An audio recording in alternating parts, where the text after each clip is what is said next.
Chapter 855, Absorbing Soul Fire. Upon hearing Feng say so, as if she had long since prepared for this, Charlene promptly handed the crimson crystal ball with the silver leopard inside it to him. With your current standard, sensing the soul chain is naturally impossible for you. However, this thing here can help you, Charlene said as she pointed at the imprisoned silver leopard. This thing is a soul beast formed using soul fire. As long as you absorb its soul fire, you will naturally be capable of seeing the soul chain. Will I be able to control soul fire if I absorb it?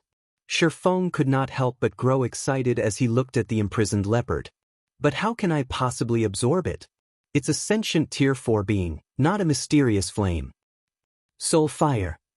It was the nightmare of countless players. Back at the Dark Den, Feng had witnessed the great demon nettle using soul fire to instantly reduce Discipline Paradise to level 0, forcing the Guardian Knight to restart his progress in the game. Meanwhile, soul fire could be categorized into two types, black destruction and silver creation. The one used by the great demon nettle was black soul fire, which possessed frighteningly destructive power.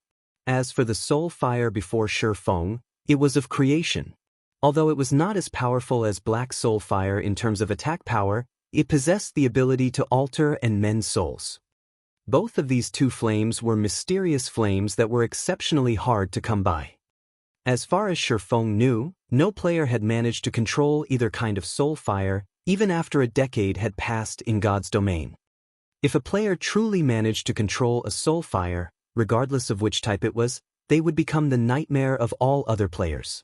They would become an existence much more frightening than even a player capable of absorbing immortal souls.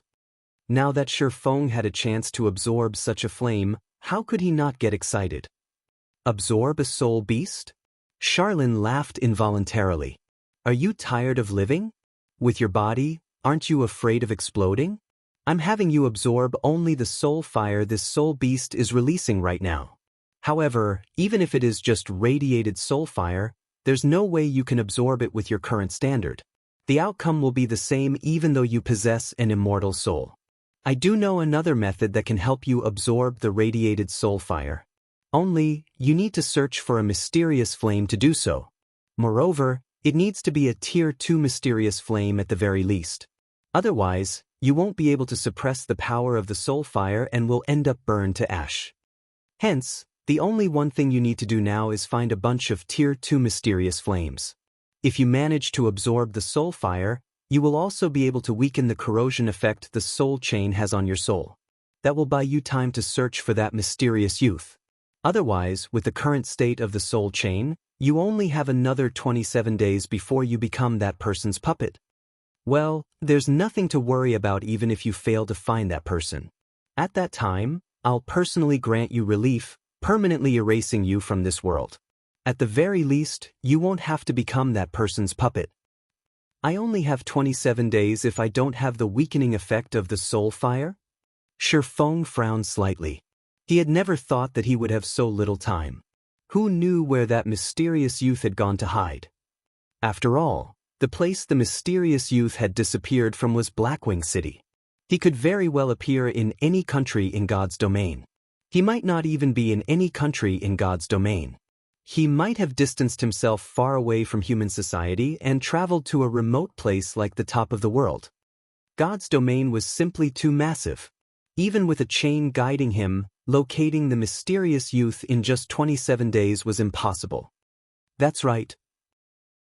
Hence, you need to absorb Tier 2 mysterious flames or above and absorb the soul fire as soon as possible. This way, you'll have a little more time. Charlene nodded. Very seriously, she continued, all right, hurry up and go search for Tier 2 or above mysterious flames. When you've managed to absorb one, come and find me. I'll tell you how you can absorb the soul fire. It's fine as long as it is a Tier 2 mysterious flame. Saying so, Feng summoned the ice blue devil flame. A dark blue flame immediately manifested above his right palm, its appearance causing the ambient temperature to decrease gradually. To forgers and alchemists, mysterious flames were priceless treasures. Unlike top-tier weapons and equipment, which could be obtained easily through raiding dungeons and field bosses or completing quests. One needed to investigate every map carefully to locate a mysterious flame. Finding one within a short span of time was not a feasible task. Besides which, a Tier 2 mysterious flame was something capable of inciting a great war between various large guilds. It was not something that could be found in just 20-odd days. Even super guilds would barely be capable of such a feat. Fortunately, Feng had known the exact whereabouts of the ice blue devil flame and had secured it for himself as soon as possible. Otherwise, this quest would truly be his doom. Thinking about it now, he had indeed made a wise decision to secure the ice blue devil flame back then. When Charlene saw the deep blue, burning flame, an expression of surprise appeared on her face. The ice blue devil flame, a Tier 2 mysterious flame. This is a flame that only places filled with death are capable of producing. Just how did you manage to obtain it?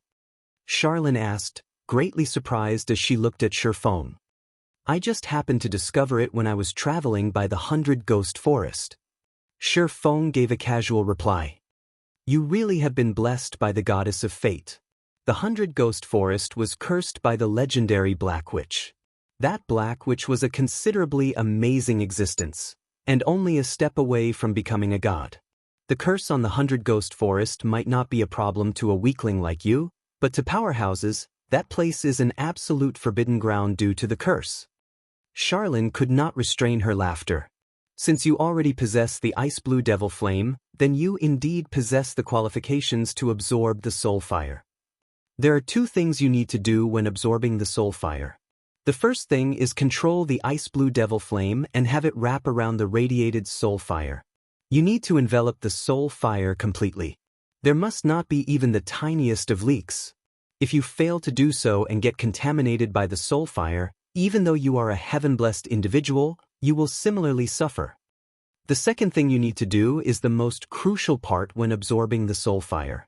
After you have completely contained the soul fire, you have to absorb it into your body.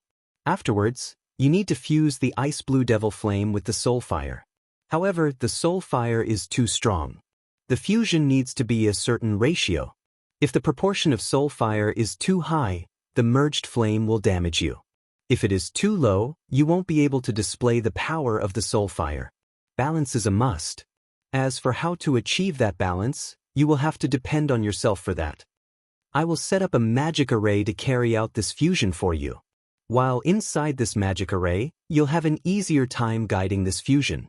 Once you grasp that sensation, you'll have a much easier time wielding the soul fire's power in the future. After saying so, Charlene began reciting incantations as her hand drew line after line of divine runes continuously. A short moment later, the several thousand lines of divine runes drawn transformed into a golden fourfold magic array, brightly illuminating the entire hall. All right, give it a try, Charlene said as she pointed at the golden magic array on the ground, an exhausted cast to her face. Evidently, forming this fusion magic array had not been as easy as she made it look. Chapter 856, Basic Control. Star Moon City, Teleportation Hall. A group of cloaked players suddenly appeared inside the building. Standing at the head of this group were an uncloaked young man and woman. The instant these two appeared, they immediately attracted the attention of many players. Aren't they Hell Fiend and Praying Lotus, experts of King's Return? Why would they appear here? As expected of a super guild. Their levels and equipment are simply too amazing. Both of them are fully equipped in level 35 Dark Gold equipment. That staff Hell Fiend is carrying is actually epic ranked. The difference between us is just too massive. I wonder when I'll be able to wear a full set of level 35 Secret Silver equipment? Could King's Return be looking to develop in Star Moon Kingdom? Experts of King's Return were practically big-time celebrities in the virtual gaming world. Not to mention, neither Hell Fiend nor Praying Lotus had bothered to hide the special effects of their equipment. Hence, many players quickly managed to determine the ranks of the two's equipment, which immediately prompted a discussion among the onlookers as they cast envious gazes at the two experts. Currently, mainstream players had yet to reach even level 35. Only the elite players of large guilds had mostly attained this level. Being able to have a complete set of secret silver equipment was also a very amazing achievement already, yet these two experts from King's Return, a super guild, had already reached level 39. They even sported the current best weapons and equipment from head to toe. An epic weapon. This was definitely the first time these ordinary players had seen such an item. There had been no news of such a weapon appearing in the entire Star Moon Kingdom. One could just imagine how frighteningly powerful a super guild was. Hell Fiend and Praying Lotus paid no attention to the looks they were receiving as they walked directly towards an outgoing teleportation array. "Ha, look who it is." Hell Fiend came to an abrupt halt, his gaze shifting towards an elementalist waiting to use a teleportation array. "Hell Fiend? Why are you here?" The elementalist youth also noticed Hell Fiend. Suddenly, as if something occurred to him, his expression immediately darkened as he asked, "Could you be trying to threaten Zero Wing?" "Sind, it seems your luck is quite good. You actually managed to find a trustworthy ally. However, don't celebrate too soon. Your fate has long since been determined. Nothing will change no matter how much you struggle," Hell Fiend sneered in disdain. He then turned away and left. A trustworthy ally? Sind's heart hid his confusion as he looked at Hell Fiend's departing figure. Could Zero Wing have rejected Hell Fiend's offer? He had never seen Hell Fiend lose his composure to such an extent before. Inwardly, he breathed out a sigh of relief. The goodwill he felt towards Zero Wing also increased significantly. Not many people would dare to resist King's Return, much less offend the Super Guild, just for a stranger. "Hell Fiend, are you really going to use the ancient book?"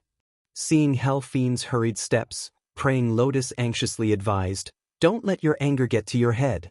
Even if you utilize the ancient book's power, Sindheart will still get that sum of money. At that time, you will have wasted the true value of the ancient book." "Of course, I know this.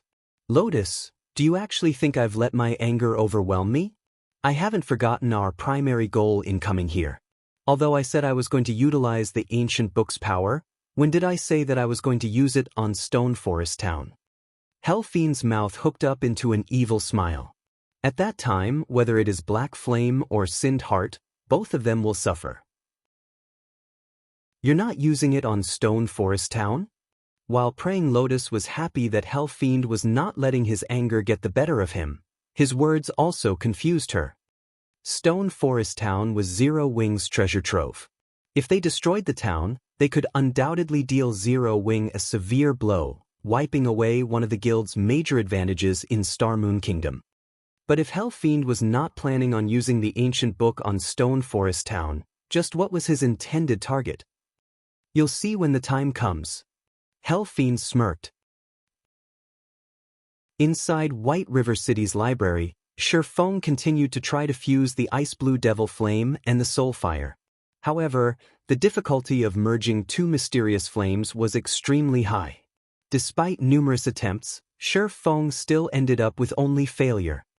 The first step of wrapping the Ice Blue Devil Flame around the small bundle of Soul Fire was no problem for Feng. At this point, Feng could control the Ice Blue Devil Flame like an extension of his arms and legs. Feng had already reached the Void Realm, so his perception towards his surroundings was already flawless. Hence, completely containing the Soul Fire was a walk in the park for him. However, the second step, which was the fusion of mysterious flames, was extremely difficult. Fusing the flames in the correct ratio was many times more challenging than threading a string through a needle hole. It was meaningless if Feng fused too little Soul Fire with the Ice Blue Devil Flame. However, if the proportion of Soul Fire was even a tiny bit too much, it would scorch him. At that time, not only did he suffer excruciating pain, but he also fell into a weakened soul state, causing his basic attributes to decrease. Each time he got burned by the Soul Fire, he would lose 1% of his basic attributes. Although 1% was not much, after numerous failures, the accumulated amount was still very frightening. Currently, he had already failed 34 times in a row, which diminished his basic attributes by 34%. Fortunately, this reduction was not permanent, only temporary. Even so, he would have to wait 2 natural days to recover fully. This really is difficult. After experiencing many failures, Feng had more or less identified the ratio required to maintain a balance. However, knowing the fusion ratio was one thing. Accurately fusing the flames in correct proportion was another thing altogether. In the future, if he had to go through a similar process to utilize the soul fire without the assistance of the fusion magic array, the difficulty would be more than 10 times higher. For example, if his permitted margin of error with the magic fusion array was at 0.1%, then without it, his margin of error would only be 0.1%. It would be significantly more difficult for him to utilize the soul fire's power. After all, players were not machines. They couldn't achieve such precision. It was the same even if Feng's brain activity had already improved substantially. Only now did Feng understand why, even after a decade had passed in God's domain, despite there having been a few God-ranked experts who had managed to obtain soul fires, not a single one of them had managed to truly control the soul fire they had. If he was already having so much trouble controlling just a strand of the soul fire's power, just how difficult was it to completely control the soul fire? However, after going through so many attempts, Feng had also gained something else. And that was control.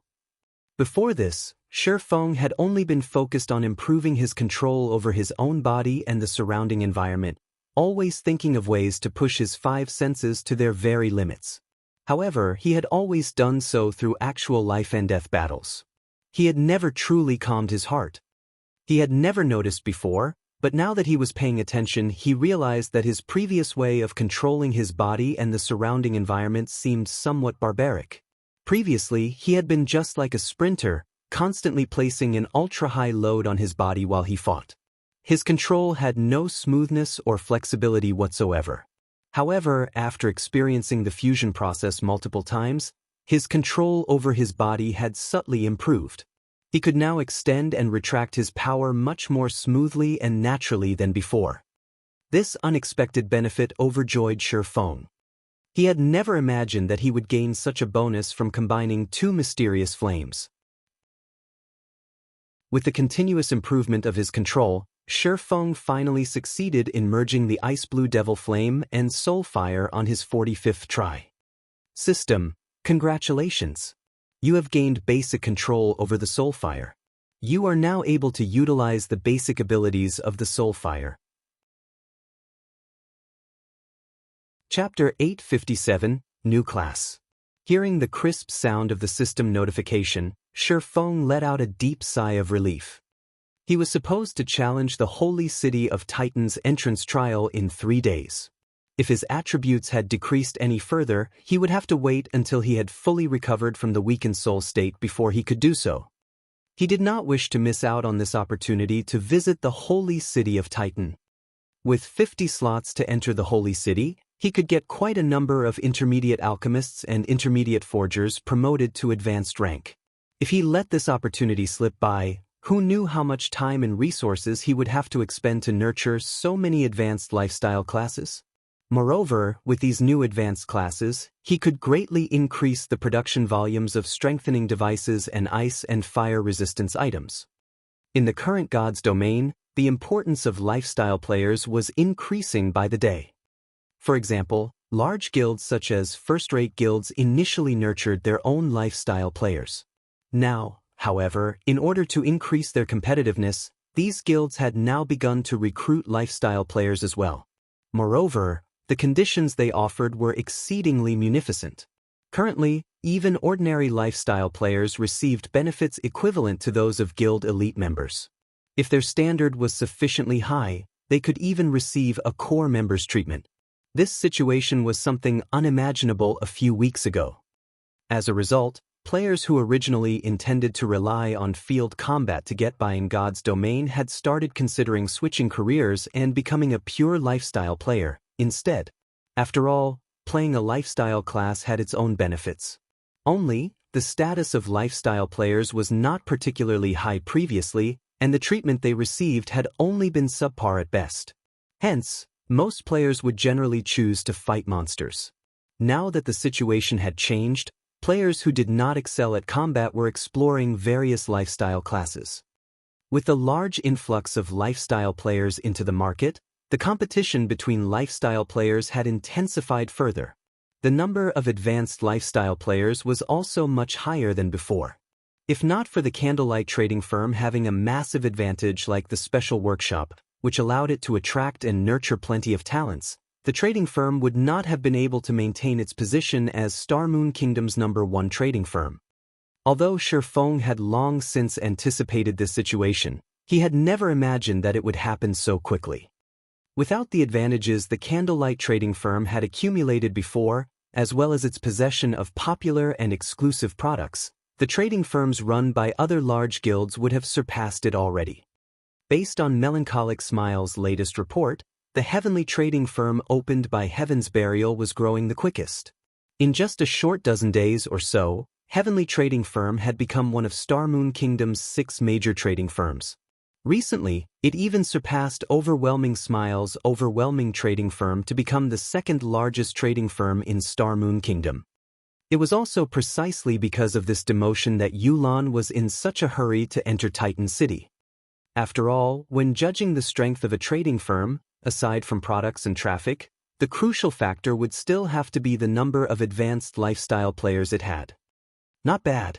Now that you have basic control over the soul fire, you should have a much easier time searching for that person, Charlene said as she walked over to Feng. After thoroughly sizing him up, she nodded and added, "Unfortunately, with just basic control over the soul fire, you can only weaken the effects of the soul chain slightly. At your current state, you have roughly 54 days to find that person. However, as your control over the soul fire improves, the weakening effect it will have over the soul chain will also increase, and you'll gain more time to find that person." "How can I improve my control over the soul fire?"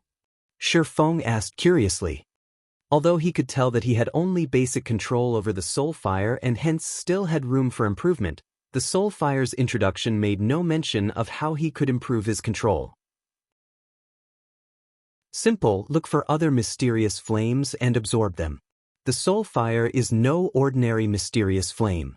The power of the ice blue devil flame can only allow you to exert the soul fire's power to this extent. If you wish to improve, you'll need more mysterious flames to suppress the soul fire.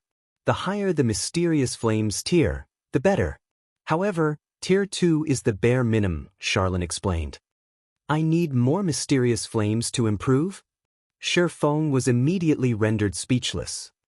Mysterious flames were not bronze equipment. They were far from easy to obtain. There were indeed many mysterious flames located within Star Moon Kingdom. There were even several just within the region of White River City. However, the Ice Blue Devil Flame was the only Tier 2 mysterious flame Feng knew the whereabouts of. He had no clue where to find the other Tier 2 mysterious flames. Although Feng knew of the whereabouts of a Tier 3 mysterious flame, that place was a secret location.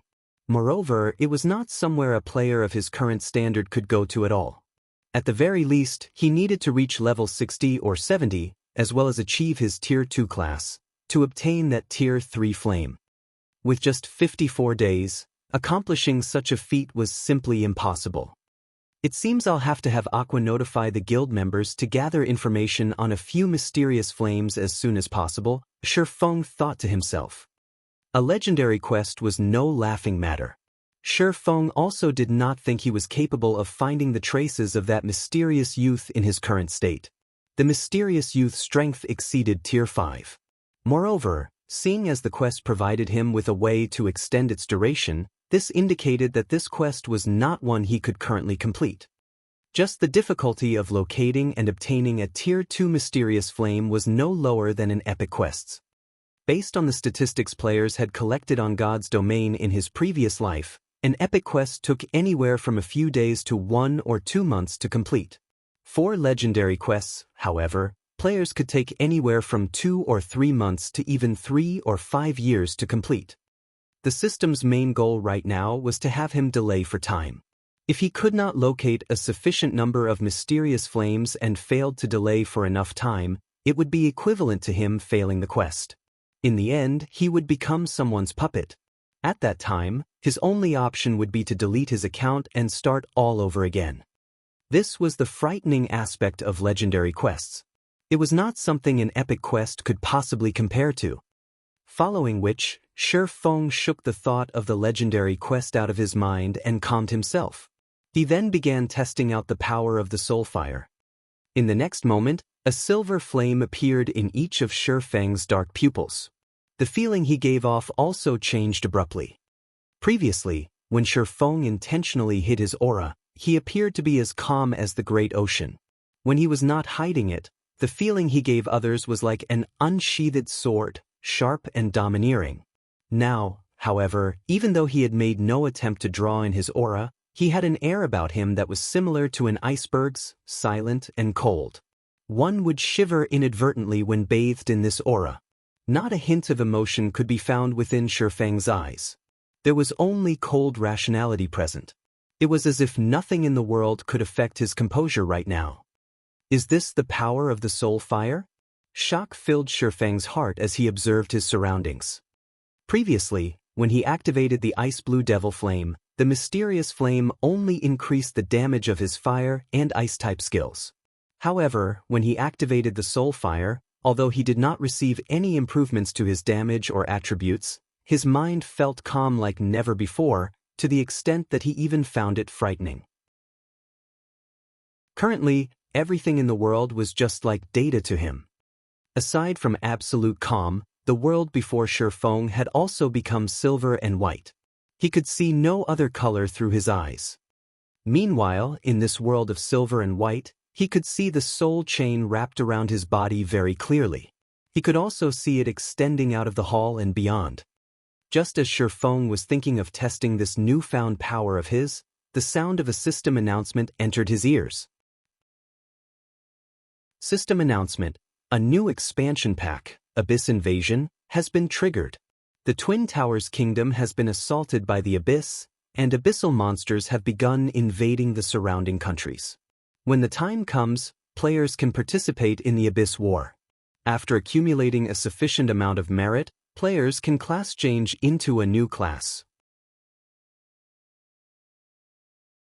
Chapter 858, Fallen City. When the system announcement appeared, every player in God's domain was stunned. There was nothing surprising about the launch of a new expansion pack. After all, this was not the first time something like this had happened. However, the mention of a new class piqued everyone's interest. A new class being offered as a reward showed that this new class undoubtedly possessed an advantage other classes did not. If they managed to class change into this new class, they might receive warm welcomes from the various large guilds, just like those who managed to obtain hidden classes. This thought tempted a lot of players.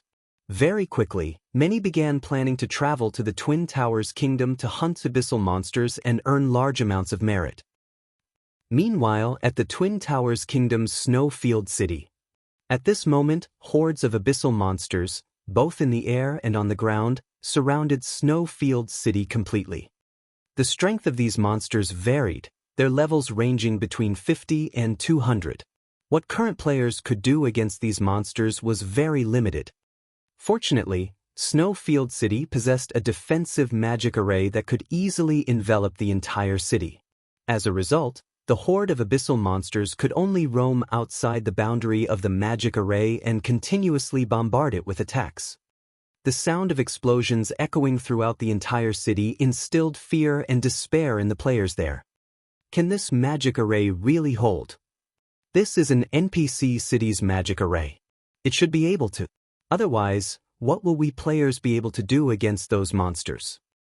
Just as the players inside Snowfield City were debating about the city's defensive magic array, a crack suddenly appeared in the magic array above the city. Along with the appearance of this crack, the magic array also began destabilizing. Not good. The magic array is collapsing. Nobody knew which player shouted, but these words triggered a stampede as the players on the street fled for their lives. Every one of them rushed towards the city's teleportation hall in an attempt to leave Snowfield City. After all, these abyssal monsters were different from the ones found in the Abyss battlefield. The abyssal monsters in the Abyss battlefield were orderly, sorted based on their levels, and players could choose which area to go to, depending on their own strength. Now, however, even monsters with levels in the triple digits mixed in with level 50 monsters. With just their strength, the players would be killed instantly, losing a level.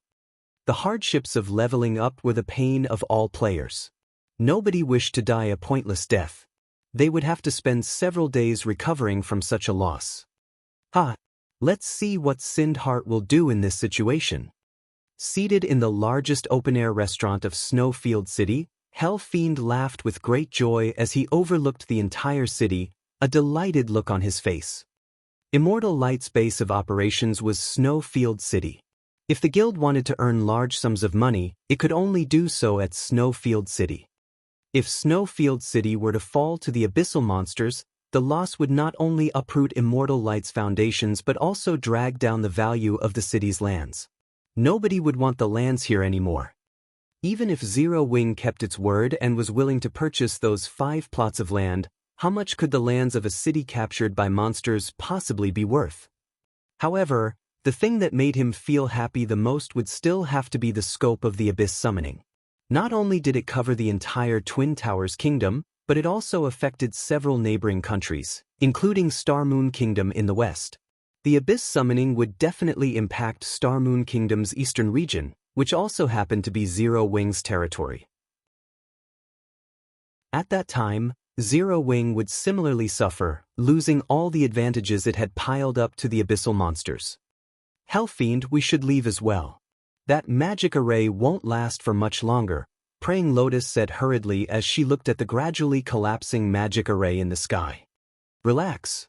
As long as you're by my side and neither of us actively attack those abyssal monsters, they won't try to attack us, Hellfiend said nonchalantly. Using the Abyss summoning, he had opened an Abyss passage. As a reward for his efforts, he had obtained a strand of the Abyss's power. To others, the abyssal monsters might be extremely dangerous. To him, however, these monsters were practically his allies. White River City's library, Star Moon Hall. The system announcement was repeated 3 times, the contents of the announcement resonating in Feng's ears. Hellfiend activated the Abyss summoning in the Twin Towers Kingdom? Feng was slightly surprised. Originally, he had thought his provocation would prompt Hellfiend to use the incomparably precious ancient book on Stone Forest Town. He had never thought that the Elementalist would give him such a surprise. Now, it would be somewhat difficult for him to take advantage of the situation. The Abyss invasion indeed posed an enormous threat to the country the invasion occurred in. Players residing in said country wouldn't even be able to level up normally. They would be forced to give up the leveling spots they were familiar with and head to safer locations instead. However, this invasion was also an excellent opportunity for players to earn large amounts of merit. Merit could be used to exchange for large numbers of magic array and siege tool designs, as well as to increase guild popularity significantly. It also provided players with a huge opportunity with class changing into a new class.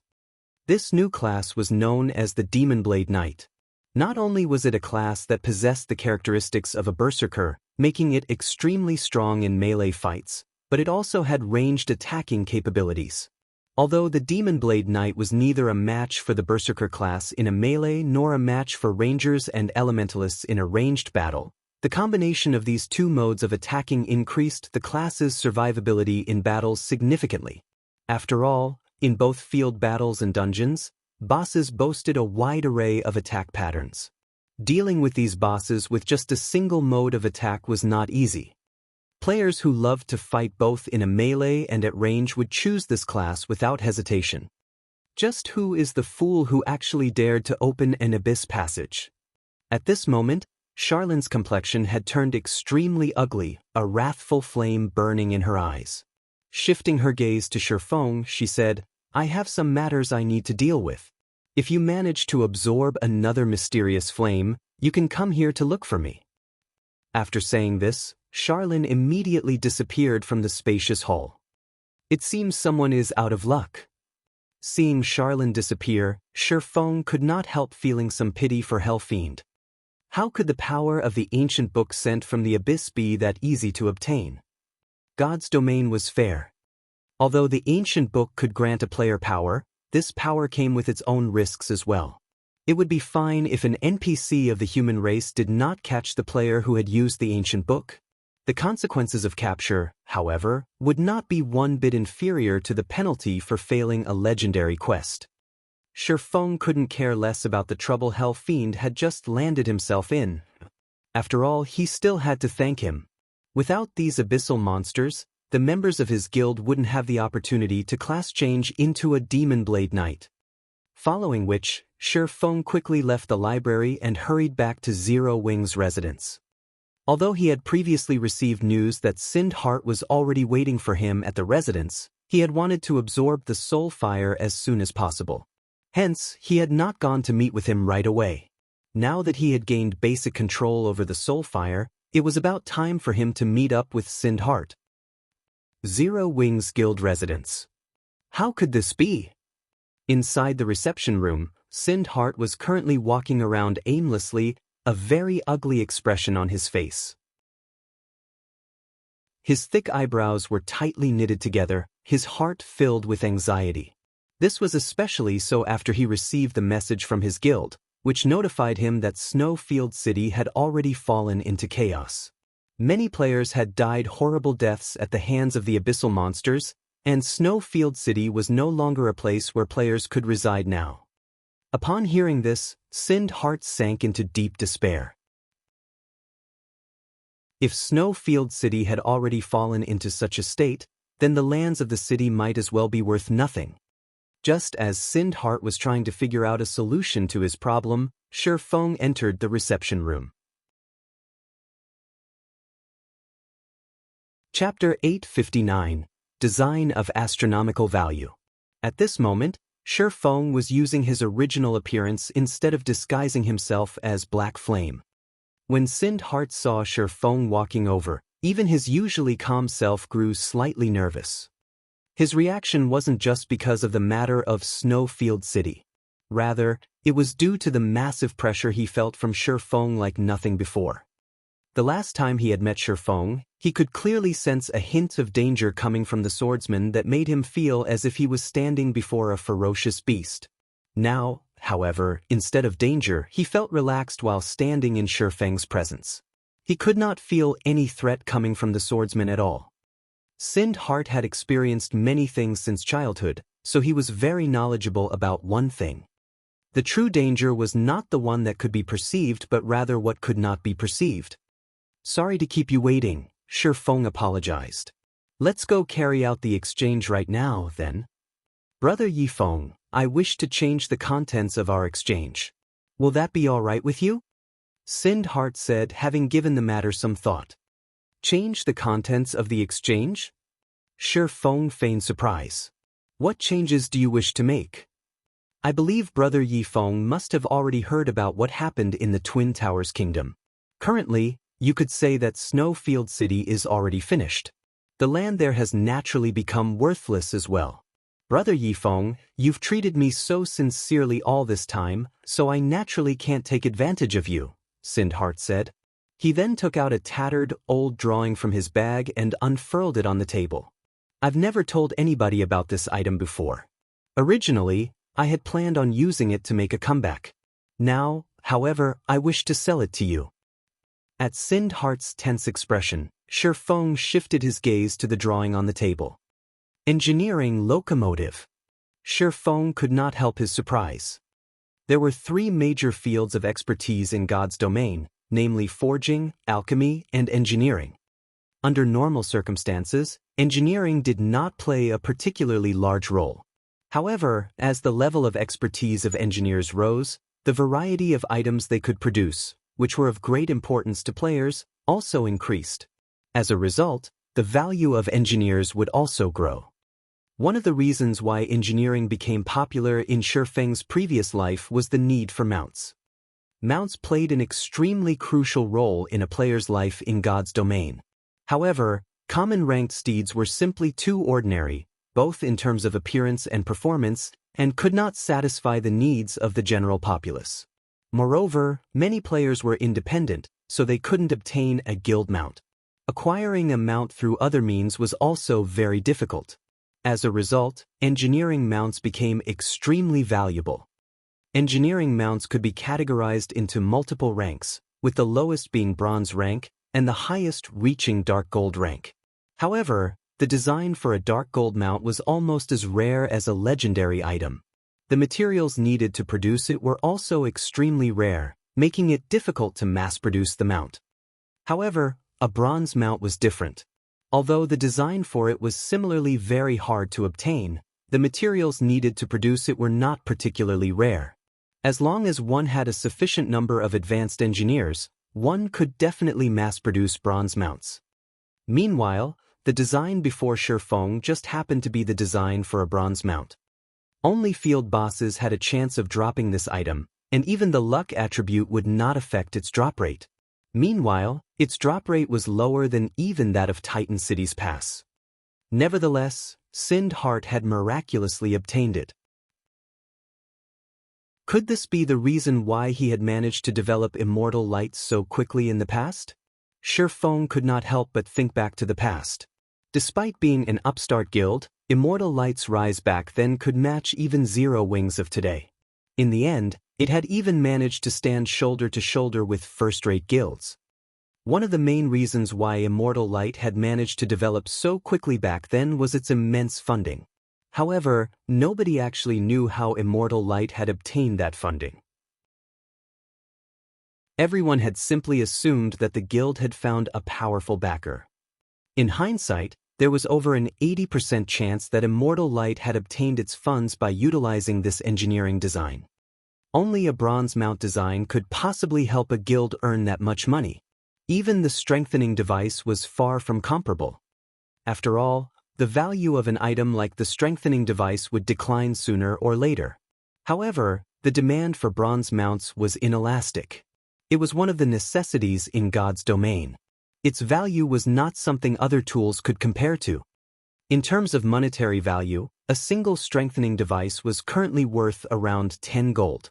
It would be fortunate if the item could sell for 4 or 5 gold once it became commonplace in the game. A bronze mount, on the other hand, was worth several hundred gold. Just a single bronze mount was worth dozens of strengthening devices. Moreover, one did not need to fear that a bronze mount wouldn't sell. "How much do you want for it?" Feng asked as he looked at Sind Heart. 20,000 gold. Sind Heart stated after giving it some thought. 20,000 gold was enough for him to deal with the problems plaguing him. He could also use the money left over to migrate his guild's base of operations to a new location. "I believe you should understand what kind of situation Snowfield City is currently in. It would simply be impossible for Immortal Light to continue developing in the Twin Towers Kingdom under the current situation. How about joining Zero Wing?" Feng asked in a low tone. Moreover, even if you all try to develop elsewhere, with a single word from King's Return, there won't be any place that will welcome Immortal Light's presence. However, if you guys join Zero Wing, you can realize your ambitions without having to worry about King's Return. What do you think? To Feng, although the engineering design was important, Sind Heart and his group of experts were much more valuable. "Have us join Zero Wing?" Sind Heart immediately fell into deep thought. Judging from Hellfiend's behavior before, he could tell that Zero Wing was truly powerful. After all, even someone like Hellfiend could not do anything to Zero Wing. If Immortal Light joined Zero Wing, it would indeed allow them to develop safely without worry. However, Sind Heart still shook his head as he said, "Brother Feng, thank you for your kind intentions. However, I still wish to develop Immortal Light together with that band of brothers of mine." Feng had expected Sind Heart to reply in this manner. Hence, he offered another proposal, saying, "If this is so, how about having Zero Wing invest into Immortal Light? Our side will ask for just 50% of your guild's shares. In return, Zero Wing will supply you all with large amounts of funding and resources. Aside from the 20,000 gold for the design, we'll grant you a starting capital of 50,000 gold, in addition to 30,000 magic crystals. Afterwards, we'll also continue providing you with coins and magic crystals." This much should be enough to let Immortal Light develop in any city. Zero Wing also won't interfere with Immortal Light's development. What do you think? Sind Heart was momentarily stunned when he heard Feng's offer. Brother Yi Feng, you're joking, right? With this much funding, not to mention Immortal Light, even buying 50% of a second-rate guild's shares won't be a problem, Sind Heart said. He felt both moved and shocked right now. Immortal Light was currently at its lowest point. Practically nobody felt optimistic about Immortal Light's future, much less want to invest into the guild. Before this, he had always heard other people mentioning how rich a guild Zero Wing was. He never imagined that the guild would actually be wealthy enough to casually throw out tens of thousands of gold and magic crystals. With this much funding, Immortal Light would be able to become a second-rate guild quickly. Chapter 860 Guild Expansion. Even after Feng's lengthy persuasion, Sind Heart remained silent, his hesitation reflecting in his eyes. Is that not enough initial funding? Feng asked when he noticed Sind Heart's pause. He didn't particularly mind the lost funds. Although he was tight on money at the moment, with the bronze engineering locomotive design, it would be incredibly easy to earn money. The only problem was that he lacked a large number of advanced lifestyle classes. Manufacturing the bronze locomotive was not easy. Not only was the manufacturing process complex, but it was also different from the method forgers used produced weapons and equipment.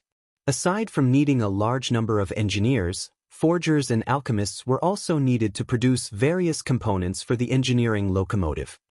Even for the candlelight trading firm, it would be very difficult to mass-produce the bronze mounts unless it stopped producing everything else. In Feng's previous life, abyssal monsters had not overrun the Twin Towers kingdom. Hence, even though King's Return had oppressed Immortal Light, the guild had a place to develop itself and nurture its own advanced lifestyle players.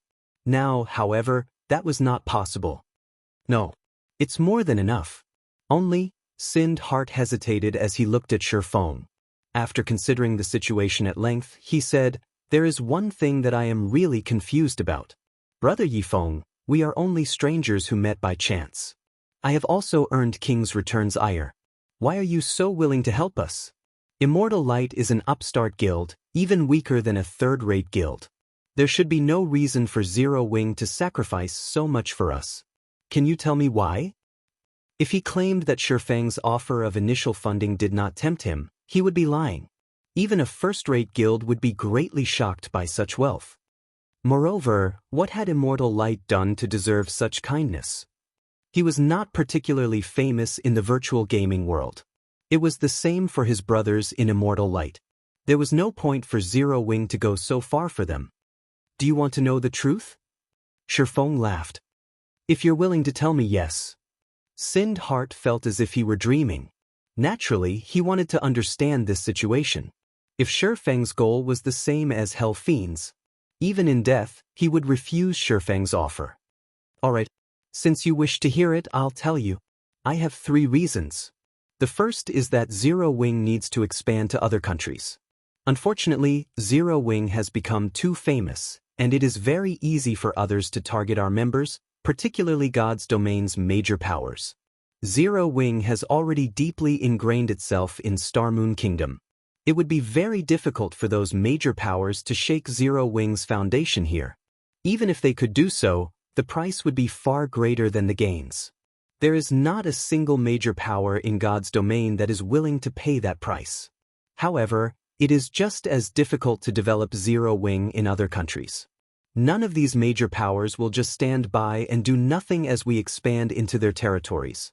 However, another way for Zero Wing to expand its influence is to develop an affiliated guild that won't attract these powers' attention. Immortal Light just happens to fit this bill. Your personality and potential are my second reason. I can tell that you've only joined the virtual gaming world recently.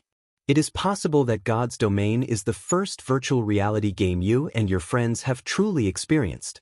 The fact that you guys can obtain such strength in such a short period speaks volumes about your potentials. There is also the fact that you guys have managed to offend a super guild. Generally, it is very difficult for ordinary experts to do that. After all, the two are on entirely different levels.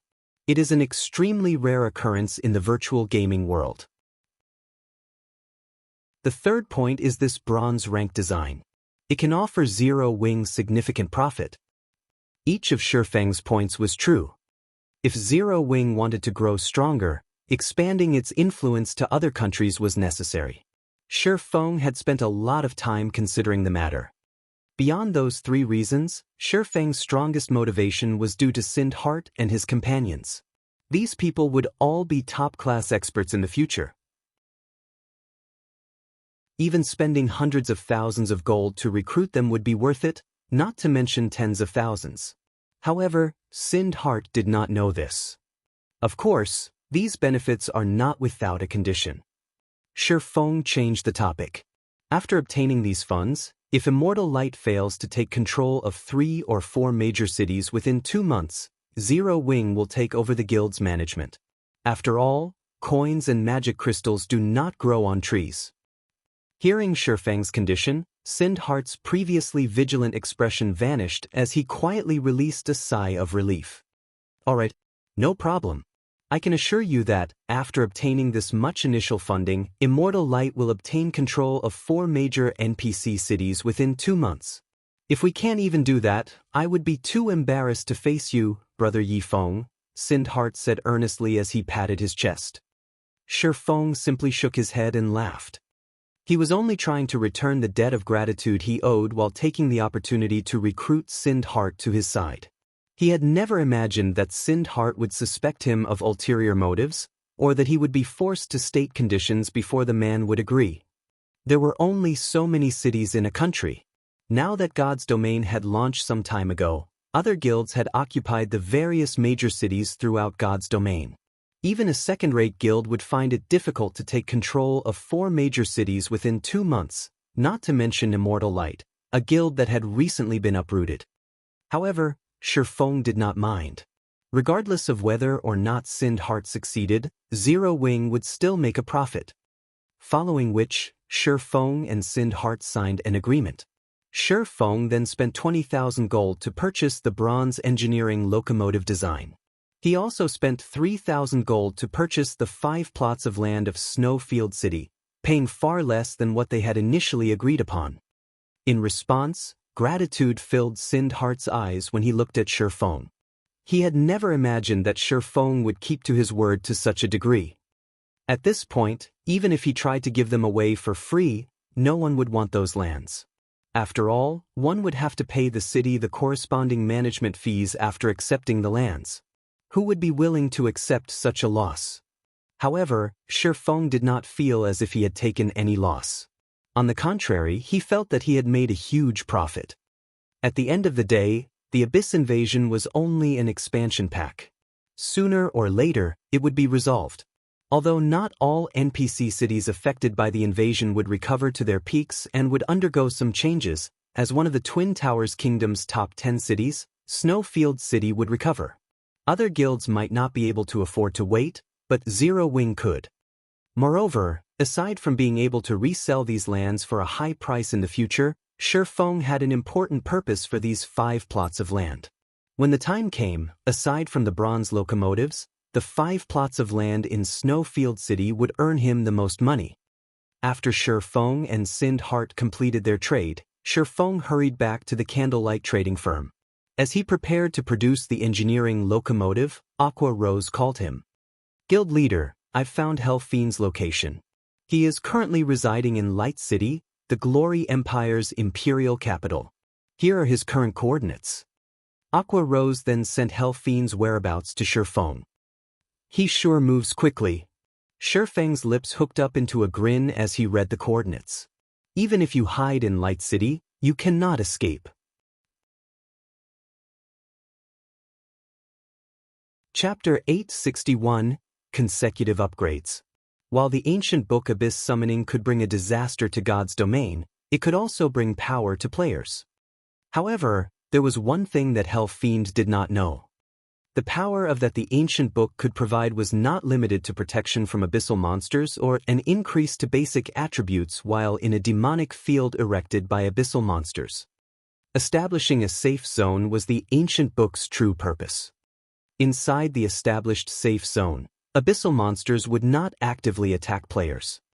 This was the Forbidden Book's greatest value to players.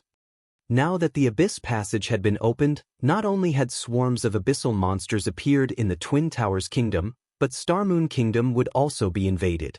Fortunately, the abyssal monsters required some time to fly from the Twin Towers Kingdom to Starmoon Kingdom. Hence, Starmoon Kingdom was still relatively peaceful. When the abyssal monsters reached Starmoon Kingdom, the kingdom's players would suffer. Of course, Starmoon Kingdom wasn't the only country affected by the Abyss invasion. Twin Towers Kingdom's neighboring kingdoms and empires would similarly be affected. Only, they would not suffer as severely as the Twin Towers Kingdom. If Feng wanted an advantageous position during the Abyss invasion, the Ancient Book was a necessary item. Fortunately, the Ancient Book would drop upon death. Moreover, after Abyss summoning was used, the Ancient Book could only be stored inside a player's bag. As long as he killed Hellfiend, he could obtain the Ancient Book. Now, Light City was the only problem. As an imperial capital, the city's security was incomparably strict. A level 180 Tier 3 NPC led every patrol group that roamed the city streets. If a player tried to cause trouble, these Tier 3 NPCs would kill them immediately. It seems I'll have to level up the Abyssal Blade. Feng felt somewhat helpless when he looked at his own attributes. To absorb the soul fire, he had temporarily sacrificed 44% of his basic attributes. Even if his attributes had been quite high, after such a huge decrease, his basic attributes could no longer compare to Apex Expert like Hellfiend. Furthermore, he had to kill the Elementalist inside Light City. Shortly after he had upgraded the Abyssal Blade to level 30, he had obtained the Sacred Sword Killing Ray. Hence, he had not rushed to upgrade the magic weapon.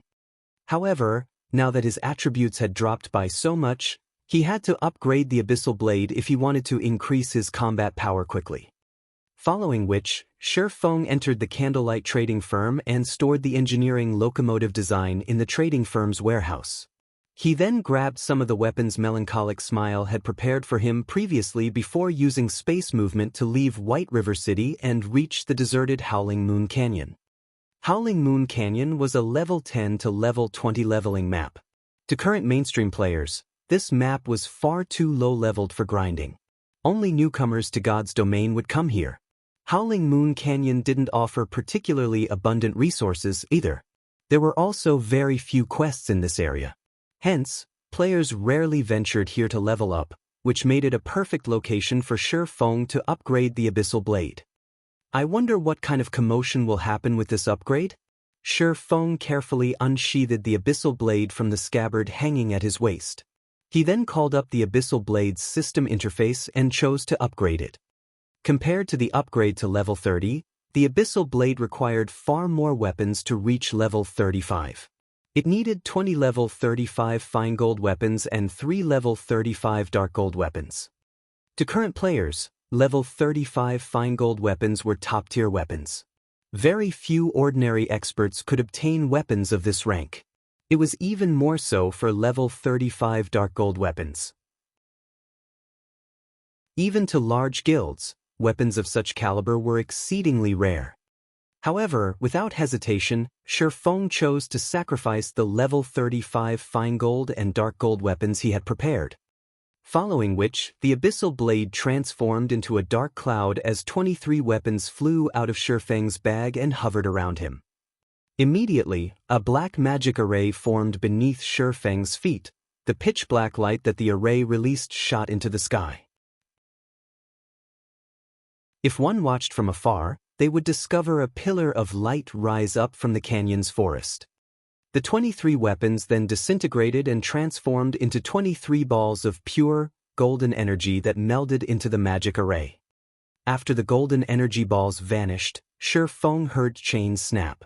Following which, a dragon's roar echoed throughout the canyon, causing the monsters in the area to drop to the ground, paralyzed with fear. As if their lives had been stolen from them, the plants around Feng began to wither before eventually turning into ash. This phenomenon continued to spread, only stopping after it had extended 20 yards away from Feng. In the next moment, the abyssal blade reformed into a sharp, silver sword with engraved, crimson runes on its blade, radiating a faint bloodlust. The runes gave off a sinister feeling. However, Feng did not pay much attention to the changes that had occurred as he clicked the upgrade button once more. This time, to level up the abyssal blade from 35 to 40, although the number of sacrificial weapons had not changed, it now required level 40 weapons. To current players, level 40 top-tier weapons were utterly out of their reach.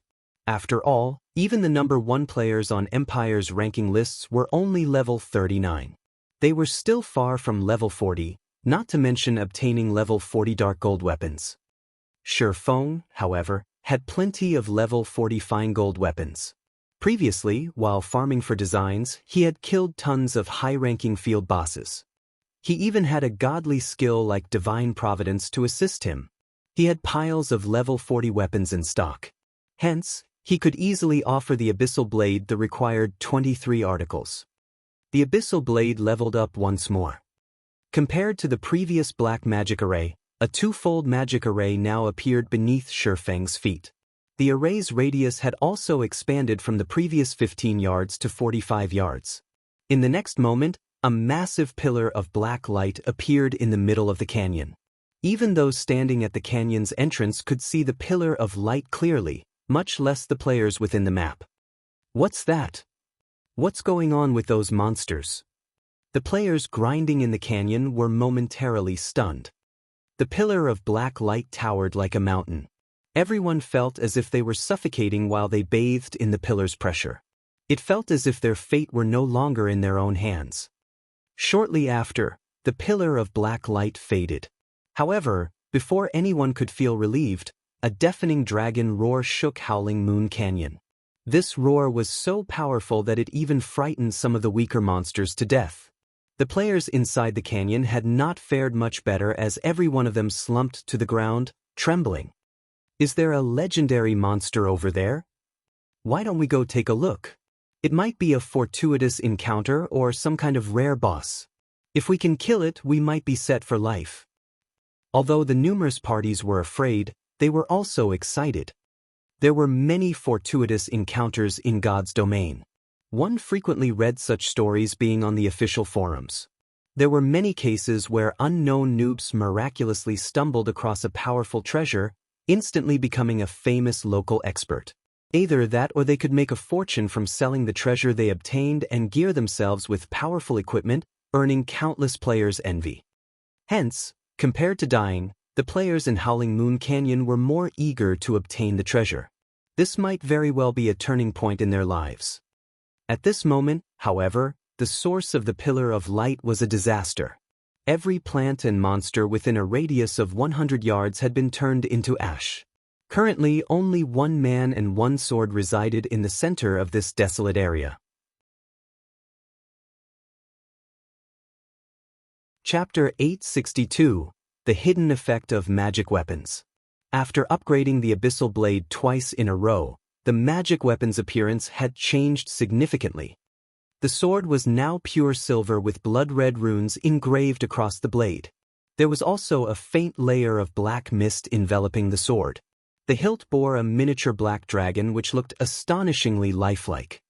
Despite part of the sword's blade being buried in the ground, Feng could feel a significant oppression from the weapon. Even he felt slightly uncomfortable. Even after Feng had firmly held onto the abyssal blade, the oppressive feelings still did not disappear. To think it would be so powerful at level 40? If I upgrade it 2 or 3 more times, I won't be able to wield it in battle. Feng both rejoiced and felt helpless as he gazed at the silver abyssal blade. There were weapons capable of mentally oppressing players in God's domain. However, this was definitely the first time Feng had seen a weapon that would also oppress its user. When expert players fought ordinary players, they could similarly exert a significant mental oppression. This mental oppression could dull an opponent's reactions and weight down their movement, which would, in turn, reduce their combat powers significantly. But against experts of similar standards, this mental oppression was practically negligible. However, The mental oppression that God's domain's weapons and equipment exuded was different from that of players. This kind of mental oppression resembled what players felt when they faced Grand Lord-ranked monsters. Not only could it dull players' thought processes, but it could also increase players' stamina consumption rate. It was precisely this reason that Grand Lords were so difficult to deal with. It was practically impossible to rely on numbers to defeat Grand Lords. Even expert players would suffer tremendously against a Grand Lord's mental oppression. It would be impressive if an expert could even exert 60% or 70% of their actual combat power. Yet, the mental oppression the Abyssal Blade released was stronger than that of Grand Lords. Even an expert of Feng's level would squirm under this mental oppression, affecting their combat power slightly. Following which, Feng tightened his grip on the Abyssal Blade and slashed at the empty space before him. Earth Splitter! Hua! A streak of silver light slammed into the ground, stretching out over 30 yards. When the light vanished, it revealed a deep trench in the ground wide enough to fit 3 people lying shoulder to shoulder. The trench was nearly 5 meters deep. Earth Splitter's power was now far stronger than when he had used the skill in the past. Moreover, swinging the Abyssal Blade also felt completely different. However, what shocked Feng the most was the sudden burst of mental oppression when he activated his skill. Under this mental oppression, even an expert like Feng would lose nearly 40% of his combat power. Weaker experts might even experience a 50% decrease. Factoring in the element of surprise, the mental oppression might even increase further. So strong. Sure enough, magic weapons are quite scary. Feng was at a loss for words as he examined the Abyssal Blade's statistics. Abyssal Blade, one-handed sword, magic weapon. Attack power plus 1204. All attributes plus 72. Attack speed plus 20. Ignore levels plus 15. Attacks have 60% chance to cause 200% damage. 30% chance to cause 300% damage. Every attack increases damage by 2% to a maximum of 20%. If wielder belongs to a swordsman-related class, all skill levels plus 4. Increase free ability points received for every increase in level by 2 points. Equipment level 40. Can be upgraded. Devour 30 level 45 fine gold weapons and 10 level 45 dark gold weapons to upgrade to level 45. Equipment Tier 1. Can be evolved. Devour 10 mana crystals to evolve to Tier 2. Additional Skill 1, Phantom Kill, Tier 1. Instantly creates a doppelganger under the wielder's control. Doppelganger has 80% of the wielder's attributes and all skills. The wielder can swap positions with the doppelganger at any time. Duration, 1 minute, 10 seconds. Cooldown, 5 minutes. Additional Skill 2, Abyssal Bind, Tier 1. Binds enemies and prevents movement, reducing defense by 100%. Duration, 4 seconds. Cooldown, 50 seconds. Additional Skill 3, 9 Dragon Slash, Tier 1. Instantly creates 12 phantoms of the Abyssal Blade for wielder's use. Each phantom sword deals up to 60% damage. Duration, 30 seconds. Cooldown, 5 minutes. Additional Skill 4, Abyssal Curse, Tier 1. Prevents all targets within a radius of 30 yards from moving or attacking for 6 seconds and reduces their attributes by 20% for 10 minutes. Effect doubles if there is only one target within range. Cooldown, 30 minutes. Additional Profound Inheritance, Black Emperor, Tier 1. When activated, every critical hit will accumulate 1 stack of Death Aura. Each stack can be used to increase all attributes by 2% and attack speed and movement speed by 1% for 10 seconds or to reduce the cooldown of a skill by 3 seconds. Maximum of 33 stacks of Death Aura. Duration, 10 minutes. Cooldown, 10 hours. The famed Smith Alices personally created the Abyssal Blade using the Black Dragon King's fangs as material. It is one of 36 famed swords, ranking 31st. However, the Black Dragon King himself has cursed this sword. Beyond the immense strength the blade offers, the wielder must face a backlash after a certain amount of time. However, after Jack had remodeled the Abyssal blade with a star crystal, the strength of the backlash has reduced greatly. If the wielder is unable to suppress the backlash, the wielder will receive the Black Dragon King's curse, permanently reducing all attributes by 50%. Unable to be dropped. Unable to be traded. Unable to be destroyed. Purely regarding attributes, the Abyssal blade was no longer weaker than epic weapons. Now that it had gained the hidden effect of exuding mental oppression, it was a tool for slaughter. It seems that I'll have to make some time to get used to this kind of mental oppression. Even now, when Feng thought back to the burst of mental oppression that had occurred when he had used a skill, he was still somewhat afraid. If, when he faced a powerful enemy, this mental oppression affected him at a crucial moment, he would only have himself to blame if he lost the battle. However, when Feng returned the Abyssal blade to its sheath, the mental oppression vanished. Oh, someone actually dared to come here? Just as Feng was about to leave, he discovered someone attempting to sneaking up on him. This person was highly skilled with their stealth techniques. However, this person's light footwork was secondary.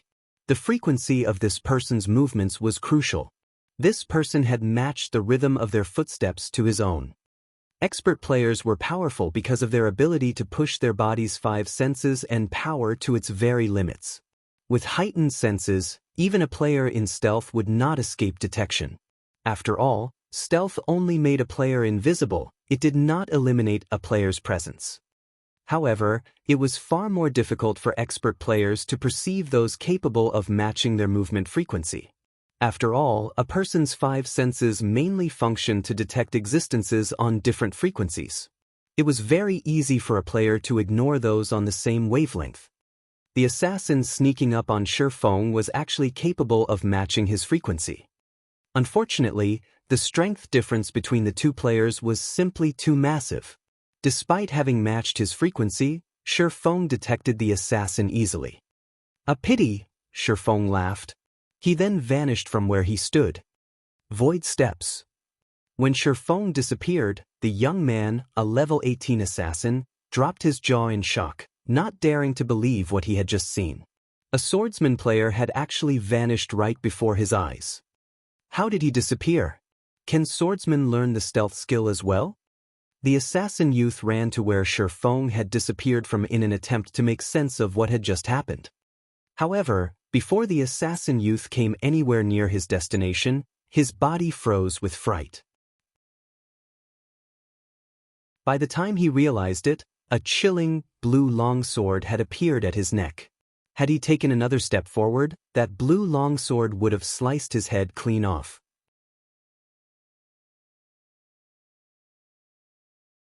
Chapter 863, Audition. Brat, you sure have guts to run all the way here. Feng smiled faintly as he spoke to the stealthed assassin youth. At level 18, there was no way that he could make up for the massive difference between their attributes, regardless of how proficient he was with his stealth techniques. Feng had simply intended to leave the area. However, after discovering this assassin, he changed his mind. He had done so because he was impressed with this youth's strength. In the past, the youth had also been very famous in Star Moon Kingdom. The afterimage assassin, Soundless. Feng had encountered Soundless in the past. Soundless had garnered fame in the past due to the mess he had made of Ouroboros. Not only had Soundless targeted the first-rate guild, but he had also targeted its guild leader, Xianxia. Soundless had actually succeeded in killing Xianxia for a total of 3 times. This incident had humiliated Ouroboros thoroughly. It wouldn't have been so bad if Xianxia's killer had been a well-known assassination expert in the virtual gaming world. However, a nameless assassin had claimed his life not once, but 3 times. After that incident, Ouroboros had tried furiously to get rid of Soundless. In the end, however, the guild had failed to do anything about the assassin. A single independent player had actually stood against a first-rate guild. This had been an incredibly rare occurrence even throughout God's domain, not to mention a small country like Star Moon Kingdom. As news of Soundless' achievement spread, many large guilds had attempted to recruit the assassin.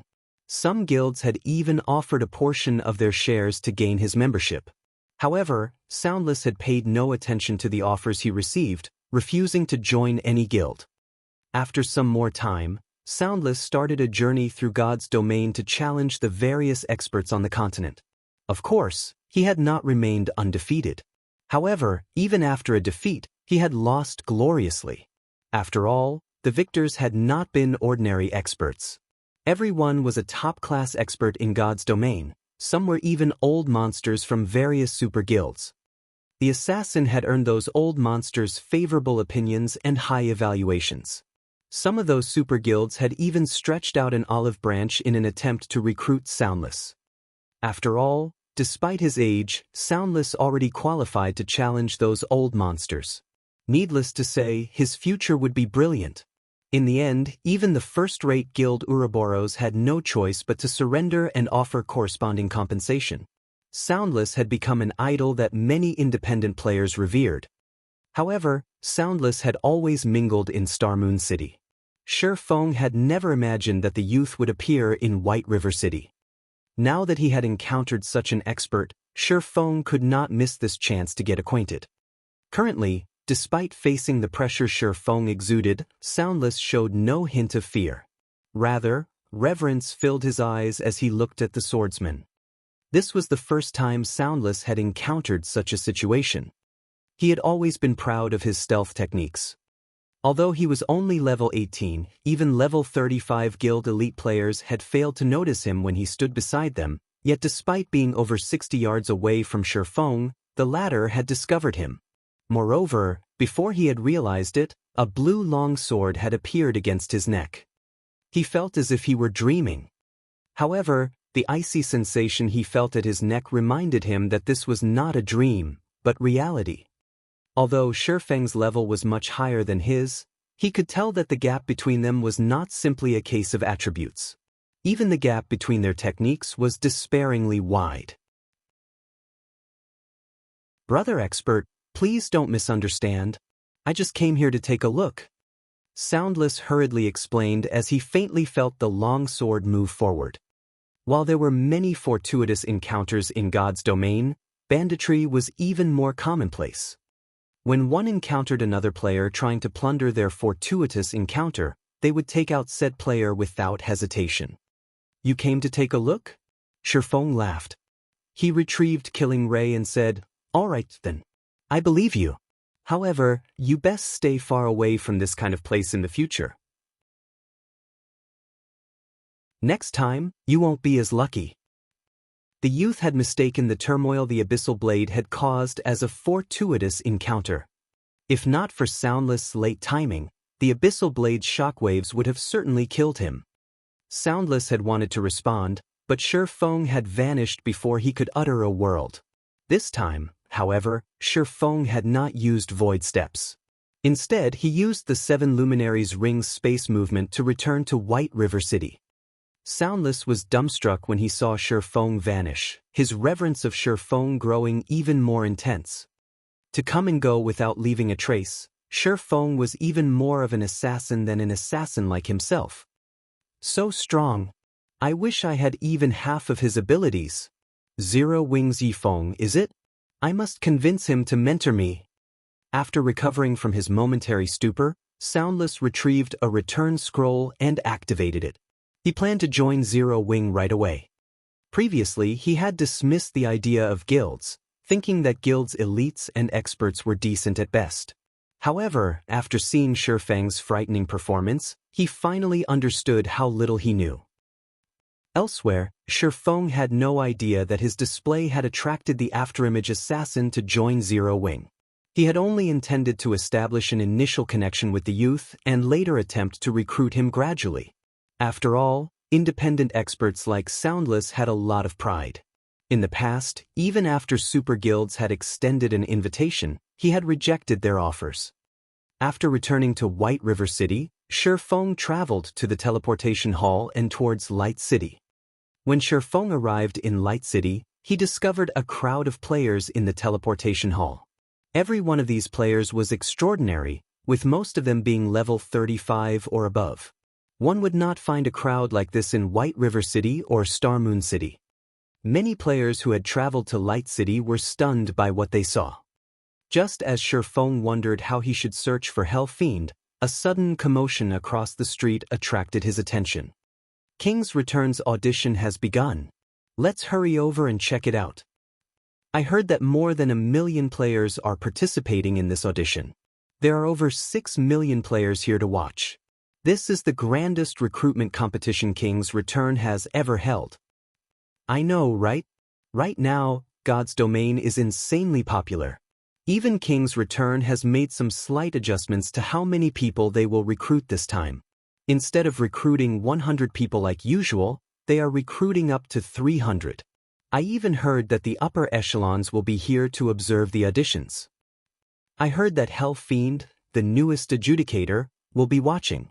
If I had even 1/3 of his abilities, I could secure first place. I'd get to enjoy the benefits of a core member. Keep dreaming. I'm not as greedy as you. I don't need 1/3, 1/5 will be enough for me.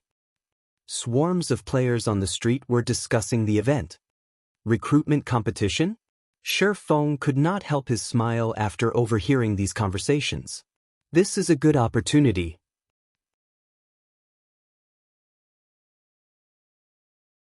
Chapter 864, S-Rank Evaluation. There were not many super guilds in the virtual gaming world. As a result, the annual recruitment competition that King's Return, one of these few super guilds, held was a huge event in the virtual gaming world. In addition, due to God's Domain's launch, this event had become even more popular than before. However, its guild residents had far from enough space to accommodate the massive number of players participating in this year's assessment. Fortunately, King's Return had thought of a plan to deal with this problem. It would host the audition in the Divine Coliseum. Unlike White River City, Light City's Divine Coliseum had been constructed in the sky, above the imperial capital. However, the building had an ethereal form as if it existed in a different realm. The audition's requirements are intense this year. They require participants to reach the trial tower's 6th floor. I only reached the 5th floor the last time I challenged the trial. I wonder if I can pass through the 5th floor this time? I know, right? This requirement is simply too high.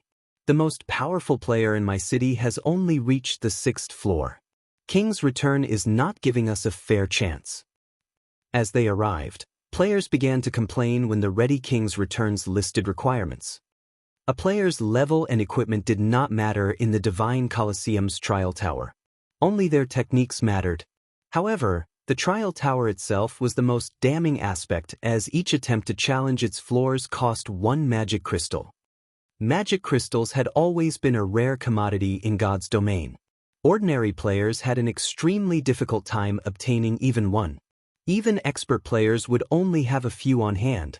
Normally, players used every magic crystal sparingly, yet to prove their qualifications to take King's Return's test, they had to spend 1 magic crystal to challenge the trial tower. If, in the end, they failed to join King's Return, they would have suffered a huge loss. However, as the various players fell into heated discussions, a young man caught their attention as he entered the main hall.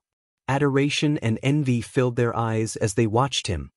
This man was the host of this year's recruitment competition, Hell Fiend. He was also an adjudicator of King's Return. Even in the Super Guild, he was considered a top-class expert. He was also the role model they dreamed of becoming. While he had everyone's attention, Hell Fiend ran the participants through this year's competition rules. Following which he entered a VIP room on the 2nd floor to watch the audition quietly. Hell Fiend, quite a number of experts are participating in this year's audition. As the competition's host, you should take the opportunity to recruit more high-potential newcomers. They might even become powerful allies, Praying Lotus, who sat beside Hell Fiend, advised as she looked down on the crowd. She had discovered several experts among the participants. Some of them had even reached level 38. To independent players, this was a very difficult feat. There were many factions in a super guild. Hence, the guild's upper echelons paid a lot of attention to the recruitment of fresh talent every year. It was also extremely difficult to obtain the rights to host the yearly auditions. Hell Fiend had only obtained the honor after all sorts of negotiation and trades. As the host, Hell Fiend had the opportunity to rope in the participants he had set his sight on after the competition had begun.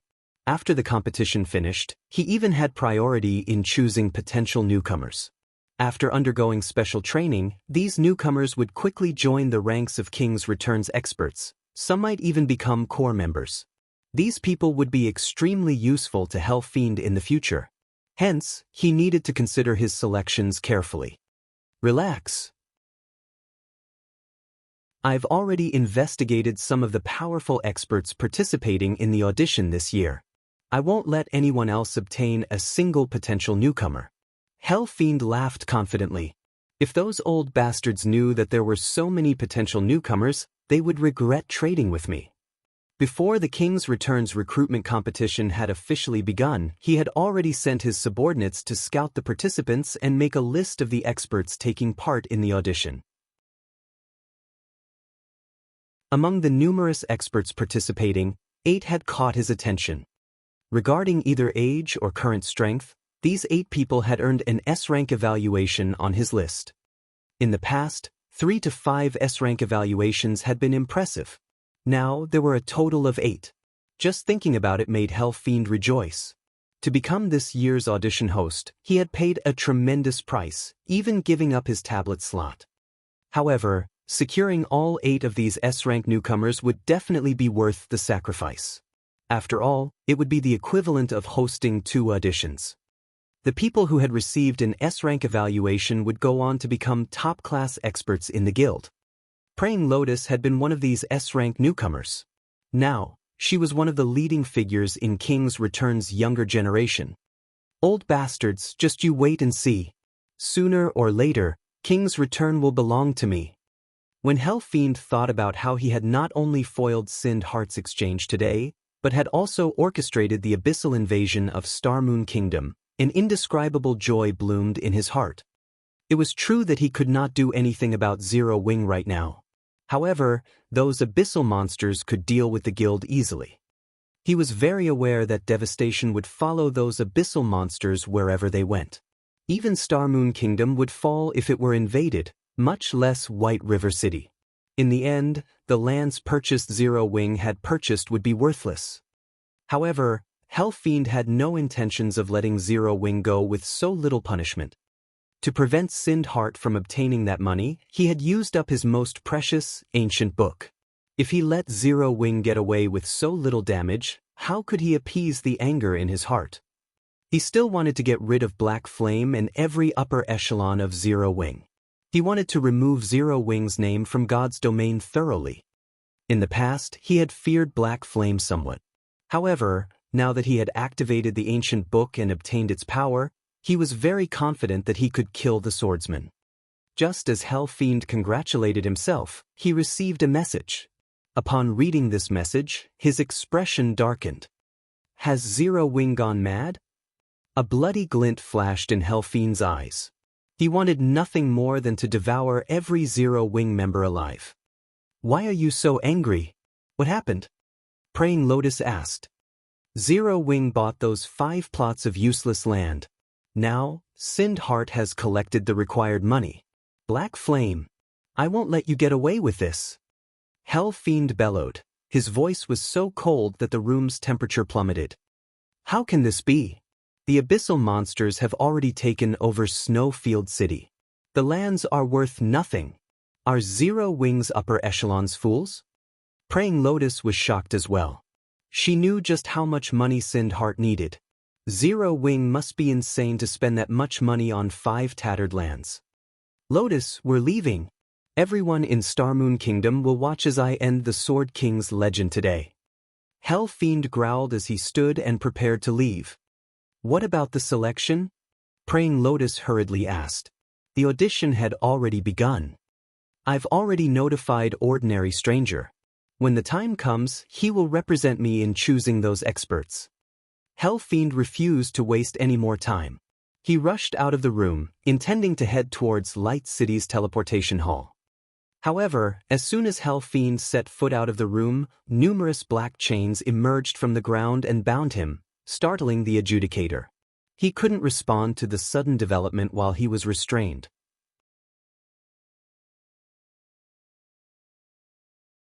Chapter 865, Clean Sweep. The instant the pitch-black chains bound Hellfiend, the Elementalist released a low shout as he activated a control removal skill, breaking free from his restrictions. He then instinctively raised his staff and used Frozen Circle. A wave of cold air spread out to Hellfiend's surroundings. However, the cold air had failed to restrain the figure that had ambushed Hellfiend. On the contrary, the figure had moved closer. In the next moment, a streak of blue light slashed towards Hellfiend. Having no other choice, Hellfiend used his blink skill, vanishing and reappearing 20 yards from where he had stood in the corridor. At this moment, Hellfiend finally realized who had attacked him. It was a man hidden under a black cloak. The cloaks had concealed the man's face, and he could only see a pair of black eyes. A silvery white flame burned in those eyes, making Hellfiend shudder. Despite the man standing in front of him, he couldn't even pick up the slightest tension or oppression with his 5 senses. It didn't even feel as if the man actually existed. "Who are you?" Hellfiend immediately realized that the man before him was no weaker than himself, and a hint of fear flashed in his eyes. If not for his sharp senses instantly detecting the chains that had emerged from the ground, this man would have likely killed him already. Still inside the room, Praying Lotus was similarly stunned. She had never seen such a foolish expert before. She had never imagined that someone would be so daring as to aim for Hellfiend's life here. Setting aside Hellfiend's combat standard, Light City was King's Return's main base of operations. Moreover, they were in the Divine Colosseum. The NPCs guarding this place were far more powerful than the NPCs patrolling on the streets. Every one of them was a level 200 NPC. Attempting to assassinate Hellfiend here was nothing more than a suicide attempt. However, the Oracle Praying Lotus also reacted quickly as she began casting a spell to cover Hellfiend. Meanwhile, the expert that Praying Lotus considered foolish was none other than Feng. Naturally, Feng understood the risks of attacking a player in the Divine Colosseum. However, those risks were exactly what he needed to increase his chances of success. Furthermore, he had chosen this narrow corridor on the 2nd floor to make his move. Combat in such a cramped area was highly disadvantageous for a magical class. Hence, his chances of killing Hellfiend here were much higher than if he targeted the Elementalist on the open streets or in the fields. In addition, the Divine Colosseum's NPCs were garrisoned in the 1st floor's main hall. By the time they discovered his attack and reached the 2nd floor corridor, they would have wasted at least 10 seconds. They would need more time to react than if he had launched his attack on the streets. No answer? Then die. Hellfiend began to chant an incantation when realized that his attacker had chosen to remain silent, firing numerous frost arrows at Feng simultaneously.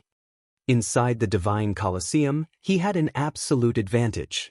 Although the terrain worked against him, he didn't need to defeat Feng. He only needed to buy time until the NPCs arrived. He refused to believe that Feng could kill him in such a short time. Moreover, he currently had the Ancient Book's enchantment. He was confident of contending with his guild's old monsters, much less some fool with a few loose screws. In the next moment, the frost arrows flew through Feng's body and struck the wall behind him, resulting in a white explosion. Hellfiend's expression darkened as he noticed that someone had appeared behind him. However, Feng had not revealed even a strand of killing intent. Despite reaching the Void Realm long ago, Hellfiend had been slow by half a beat in discovering Feng. Just as Hellfiend considered using Ice Barrier to protect himself. The Abyssal Blade was already unsheathed, and Feng used Blade Liberation and Chop against Hellfiend. The Abyssal Blade's mental oppression while unsheathed was already extraordinary. After using a skill, the mental oppression increased by several times. Any ordinary player would freeze and fall in fear against such a powerful oppression. Even standing would be a difficult task. To an expert like Hellfiend, however, although he had not frozen, the mental oppression still delayed his reactions. Although mental oppression could not distinguish allies from enemies, Feng had utilized the Soulfire's power before using the Abyssal Blade. His mind was utterly serene. With the help of the soul fire's power, even the Abyssal Blade's suffocating mental oppression felt like a light breeze. The Abyssal Blade could not affect him whatsoever. As a result of Hell Fiend's delayed reactions, he allowed the Abyssal Blade to slice through Praying Lotus's magic shield and his frost shield without any resistance. Hell Fiend had no time to deploy his ice barrier as the magic weapon bit into his body. Blade Liberation's power had doubled Feng's strength and agility attributes. Even if Feng's attributes were currently weakened, his attack power was still higher than before.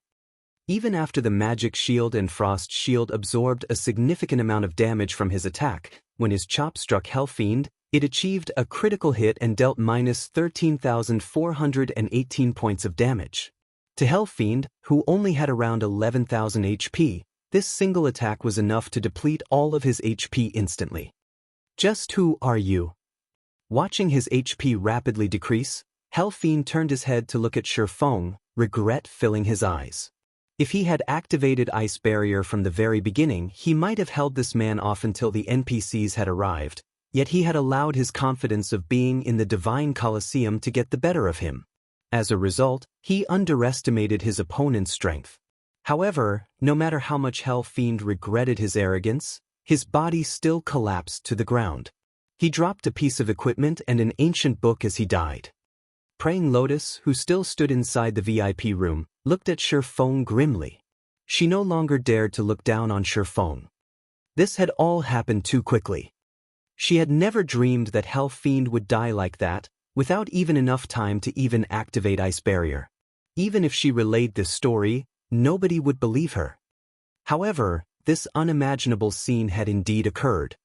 Killing Hell Fiend inside the Divine Colosseum might have seemed extremely foolish, but they had been the true fools. After all, how could an expert of such standard possibly accomplish such a suicidal assassination without at least some confidence of succeeding? Moreover, the burst of mental oppression that had suddenly appeared was simply too frightening. Even from so far away, her mind had still gone blank for a moment. If Feng approached her, only death would await her. Experts were experts because of their quick reactions. However, that kind of mental oppression had even slowed her thought process. In a battle between experts, even an instant of hesitation could be fatal, not to mention falling into a daze. Just who is he? Praying Lotus's mind rapidly shuffled through the well-known experts in God's domain as she watched Feng's cloaked figure. However, not one of the experts she knew of possessed a cold, ethereal aura like the man before her. She felt as if she were looking at an emotionless robot, rather than a human being. While Praying Lotus tried to guess Feng's identity, Feng hurriedly collected the equipment and ancient book Hell Fiend had dropped. He then used space movement and departed from the Divine Colosseum silently. Shortly after Feng left, a group of level 200 guards wielding spears reached the scene of the crime. However, aside from Hell Fiend's corpse, nobody else was present in the corridor. Moments after the guards arrived, a few curious players rushed to the scene as well. When they discovered Hell Fiend's corpse, none of them could believe their eyes.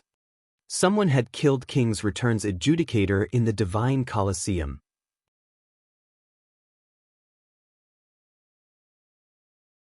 Chapter 866, Number 1 Bounty. Isn't that Hell Fiend, this year's audition host? Why is he dead? What happened here? When the players attending the audition saw Hell Fiend's corpse on the ground, the quiet corridor erupted with noise as they fell into a heated discussion. Who was Hell Fiend? What was this place? Everyone knew the answers to these questions. Yet Hell Fiend had died here. News of Hell Fiend's death in the Divine Colosseum spread like wildfire. Posts about the incident filled the front page of the Glory Empire's official forums. There were even commentary videos and photos showing Hell Fiend's corpse. Instantly, this incident caused a commotion that swept throughout the Glory Empire. Every player in the Empire was curious about what exactly had happened. Inside King's Return's guild residence. Lotus, you were there. What happened? A dignified, middle-aged man sternly demanded after he finished reading the report he had received. This man was none other than the Thunder Sword of King's Return, Broken City, one of the Super Guild's upper echelons. Even the adjudicators had to treat Broken City with great respect. However, this was not only due to the man's status in the guild, but also because of Broken City's strength. The man was one of the strongest fighting forces in King's Return. Hell Fiend's assassination was by no means a trivial matter. He had even died inside King's Return's territory. King's Return had become a laughingstock among the super guilds over this incident. This is the video I recorded. Praying Lotus forwarded her video, which displayed Feng's assassination of Hell Fiend, to Broken City. In the video, Hell Fiend had died almost instantly without any time to resist. This video made Broken City's eyes twitch in anger. He was very familiar with Hell Fiend's combat standards. Theoretically, it was impossible for the young man to blunder so severely. If Hell Fiend had not fallen into a daze for that brief instant, he could have survived that attack. Lotus, what happened during that instant? Broken City asked as he turned to the oracle with a serious expression. Although Praying Lotus had made a recording of the battle, there were many things that could not be felt through watching a video. He also did not think that Hell Fiend would die such a foolish death. Following which, Praying Lotus relayed the events that had occurred in the corridor, particularly emphasizing the moment when Feng had attacked Hell Fiend. No matter how much she may have wanted to, she could never forget the feeling of that intense mental oppression. Even the oppression she felt from the guild's old monsters could not come close to Feng's. There had also been that sudden burst of mental oppression she had felt when Feng launched his attack. In that instant, that oppression had far surpassed even that of Grand Lords. During that moment, she felt as if she had been an ant, waiting for some monster to squish her to death. Mental oppression? Broken City's expression turned somber. He had never imagined that God's domain would have such an expert. He finally understood why Hell Fiend had died so easily. In a fight between experts, life and death could be determined in an instant. This fact could not be any more real than in a game like God's Domain. Lotus notified the players below immediately. I don't care what methods they use, they must find this person. Also, place a bounty of 20,000 gold on the man's head. Those who can provide clues leading to him can earn a reward of 100 to 500 gold. We need to show everyone that any player who dares to strike against King's Return and use us as a stepping stone will only find death. Broken City commanded. This assassination was a serious matter. This was the first time King's Return had suffered such a loss from an assassin outside of the Flower of Seven Sins. If they failed to display their strength properly, they would only become a laughingstock for other super guilds. Hearing Broken City's orders, Praying Lotus was shocked. 20,000 gold was no small amount. With this much money, they could easily hire a top-class expert from the Flower of Seven Sins. However, Praying Lotus also understood that it would not be easy to deal with Hell Fiend's killer.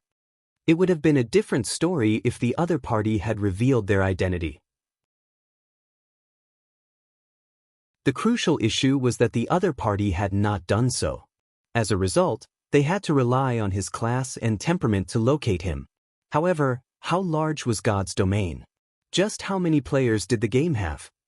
Moreover, God's Domain was somewhat different from other virtual reality games. The game's experts were not only from the virtual gaming world. There was also a large number of real-life martial artists who had joined God's Domain. After all, God's Domain could be played without affecting one's daily life. On the contrary, it could give someone more free time, allowing them to do more with their life. The game practically extended one's lifespan. Who knew just how many unknown experts roamed about God's Domain? Furthermore, even if they looked into the motive behind Hell Fiend's assassination, finding the killer would not be any easier. It would be a simple matter if that person had only killed Hell Fiend out of revenge or for a bounty. However, what if the player had done so to gain fame and prove his strength? There were countless players in God's Domain who would be so daring. This would be like trying to find a needle in a haystack. Such incidents often occurred every day. There were some who used guilds to become famous, while others used well-known experts to become famous. It was typical for players to use super guilds experts to garner fame. Moreover, such incidents had occurred many times in the past. Among them, the most famous case regarded Silver from the Flower of Seven Sins. Silver had used the upper echelons of several super guilds to build his fame. Although these super guilds had tried to retaliate, they were all helpless against the man. Aside from Silver's personal strength, he had extremely powerful backing. In the end, the various super guilds had been forced to compromise. However, unlike Hellfiend's killer, Silver had not hidden his identity. Hence, the only way they could possibly locate this killer was to offer an astronomical bounty. Shortly after, news regarding the Bounty King's return had announced spread throughout God's domain. The bounty of 20,000 gold stupefied everyone. The previous top player on the bounty list had only been worth 8,000 gold. This was, by far, a new record in God's domain. King's return is insane. That's 20,000 gold they're talking about. If I had that much money, I wouldn't have to work for the rest of my life. This is too cool. If a super guild placed a 20,000 gold bounty on me, I could die with pride. But why isn't there a mention of the target's name? Silver fire burns in both of his eyes. He also has a chilling vibe about him. Why don't we call him Frost Eye? Frost Eye? That sounds like a fitting name. A chilling aura and silver eyes. I can picture that person easily with that name. After the bounty had gone public, it was all many players throughout God's domain could talk about. Many also started to idolize Feng. For countless players, both Hellfiend's strength and his background were unattainable. Now, however, a mysterious expert had slain a powerful existence like Hellfiend. Moreover, as everyone thought that the nickname Frost Eye was rather fitting for the Image King's return had published of Feng, the nickname spread like wildfire. As a result, another top-tier assassin had emerged in God's domain. His name was Frost Eye. However, Feng, the incident's culprit, was clueless about this as he had long since returned to the candlelight trading firm in White River City and was carefully studying the ancient book.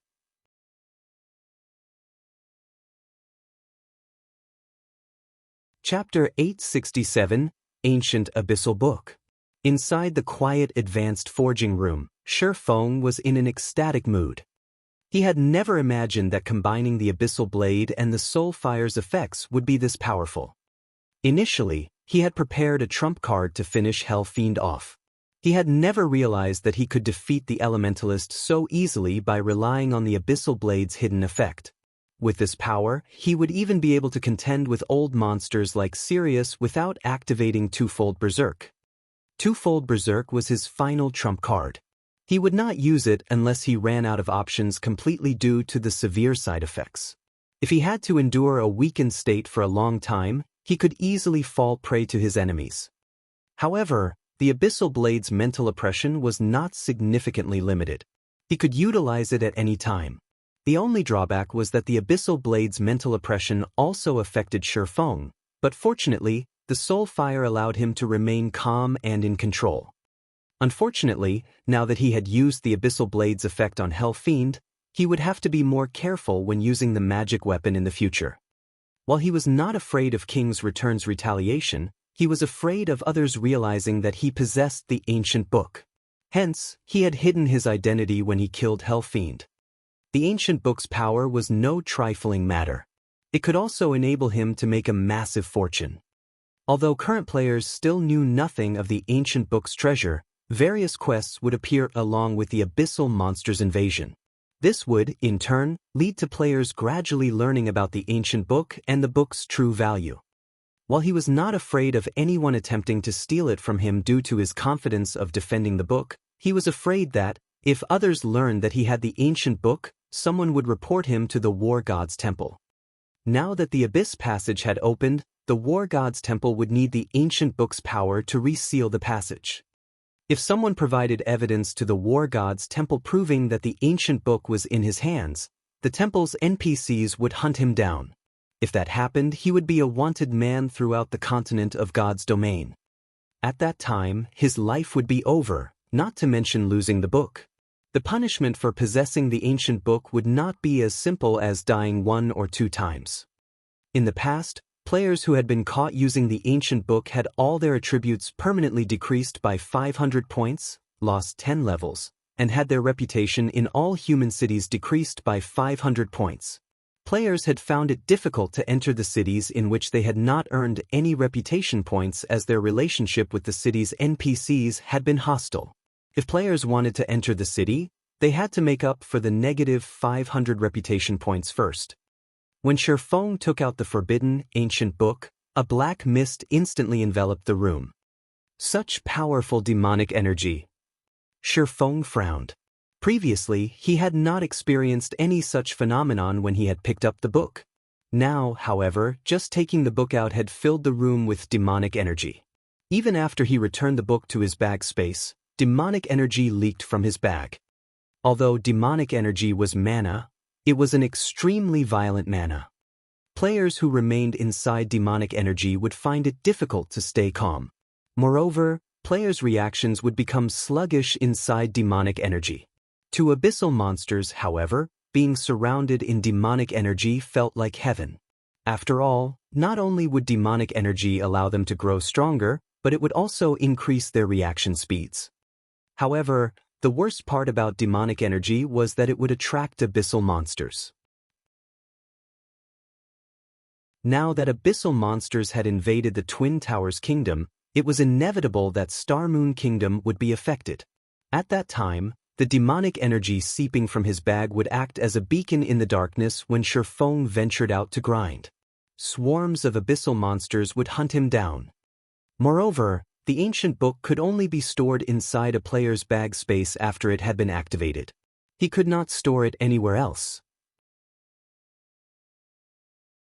However, while Feng's headache grew while he tried to find a solution to deal with the demonic energy leaking from his bag, the sound of a system notification reached his ears. System, congratulations. You have obtained the ancient abyssal book. Do you wish to wield the book? System, after becoming the wielder, you can gain initial control over the ancient abyssal book's power. However, an abyss imprint will be placed on your body. If the War God's Temple discovers you, you will receive a severe punishment. So, this is the issue. Feng could not help but release a sigh of relief. Immediately, he clicked agree. Currently, he was in sore need of money.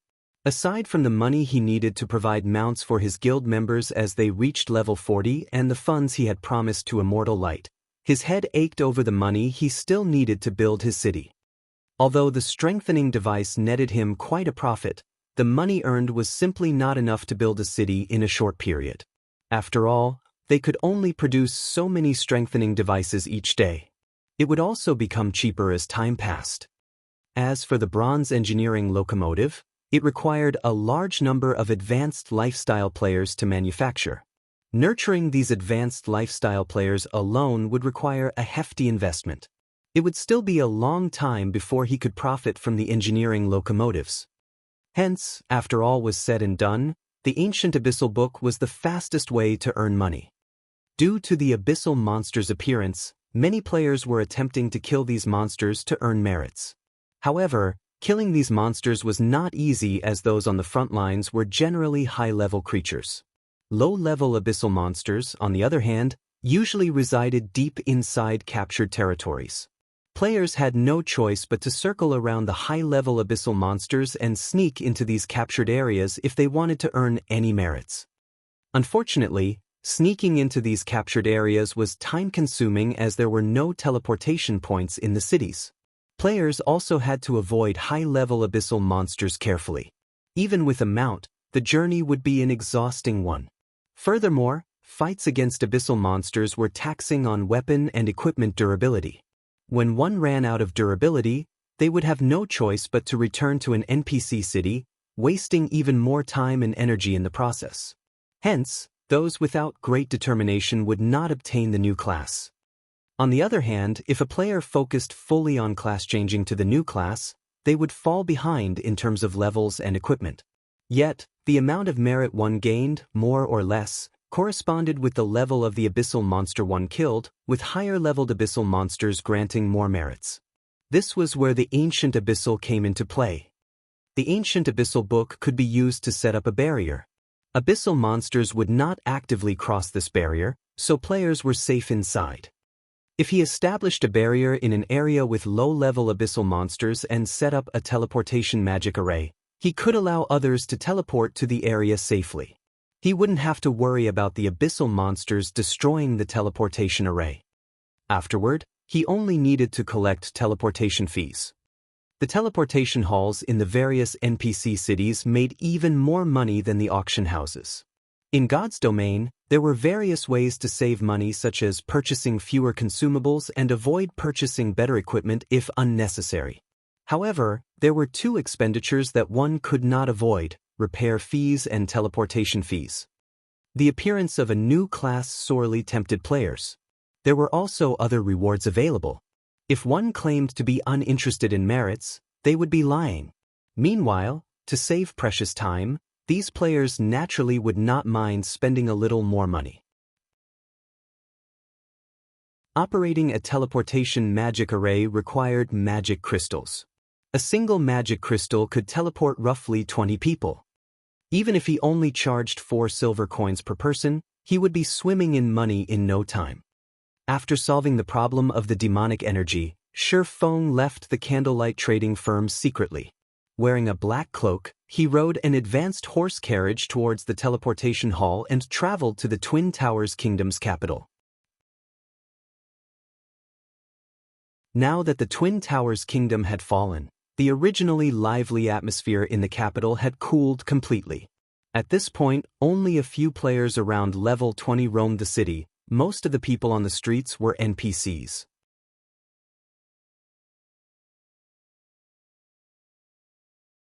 Chapter 868, Abyss Town.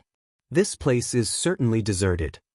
Aside from noticing a few players in the teleportation hall, Feng rarely came across any other players, even as he walked the trade area streets. It was hard to imagine that there were once millions of players living in this city. Now that the Abyss Passage had appeared, the kingdom's other cities had long since fallen. Only the Twin Towers Kingdom's capital had withstood the invasion. The abyssal monsters had transformed the various cities into nests. Players couldn't level up safely in the fields anymore. Hence, the majority of the players in the Twin Towers Kingdom had migrated to neighboring kingdoms and empires. Moreover, due to the Abyss invasion, teleporting from the Twin Towers Kingdom to other kingdoms and empires was now free of charge. Players did not need to worry about being buried with the Twin Towers Kingdom. Although the Twin Towers Kingdom was the Abyssal invasion's main target, the surrounding countries had also been significantly affected. As a result, the Black Dragon Empire experienced a flood of refugee players, causing the empire's player population to soar. The capital's shops were completely void of players. However, although there were only a few players left in the city, none of the guilds who owned the lands here had any intentions of selling them. None of them were fools. The Abyss Passage's activation was simply an expansion pack. The kingdom would soon revert to its original state. They wouldn't sell their lands rashly and hurt their opportunities in the future. However, Feng had not come here to purchase land. Immediately, he searched for a deserted area and used space movement, traveling towards Snowfield City. After abyssal monsters had invaded the Twin Towers Kingdom, every other city's teleportation hall had been rendered unusable, aside from the capital cities. If one wanted to travel to these cities, they had to do so on foot. Although Feng had a mount, it would take over a week to reach Snowfield City from the capital. Hence, space movement was the fastest method. If players wanted to earn merits by killing abyssal monsters, Snowfield City was the best location to do so. This was because the most dangerous location was also the safest. Although Snowfield City was where the Abyss Passage had opened, the high-level abyssal monsters that had emerged had long since wandered off. The abyssal monsters remaining in Snowfield City could be considered the lowest-leveled bunch. Players had discovered this after experiencing multiple Abyss invasions.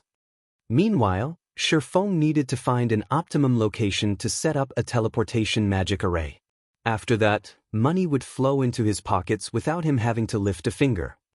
As Feng used space movement again and again, the abyssal monsters he teleported close to ignored him, as he was the ancient abyssal books wielder. As a result, he arrived before Snowfield City safely. Snowfield City had already become an abyssal nest. Abyssal monsters patrolled the city. He could also see many abyssal monsters cultivating the surrounding forest, using the reclaimed land to grow various abyssal plants. The Abyss Passage was a short distance away from Snowfield City, and situated beside the passage was a tall fortress hovering in the air. Beneath the flying fortress was a town composed of abyssal monsters. Inside this town, one could even see abyssal monsters trading with each other. Without hesitation, Feng rode the demonic flame tiger into that monster town. The Dark Abyss was not only home to bloodthirsty monsters. There were also many intelligent life forms in the Abyss.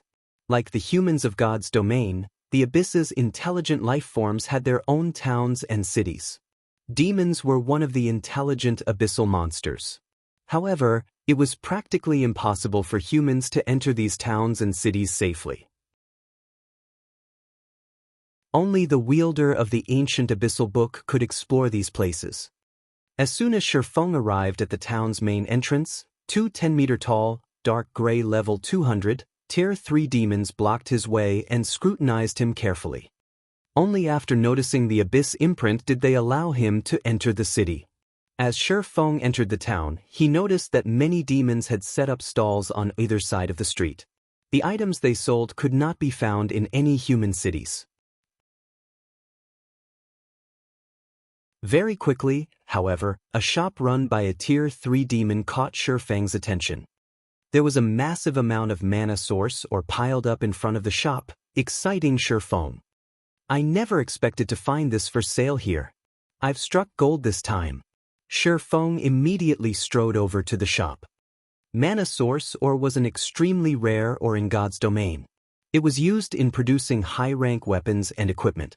If this item appeared on the market right now, players would fight over it. Mana source ore only appeared in areas with intensely dense mana.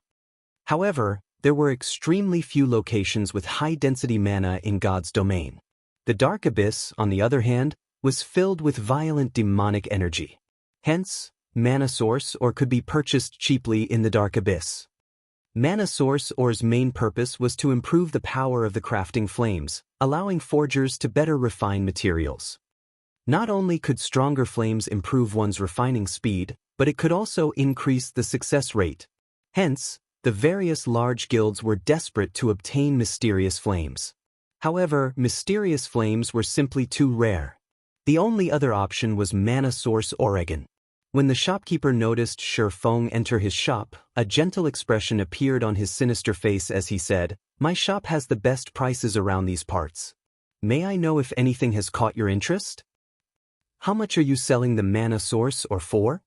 Feng casually inquired.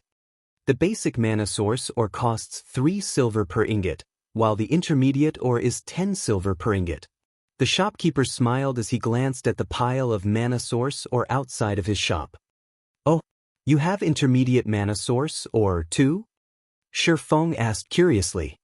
Mana source ore fell into 4 ranks: basic, intermediate, advanced, and special.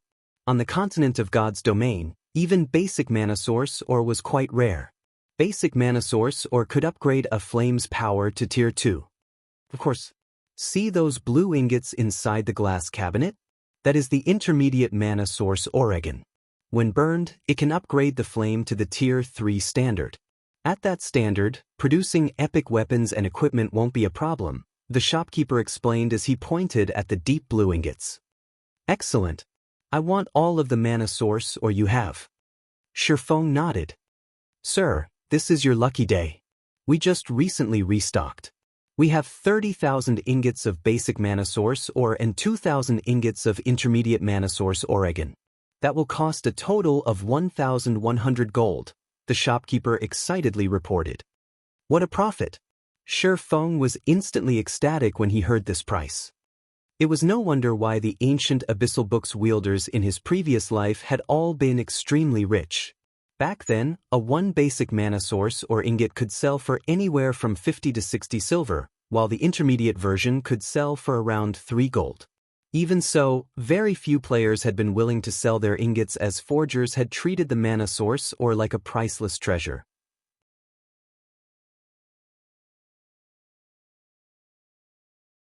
Chapter 869, Monster of Legends.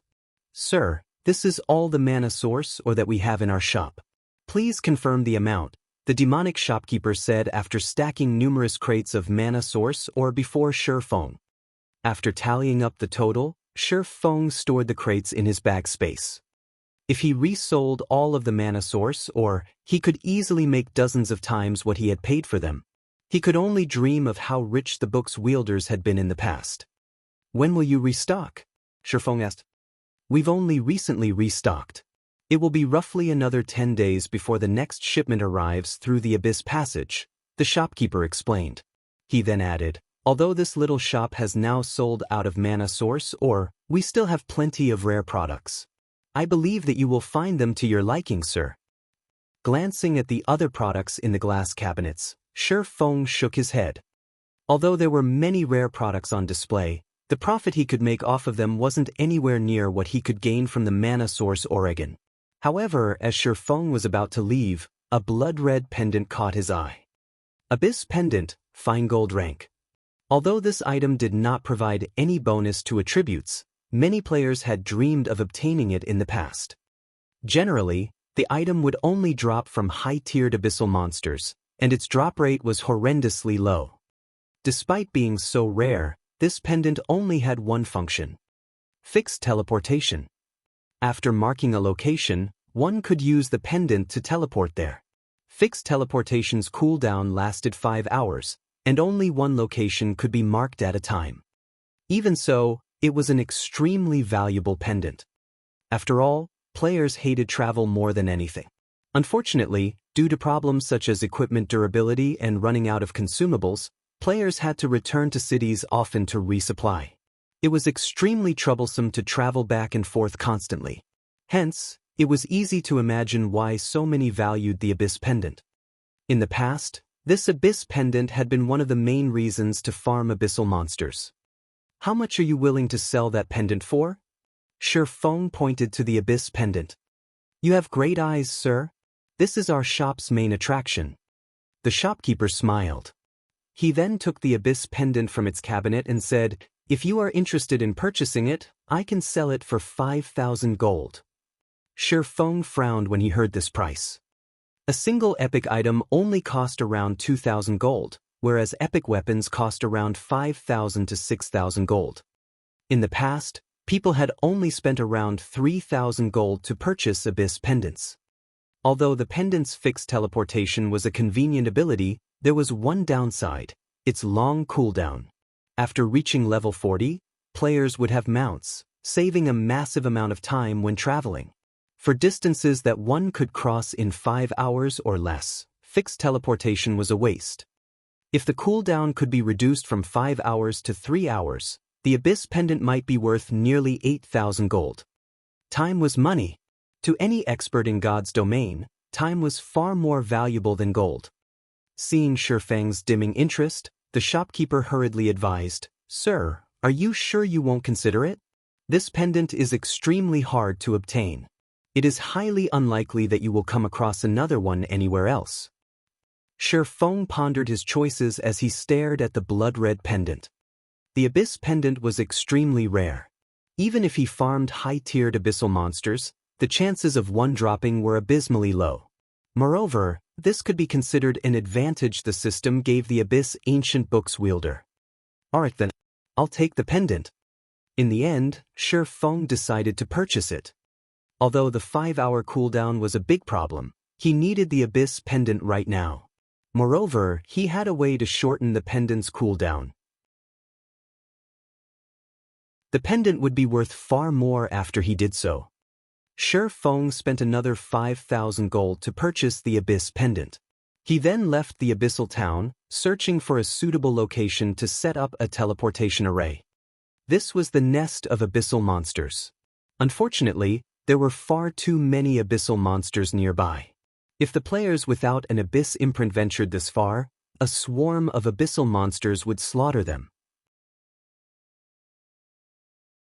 Hence, he needed to choose his location for the teleportation array carefully. Time flew by.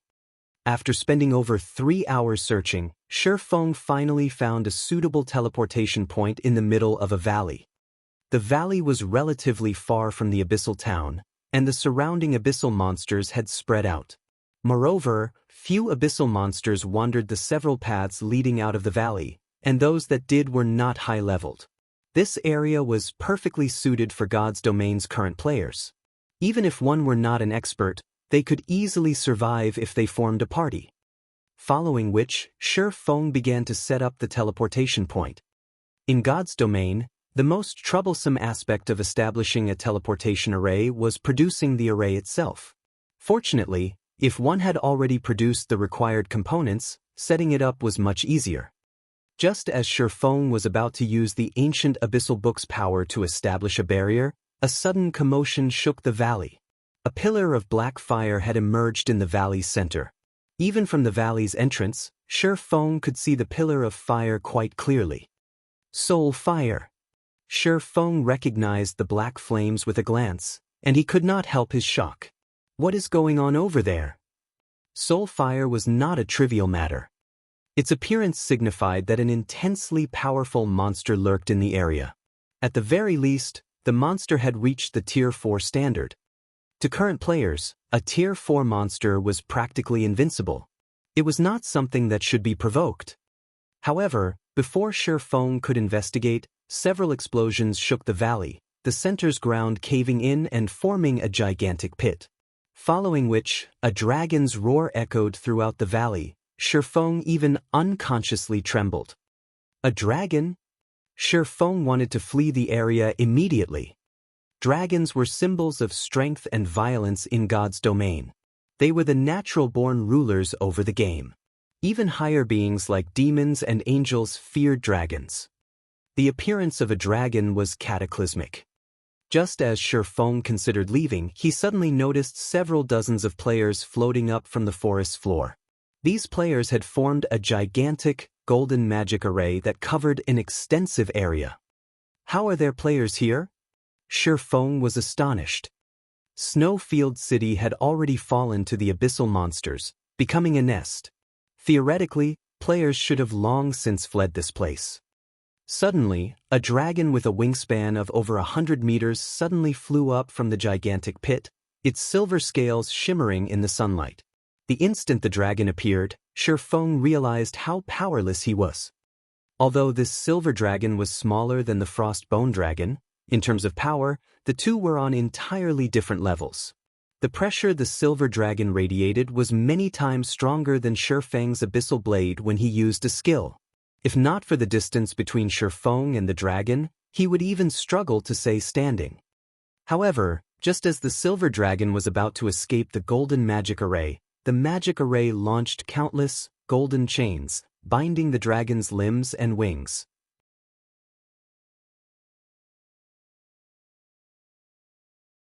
Chapter 870, Legendary Figure. When the silver dragon landed, the sky darkened as a gray mist enveloped the area. Feng had still considered leaving this place. However, after seeing the gray mist envelope valley, a bitter smile appeared on his face. Just who are these people? Curiosity bloomed within Feng as he looked at the flashing, golden magic array in the distance. Regardless of the other players in the valley or why they were here, Feng was shocked to see the gray mist. This was the Tier 5 curse, Dark Sanctuary. When activated, the spell would trap a fixed space within a barrier. Unless one destroyed the barrier or the caster removed the spell, no one could enter or leave the barrier. Moreover, under this Dark Sanctuary, players could not contact the outside world. Even teleportation tools and skills were useless. Gritting his teeth, Feng dashed towards the dragon. The valley was not large. Thus, the dragon was not far. With Feng's speed, after running for a dozen minutes or so, he reached an area of dense forest near a lake. The silvery gray dragon, bound in golden chains, stood proudly in the center of the lake, releasing one roar after another. The lake was roughly 400 meters across. With the dragon standing in the lake, it seemed like a small pond. Every time the dragon slashed its claws, it created massive waves that washed over the surrounding forest. Silver Dragon, Dragon, Tier 5. Level 220. HP? Slash? The Frostbone Dragon Feng had faced in the Abyss battlefield paled in comparison to this Silver Dragon. With a single swing of its claws, the Silver Dragon could easily exterminate the Frostbone Dragon. This was because the Frostbone Dragon was not actually a member of the dragon race. Rather, it was an undead creature that had taken on the appearance of a dragon. It did not possess the power of the real thing. Feng also noticed dozens of players standing around the lake, continuously bombarding the Silver Dragon with various attacks. These players' levels were quite impressive, with the lowest among them being level 38 and the highest reaching level 39. Including the players maintaining the magic array, it was obvious that this was a 100-man team. Currently, only super first-rate guilds and super guilds were capable of dispatching a team of such caliber. Moreover, it was impossible for current players to deal any damage to the Silver Dragon, yet these players had managed exactly that. Although their damage was not high, with each of their attacks dealing 1 to 2,000 damage. These players were also coping with the Silver Dragon's attacks fairly well, dodging every avoidable attack possible. For attacks that could not be evaded, the team's 5 MTs worked together to protect the other players. Theoretically, even a light snort from the Silver Dragon could end these 5 MTs' lives, yet even after blocking an attack from the dragon's claws, all 5 survive, being thrown backward and taking damages of minus 7,000 points each. To these MTs with over 17,000 HP, the damage was bearable. What a powerful magic array! Feng's attention was on the golden chains around the Silver Dragon's body. Feng could feel faint divine might radiating from those chains. Although the divine might was not on the level of the chains of order, it had no problem suppressing a Tier 5 dragon. With the golden chains binding it, not only was the Silver Dragon's mobility restricted, but its strength was also notably suppressed. This was also why these players could stand against the Silver Dragon. Otherwise, the dragon would have undoubtedly killed them already. As these players fought the Silver Dragon, Feng quietly watched from a distance. Oddly enough, not one of these players wore a guild emblem. They were all certainly independent players. Feng found it hard to believe that such a large group of independent players could achieve such a high levels and possess the strength to contend with the Silver Dragon. However, when Feng's gaze fell on the man leading this 100-man team, he was flabbergasted. That man wielded a crimson longbow. Based on his appearance, he should be in his 30s. He had a handsome face and a well-toned body that resembled a cheetah. His entire being also exuded a certain nobility, as if he ruled over all. Why is Owl here? Feng watched the leading ranger, not believing his eyes. This man's player ID was not actually Owl. Rather, it was the name of an adventurer team. In the past, independent players had formed many adventurer teams throughout God's domain. The Midnight Tea Party had been among the most famous. Like the Midnight Tea Party, Owl had been a top adventurer team. However, unlike the Midnight Tea Party, Owl had possessed many members. The entire adventurer team had around several hundred players. Meanwhile, the combined combat power of these players had been enough to instill fear into Super Guild's hearts. Moreover, unlike the Midnight Tea Party, which had not had a fixed base, Owl had successfully established its own city. A Super Guild had even attempted to raid Owl's city. However, after sending hundreds of thousands of players, the Super Guild returned without success. After the war, Owl had garnered fame throughout God's domain and ranked as one of the game's top adventurer teams. Owl's creator had been none other than the man before Feng, White Knight. During his peak, White Knight had been capable of defeating 2 Tier 6 God-ranked experts from Super Guilds in a 1-on-2 fight. Tier 6 God-ranked players had long since reached the very peak of God's domain in terms of weapons, equipment, and combat techniques.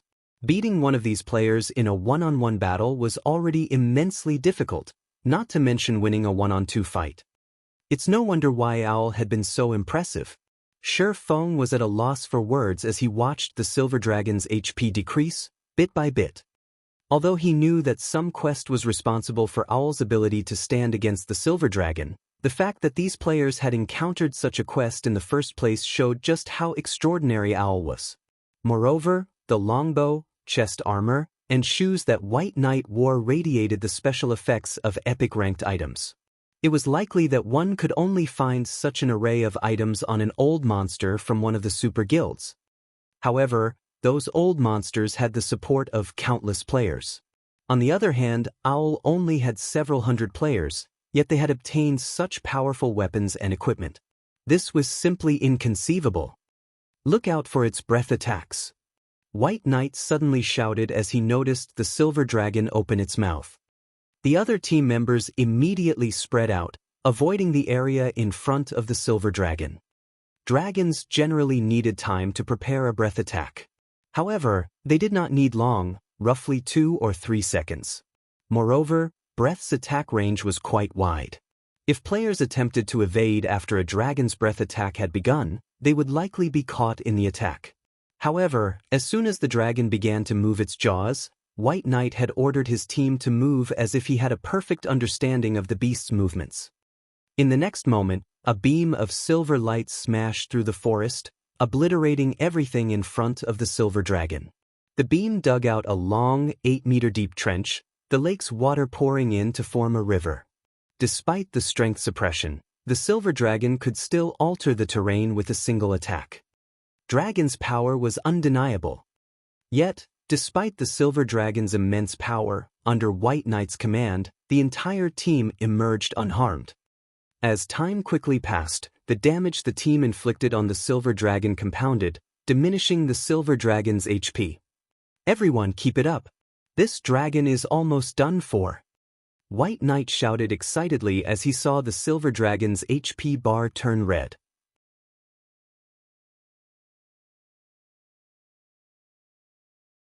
Chapter 871, The Ring of Legends Restlessness. As the Silver Dragon's HP reached a critical low, Feng turned and fled from the dragon. Feng even activated Windwalk, transforming into a blur as he dashed through the thick forest. Dragons should not be provoked. Even with the suppression from an extremely powerful magic array, they were still terrifying creatures when they went berserk. Feng understood that, with the golden magic array's suppression, the Silver Dragon was as powerful as a level 50, Tier 3 Great Lord. However, dragons were not normal monsters. Dragons were even higher on the food chain than fallen angels. Based on Feng's estimations, the Silver Dragon would reach at least Tier 4 after going berserk. A level 50, Tier 4 monster was not something current players could contend with. Owl's 100-man team would, at the very least, have to consist fully of Tier 2 players to stand any chance against the monster. Although Feng had stood roughly 400 yards away from the Silver Dragon, he had felt the danger he was in. Hence, he fled desperately, distancing himself from the dragon. When Feng was over 500 yards away, the Silver Dragon bellowed angrily. "Damnable ants! You dare to ruin my plans! I'll blast you all into oblivion!" As if he had predicted the dragon's next move, White Knight shouted to his team as the Silver Dragon's voice echoed through the valley. "Everyone, retreat from the boss's sides. Frozen Dream, prepare to use the Tier 3 magic scroll." A beautiful, white-robed level 39 female elementalist standing a short distance from White Knight nodded to the ranger's command. She then retrieved a deep blue magic scroll from her bag. The instant she revealed this magic scroll, the surrounding mana surged towards the item. After its threat, the Silver Dragon's wings shook. The golden chains around its body shattered instantly. Following which, the Silver Dragon's body darkened to a pitch black. A short moment later, the layer of darkness on the dragon's body flowed like liquid into the now empty lake. The creepy black liquid had a metallic luster. As the liquid slid from the Silver Dragon's body, it caused the surrounding mana to grow violent and transform into demonic energy. The Silver Dragon abruptly fell to the ground and lost consciousness. However, as it fell asleep, its HP began to recover at a rate visible to the naked eye. This is the main objective. Remove the magic array. Everyone be careful of that thing. White Knight's mouth curled into a smile as he commanded his team to surround the pool of black liquid. Frozen Dream, get ready. Although Frozen Dream did not know what was about to happen, she did not hesitate to unfurl the blue magic scroll and chant the incantation inside it. An aqua-blue magic array formed beneath the elementalist's feet as mana rapidly collected around her staff. The power she exuded was no weaker than a great lord. In the next moment, the black liquid formed into 101 black-armored, human warriors. These warriors' height and weapons varied, with some wielding swords and others wielding spears. There were also some who wielded crossbows, short bows, and longbows. Their tiers were also different. Some were common monsters, while some were elites. The most powerful among them, however, was a two-handed saber-wielding humanoid chieftain. These monsters were unanimously level 50. In addition, the human warriors shared one special characteristic. Their system interfaces listed them as mutants. When Feng saw this, he couldn't believe his eyes. Mutants were enemies of all life. Moreover, they were not bound by the system's restrictions in terms of level or region. They could grow independently and roam through God's domain as they wished. Although these warriors' tiers were not particularly high, a single common mutant could rival a lord-ranked monster of the same level, while an elite mutant was as strong as a high lord. A chieftain mutant's strength approached that of a grand lord. However, this was only the tip of the iceberg. As time passed and these mutants devoured and killed more monsters and players, their strengths would rapidly increase. In Feng's previous life, a single level 80 common monster that had become a mutant had been enough to torment an entire country. Meanwhile, a total of 101 mutants had just appeared. If they were allowed to live and grow, these mutants would annihilate every player in every country neighboring the Twin Towers Kingdom before the Abyssal monsters got anywhere near them. Suddenly, White Knight shouted, "Now!" Almost immediately, the Frozen Dream waved her staff and pointed it at the recently formed humanoid mutants as she activated her Tier 3 magic scroll. Extreme Frost Field. Suddenly, everything within 150 yards of Frozen Dram transformed into a frozen wasteland. All 101 humanoid mutants froze as well. When activated, the Extreme Frost Field would instantly freeze all enemies within 150 yards for 10 seconds.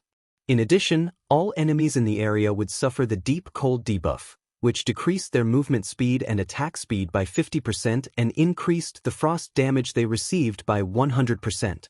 Extreme Frost Field was a large-scale control spell, and in terms of magic scrolls, it was only inferior to summoning spells and large-scale destruction spells. Without a sustainable control removal skill, both players' and monsters' combat power would be limited under the effects of this spell. Excellent! Charge! White Knight stretched his bow into a full moon as he smiled at the frozen mutants. Show! Show! Show! Instantly, 5 arrows carrying the power of Frost 5 common mutants' vital points. -715. -697. -1424. -708. -1417. When the 5 damages appeared, everyone gasped. My God! Are those really common monsters? Their defense is higher than a level 50 Great Lords. Every team member was shocked. Even White Knight frowned when he saw the minimal damage, his expression turning grim as if he had not expected this development. Everyone knew how powerful White Knight's equipment was. He had a total of 3 epic items, one of which was his weapon. In addition, his epic rank chest armor could reduce the level requirement of all items by 5 levels. Hence, aside from his epic items, White Knight's equipment was all level 40 Dark Gold equipment. Yet, even with such a high-end weapon and equipment, his frost arrows had only dealt around -700 damage. This was even after the Deep Cold debuff had increased the frost damage the mutants received by 100%. Meanwhile, the common mutants had 1,500,000 HP each, while the elite mutants had 4,800,000 HP. As for the largest humanoid mutant, it had 15 million HP. Even if these mutants stood there and did nothing, it would take a long time for their team to kill all 101 of these mutants. Don't panic. We knew that this quest wouldn't be an easy one. Kite the elites and chieftain first. We'll deal with these monsters one by one. Try to conserve as much of your stamina as possible. White Knight commanded after he readjusted his mood.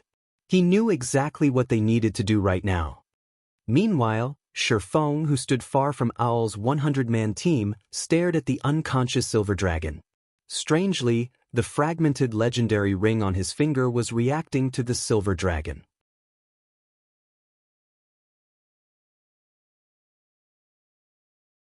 Chapter 872, Repairing the Heavenly Dragon's Breath. Under White Knight's encouragement, his team overcame their worries and started moving to separate the mutants from each other. However, just as a shield warrior was about to, a still frozen common mutant's aggro. The frozen effect, which should have lasted 10 seconds, disappeared. As if it had been planned, 6 common mutants quickly and seamlessly surrounded the level 38 shield warrior, flanking him from all sides. They then launched extremely precise, vicious attacks. Although the shield warrior tried to dodge, the mutant's attack speed was frighteningly high. It took the shield warrior all he had to dodge 2 mutants, much less 6. Even after using his shield to defend himself, 2 mutants broke past his shield and struck. The shield warrior lost nearly 10,000 HP from both attacks. Over half of his HP had vanished in an instant. As the shield warrior considered retreating, 4 mutants charged forward and grabbed at him, restraining him. He could not even execute a skill to shake the mutants off. As for the remaining 2 common mutants, they laughed sinisterly as they thrust their weapons into the shield warrior again and again, causing the shield warrior to scream with agony. As if they were performing for the players, the mutants took their time in killing the shield warrior. Although the other Owl members tried to save the shield warrior, the other mutants had coordinated to keep them at bay. The mutants' damage was also quite high. Even with a constant stream of healing, the shield warrior could only watch as his enemy hacked him to death. His eyes contained an endless fear as he passed away. Everyone's hearts grew cold as they watched, consumed by fear. Were these monsters really monsters? This thought penetrated the players' minds. They had never seen monsters coordinate so perfectly before. Aside from having a large variety of skills, the greatest advantage players possessed was their ability to cooperate, using their strengths to make up for their companions' weaknesses. This allowed players to challenge bosses of higher levels and tiers. If monsters grasped this ability, players would lose over half of their advantages. Everyone, maintain your distance from these monsters. Don't let them surround you. White Knight hurriedly shouted. Although he was also shocked, he reacted quickly. He finally understood just how difficult this quest was.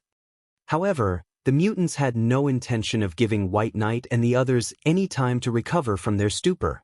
Splitting into multiple, smaller groups, they charged at the magical classes in the back of the group, not bothering to waste time with the MTs and melee classes. These mutants behaved like players, rather than monsters. Without any defenses against this sudden development, White Knight changed strategies, choosing team PvP tactics instead. He had the melee classes circle the ranged classes, holding back the incoming mutants as much as possible as they retreated to more advantageous terrain.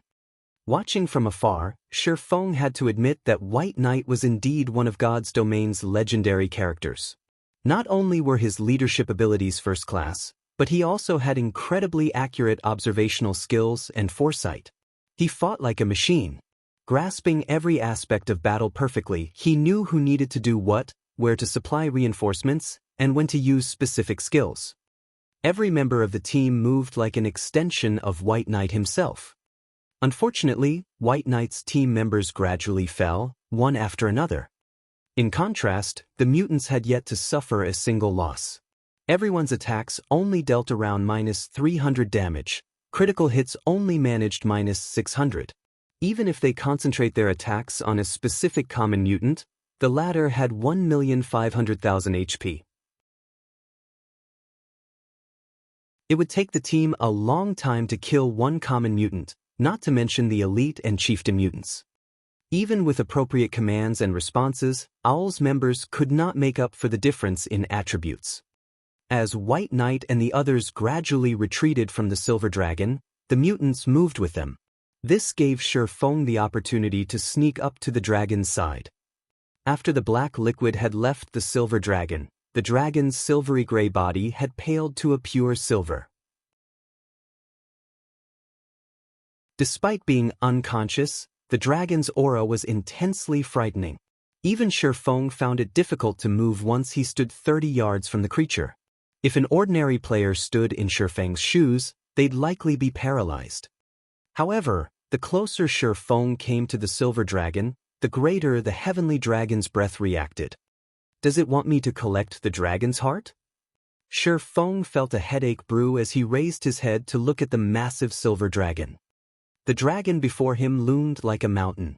The two swords in his hands were no more than toothpicks before it. Moreover, although the Silver Dragon was unconscious, the magic array no longer suppressed it. It had recovered to its original state. A level 220 Tier 5 monster. Even if Feng were allowed to hack and slash at the dragon unhindered, he would not be able to inflict any damage. However, Feng decided to try. Unsheathing Killing Ray, he stabbed the sacred sword towards one of the Silver Dragon's scales. Dang! Sparks flew when his sword collided with the silver scale. The unconscious Silver Dragon did not even receive a mandatory -1 damage from Feng's attack. Moreover, the Silver Dragon's HP bar still increased little by little. Sure enough, damaging a dragon with my strength is nothing more than a dream, Feng laughed bitterly. Although he understood that White Knight and the others had only wounded the Silver Dragon due to the magic array they had received from their quest, Feng only truly understood how impossible it would be to slay this beast after trying it for himself. Unable to harm the Silver Dragon, Feng had no choice but to follow where his ring led. He refused to give up on the chance of repairing the Heavenly Dragon's breath. The Heavenly Dragon's breath had initially been a true legendary item. If he wanted to restore the fragmented legendary ring, he needed 3 magic stars and a dragon's heart. Among them, the dragon's heart was the most difficult to obtain as dragons were maddeningly rare in God's domain. Moreover, they were incomparably powerful. With such a God-sent opportunity before him, Feng really would not give up easily. The Heavenly Dragon's breath had not reacted to the conscious Silver Dragon in the least. However, as soon as the Silver Dragon fainted, the ring reacted. Moreover, the closer he was to the Silver Dragon, the greater the ring's reaction was. Even after standing beside the dragon, the rings grew more intense, throbbing on his finger like a pulsating heart. This indicated that there should be some method to repair the Heavenly Dragon's breath. Otherwise, the ring would have remained quiet. When Feng arrived before the Silver Dragon's heart, the ring's reaction reached its peak. Could it be here? Feng unsheathed Killing Ray and stabbed the dragon. However, like before, the dragon's scales were impenetrable. His attack hadn't even left a mark. With no other choice, Feng placed the hand that wore the Heavenly Dragon's breath on the scales over the Silver Dragon's heart. At this time, the sound of a system notification reached his ears. System, do you wish to absorb the dragon's heart? So, the dragon's heart isn't literally the heart of a dragon, but the power it radiates. Feng was instantly ecstatic. Immediately he chose to absorb the dragon's heart, afraid that he would lose this chance if he waited any longer.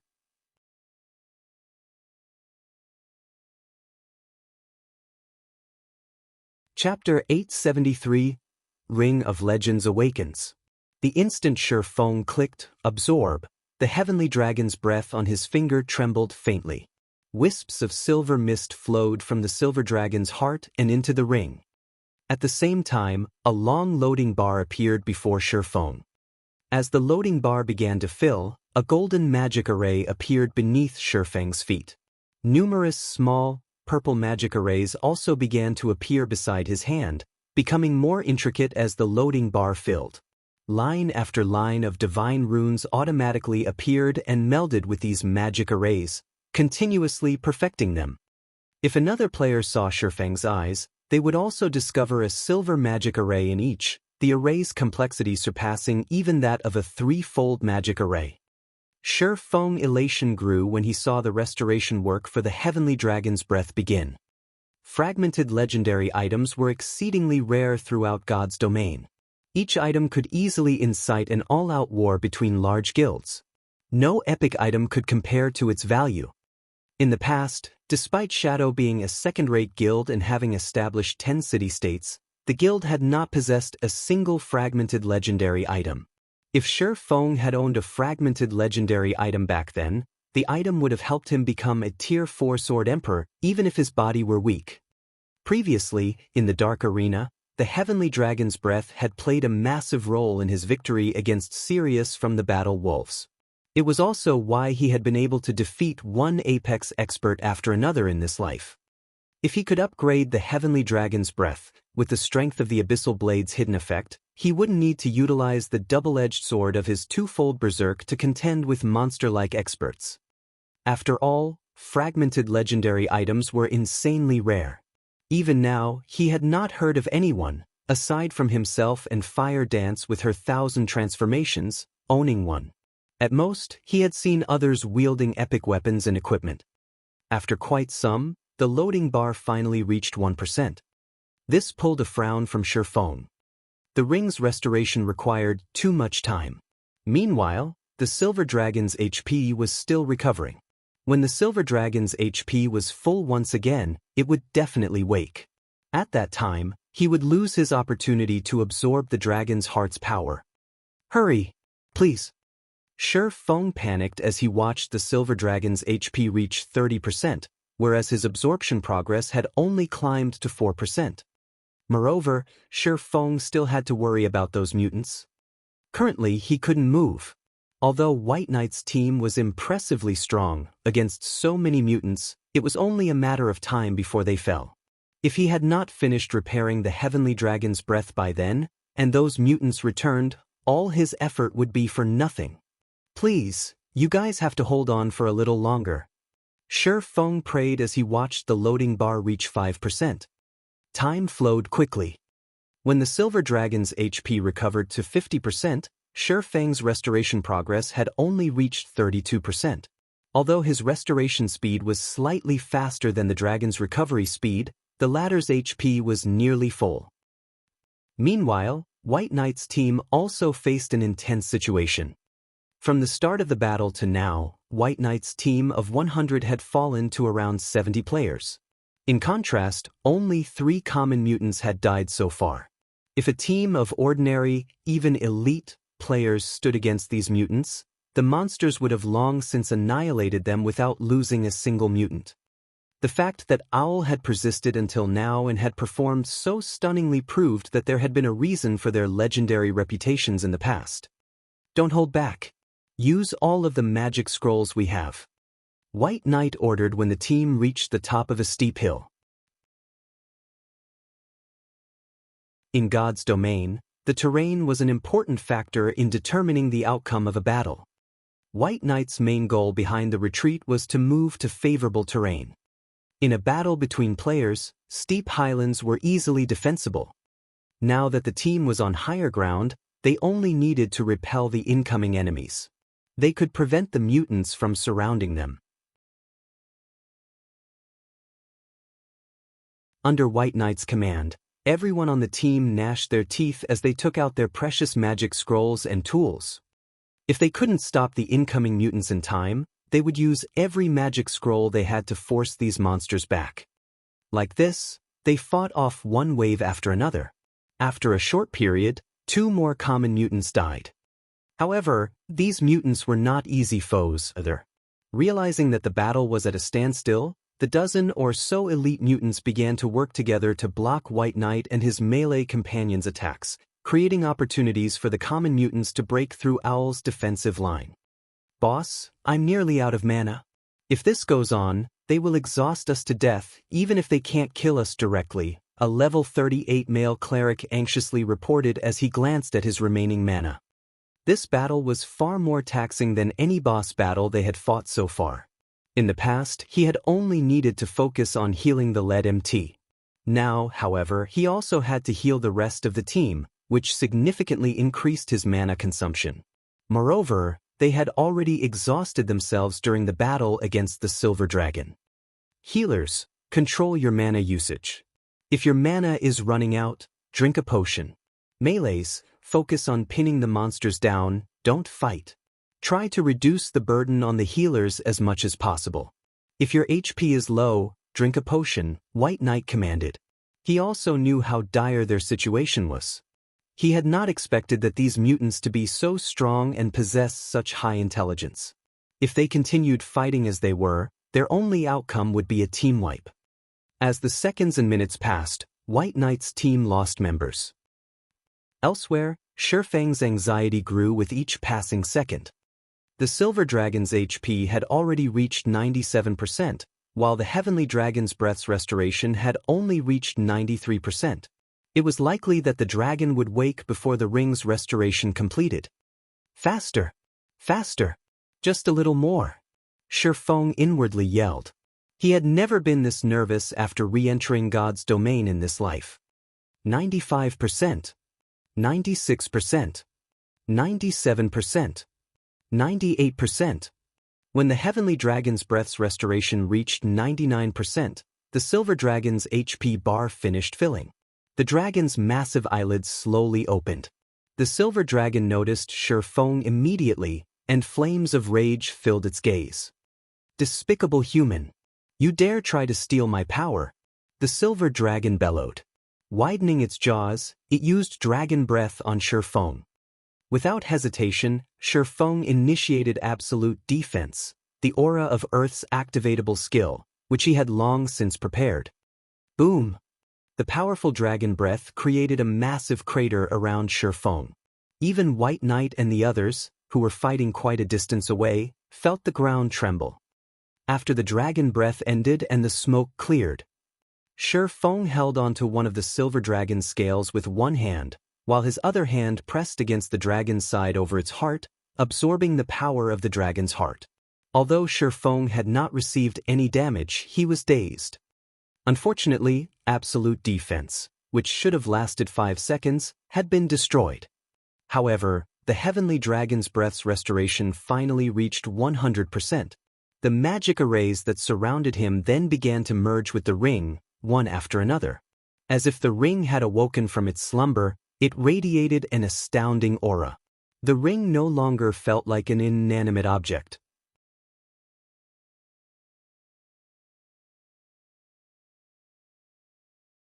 Chapter 874, Dragon's Domination. Although the Heavenly Dragon's breath had been restored, the Silver Dragon was thoroughly enraged. Roar! A single roar shook the valley. Feng had even been thrown over 30 yards, a damage of over -1,000 points appearing above his head. Sure enough, dragons shouldn't be provoked. As Feng climbed up from the ground, he stared at the towering Silver Dragon in shock. This was the Silver Dragon's true power. Its roar alone had caused so much damage. Even throwing several million players at it would be suicide. However, Feng did not know that, if not for the Heavenly Dragon's breath absorbing a large portion of the Silver Dragon's power, the dragon's roar would have been more than enough to claim his life. The Silver Dragon's roar also alarmed the distant mutants and White Knight's team. Big Brother White, the dragon's awake. What should we do? The Elementalist, Frozen Dream, asked worriedly, frowning. They were already badly battered from their fight against the mutants, and winning against these monsters was still a huge problem. If the Silver Dragon joined the fray, it would be their doom. She understood powerful the Silver Dragon was. Now that they didn't have a magic array to suppress it, even its sneeze could end their lives. They could deal with suffering a single death. However, the quest White Knight had accepted was extraordinary. If they failed the quest, the consequences would be unimaginable. We're still too close to the Silver Dragon. Let's continue to retreat. I remember a cave being nearby. Let's head there, White Knight commanded after considering the situation. The Silver Dragon's strength spoke volumes for itself. However, as long as it did not discover them, it wouldn't be a threat. These mutants were still their main problem. Killing one was exceedingly difficult. If not for the advantageous terrain and the large number of magic scrolls and tools they possessed, they would have been dead already. Boss, look, there's someone in the sky. A ranger with sharp eyesight suddenly announced as he looked towards the distant clouds. Huh. White Knight was confused. He unconsciously turned to look where the ranger pointed. They were currently within an abyssal monster nest. They had only arrived here safely due to the teleportation magic array the quest had provided. It was hard to imagine someone else being here. After a close look, White Knight discovered someone flying across the sky. However, roughly 2 seconds later, White Knight's expression darkened. His team members' expressions were similarly grim. They noticed the silver dragon following the player closely. Based on the dragon's appearance, it seemed furious. Moreover, now that the silver dragon was free of the magic array's suppression, it looked far stronger than before. The silver dragon they had previously faced felt like an adorable kitten compared to the prehistoric beast that flew through the sky. Crap, just who is that? As these players watched the figure fight while fleeing the silver dragon, they were stunned. They even wondered if that figure was an NPC rather than a player. However, the green diamond marker above the figure's head confirmed that it was a player. Even if they wanted to deny the truth, they had to face the facts before them. In the sky, Feng had activated Power of Darkness, increasing his attributes by 60% for 10 minutes. In addition, he had activated Wind Rider. Overall, he was slightly faster than the silver dragon. Initially, Feng had despaired, prepared to die and lose the Abyss ancient book. However, after examining the silver dragon's information, he breathed a sigh of relief. Due to the heavenly dragon's breath having absorbed a large portion of its power, the silver dragon had fallen into an extremely weakened state. The previous roar had been the silver dragon's last strand of power. Now, both its level and tier had fallen significantly. Silver Dragon, Tier 4. Level 55. Extremely weakened. Although Feng was definitely no match for a level 55, Tier 4 boss, with the power of darkness coursing through him and the partially restored heavenly dragon's breath, his attributes had far surpassed that of a Tier 2 class of the same level. He also had a skill like Wind Rider to boost his speed. Escape was entirely possible. Heavenly Dragon's Breath, Ring, Fragmented Legendary Rank. Equipment requirement, Strength 400, Agility 400, Intelligence 200. When equipped, all attributes plus 50, level 40. Strength plus 50%, Agility plus 50%, Intelligence plus 35%, Endurance plus 50%. Movement speed plus 35%. Attack speed plus 30%. Ignore levels plus 15. All item level requirements reduced by 10 levels. Additional skill 1, Dragon's Authority. Suppress all enemies in the surroundings with the might of the heavenly dragon, inflicting the fear status onto enemies within a 50-yard distance, reducing their attack power by 40%, attack speed by 40%, and movement speed by 40% for 1 minute. Cooldown, 3 minutes. Additional skill 2, Dragon Breath. Inflicts 10x damage in an 80 by 5-yard line in front of you. There is a 30% chance to induce the fainted state for 3 seconds. Cooldown, 4 minutes. Additional skill 3, Heavenly Dragon's Power. Allows the user to temporarily possess the power of the Heavenly Dragon, increasing HP by 500%, Strength by 150%, Agility by 60%, and Defense by 300%, and grants immunity to all controlling effects for 2 minutes. Cooldown, 3 hours. Additional passive skill, Dragon's Domination, increases the basic attributes of all allied dragons by 15% while suppressing the basic attributes of all enemy dragons by 20%. Every dragon within a radius of 1,000 yards will increase the user's attributes by 500 points. The Dragon Slayer Massacre once owned the Heavenly Dragon's Breath. It was originally a legendary ranked item possessing the suppressed strength of the dragon tribe. Due to damage resulting from a war between gods, its might has greatly decreased. However, the Heavenly Dragon's Breath possesses an incomparably strong magic power and possesses the potential to restore itself. Its past glory may be restored with just 3 magic stars. Current restoration, 1/4. After Feng investigated the Heavenly Dragon's Breath's attributes, he finally understood why the legendary NPC, Faust, had said that, as long as he restored the ring, he would not have to fear the Abyssal Blade's backlash. Despite having only completed 1 out of the 4 restoration requirements, the fragmented legendary ring's abilities were so powerful. He could only imagine how powerful it would be against dragons if he fully restored it. Even if the Silver Dragon were invincible at this stage of the game, due to the dragon's domination skill, he had gained a 500-point buff to all of his attributes. Currently, he was even stronger than when he had been at his peak by a large margin. He was even stronger than a Tier 2 class of the same level. Moreover, the skill had suppressed the Silver Dragon's basic attributes by 20%. It simply could not catch up to Feng.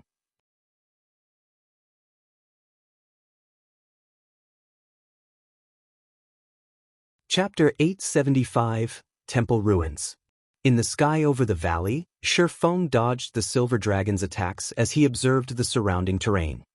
Although the power of darkness had a very long duration, it was bound to end eventually. Once he lost the power of darkness's buffs and had to rely solely on the Heavenly Dragon's Breath, escaping the Silver Dragon would be impossible. There it is. Feng quickly found the Silver Dragon's egress. He then turned and dashed towards that area. Dilapidated temple ruins used to occupy the area. However, the dragon's emergence had raised the ruins. Now, there was only a massive crater with the scattered fragments of the temple ruins. The scene reaffirmed Feng's previous assumption. There was a 99% chance that White Knight and the other Owl members' unexpected arrival was due to a quest. The Silver Dragon's entrance was even more precipitous. Moreover, as soon as the Silver Dragon had appeared, the Tier 5 Cursed Dark Sanctuary had activated. This spell had obviously been set up to prevent something from escaping, and that something was definitely the Silver Dragon.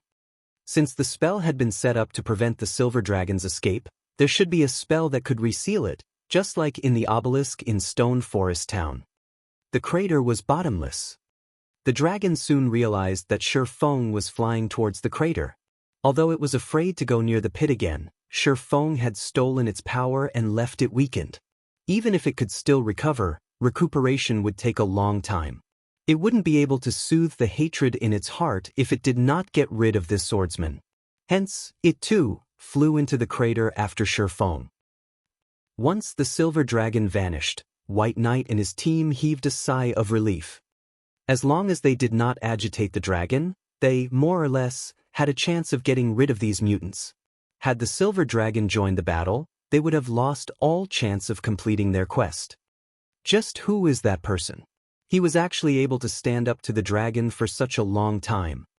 The members of Owl had been deeply shocked when they saw the scene from before. At the end of the day, a dragon was still a dragon. Even if it was weakened extremely, it was still not an ant that players like themselves could go up against. Previously, they had managed to see very clearly that, although the Silver Dragon was in a weakened state, the information it displayed showed that it still had the strength of a level 55, Tier 4 boss. It would be a piece of cake for the Silver Dragon to squash them into pancakes, so much so that they wouldn't even have any power whatsoever to resist it. Alright, focus. The dragon has already disappeared. Let's hurry up and wipe out these mutants. Use a magic array to suppress them. Right away. We no longer have time to hold back. Feng's performance had likewise shocked White Knight considerably. However, he did not think that Feng could pin down the Silver Dragon for very long. Hence, they needed to finish up their task as quickly as possible. As soon as White Knight said so, 15 magical class players in the team each took out a magic scroll and a blue potion. When these magical class players drank down the intermediate mana recovery potion in their hands, their mana, which had been below 10%, instantly recovered by 30%. Their mana recovery speed also doubled for 30 seconds. Following which, these 15 players activated a magic array. Immediately, A gigantic magic array enveloped all of the mutants. The initial extreme frost field had already slowed down the reactions of these mutants significantly. With the effects of the magic array added in, the mutant speeds decreased further by a large margin. Their attributes were also suppressed by 30%. Although the attributes of the mutants were still superior to theirs, they were no ordinary experts. Originally, with just the effects of the extreme frost field, each of them could easily handle a common mutant by themselves. Some of them were even capable of pinning down the elite mutants. Now, against these much slower and weaker mutants, everyone had an even easier time fighting. The appearance of the magic array had instantly turned the tide of the battle. At the bottom of the crater, Feng very quickly discovered a gigantic magic array surrounded by 36 stone pillars over 100 meters tall with numerous divine runes engraved onto them. In addition to these pillars, he also spotted a destroyed altar at the corner of the magic array. It seems that as long as that place gets repaired, I can reactivate the seal. Feng immediately rushed over to the altar. As soon as he arrived before the stone altar, however, he immediately felt as if he had been scammed. To restore the stone altar, he actually needed 1,000 magic crystals as well as the permanent sacrifice of 80 points of all his basic attributes. The number of magic crystals required was nothing to Feng. After all, he always carried several thousand crystals with him in case of emergency.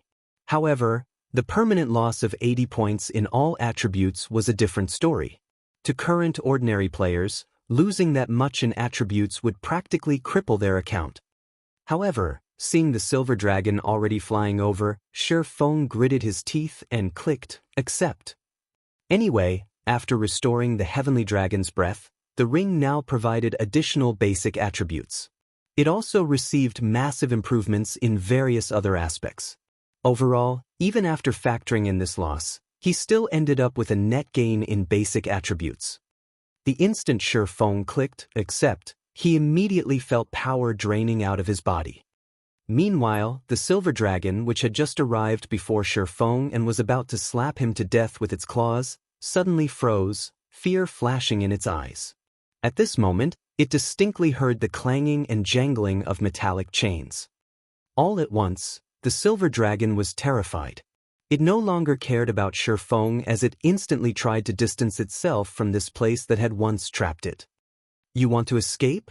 At this moment, a cold smile appeared on Feng's face. If he were to let the silver dragon escape now, he would have sacrificed his attributes for nothing. Abyssal bind. Suddenly, over a dozen pitch-black chains emerged from the ground, directly binding the silver dragon. Although Abyssal Bind had little effect on a monster of the Silver Dragon's caliber, it still managed to delay the dragon by half a second. To most, this half a second might not seem like much. To the Silver Dragon, however, this half a second was sufficient to send it falling from heaven straight into hell. The Silver Dragon broke free of the pitch-black chains, but before it could escape the crater, numerous golden chains shot out from the magic array and bound it. No matter how hard the silver dragon struggled, it was slowly, bit by bit, dragged back down to the bottom of the crater. At this moment, the silver dragon's heart overflowed with despair. It had gone through such lengths to escape its bindings and regained its freedom, yet, just for the sake of getting some petty revenge on a puny little human, it now suffered the binding of these damnable chains once more. Human, you are very amazing. You managed not only to plunder my strength but also to survive against me for so long, and even to reseal me now. I acknowledge you to be an existence equal to myself. At this moment, the silver dragon stopped struggling. Instead, it quietly observed Feng as it asked, "Are you willing to make a trade with me? You should know that dragons won't easily make trades with weak existences like humans. Moreover, dragons always keep their word. As long as a dragon promises to do something, they will definitely see it through." Trade. Feng was surprised in spite of himself when he heard this. At the same time, the sound of several system notifications also entered his ears.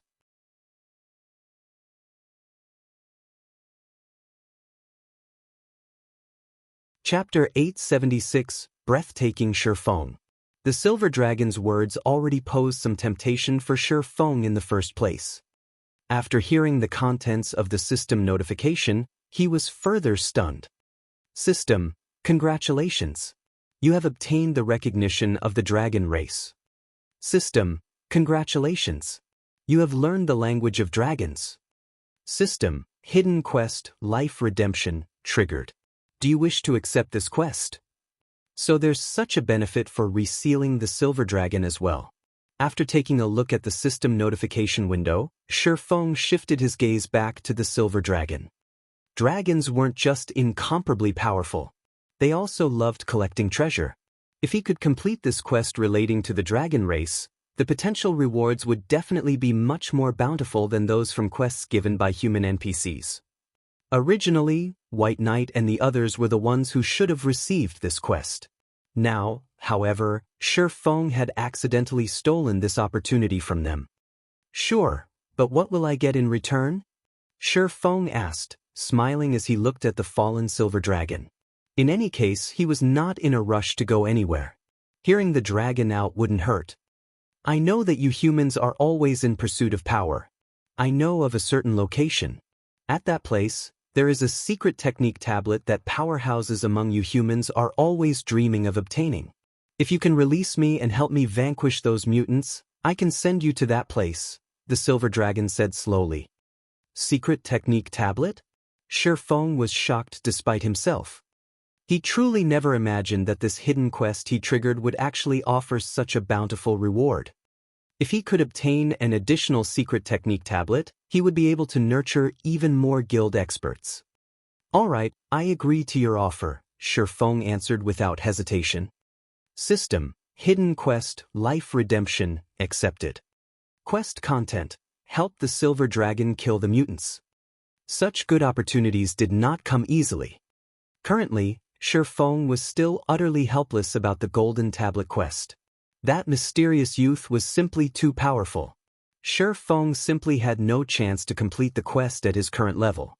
Dealing with the mutants, on the other hand, was much less demanding. These mutants had appeared just recently. They had not undergone any growth as yet and were currently at their weakest. Hence, it would be significantly easier to kill them. If he were to give the mutants 10 days or half a month, even he would be helpless to do anything about them. Following which, Feng destroyed the stone altar once more and liberated the Silver Dragon.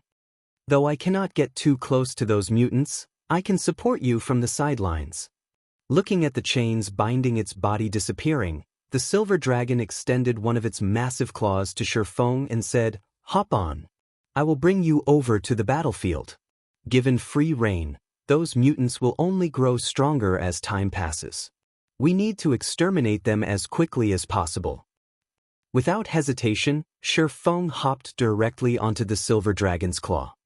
Indeed, just as the Silver Dragon had said, even if those mutants did not devour or kill any monsters or players, they would still grow stronger with the passage of time. Without any intervention, they would become a disaster in God's domain in a few days.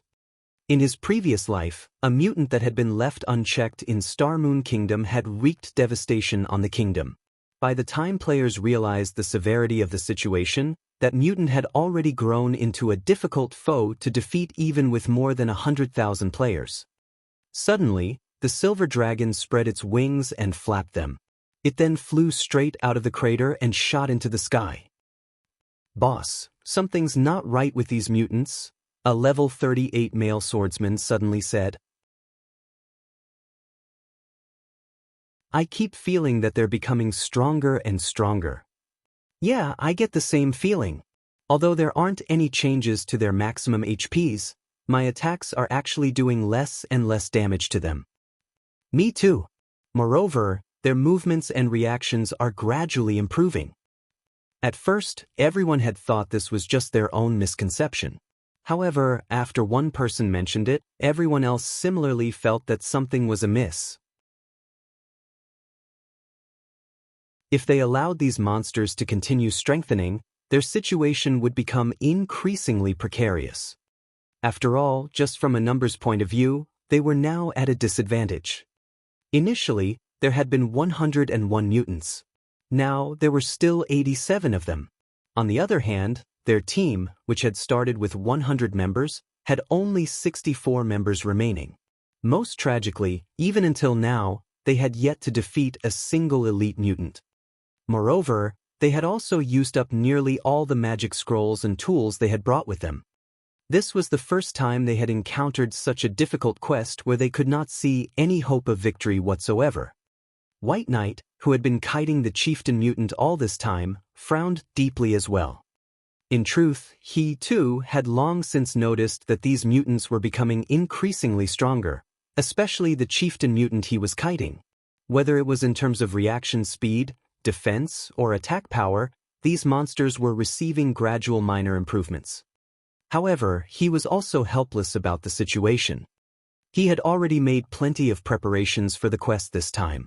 He had never thought that they would still end up failing.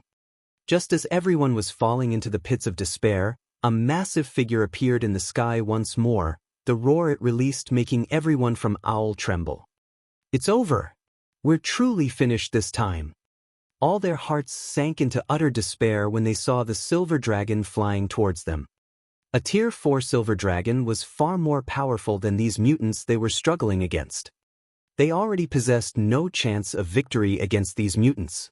Now that a silver dragon was joining the fray, they did not even have the heart to try to resist. "Hey, look at the silver dragon's claw. There seems to be a person standing there." Frozen Dream exclaimed as she stared at the distant silver dragon, her beautiful eyes widening in disbelief. The silver dragon was beyond terrifying. It was truly hard to imagine there would be someone capable of standing on the dragon's claw. Hearing Frozen Dream's words, everyone promptly focused their gazes on the dragon's claws. "Isn't that the player from before? I'm not dreaming, right? The silver dragon that was trying to kill him before has actually fallen under his control? Is he even human?" Everyone was thunderstruck when they saw Feng standing on the silver dragon's claw. Once upon a time, they had been prideful over the fact that they were in possession of either a bronze or mysterious iron mount even before reaching level 40.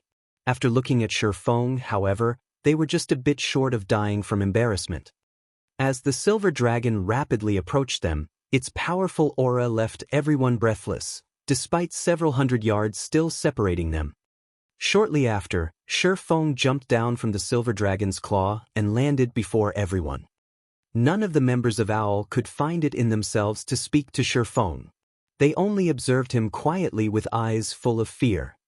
Just the thought of the silver dragon hovering above Feng made them shudder. A single snort from the silver dragon would be more than enough to wipe them out completely. One could say that their fates were currently in Feng's hands. "Fellow friend, how may I help you?" At this moment, even White Knight had an incomparably tense expression as he looked at Feng. Setting aside the silver dragon hovering above Feng, just the swordsman himself gave White Knight a feeling of an unreachable existence.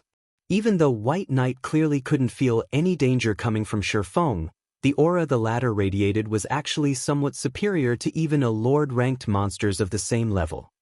In front of an expert of such caliber, even his prideful self had to tread with great caution.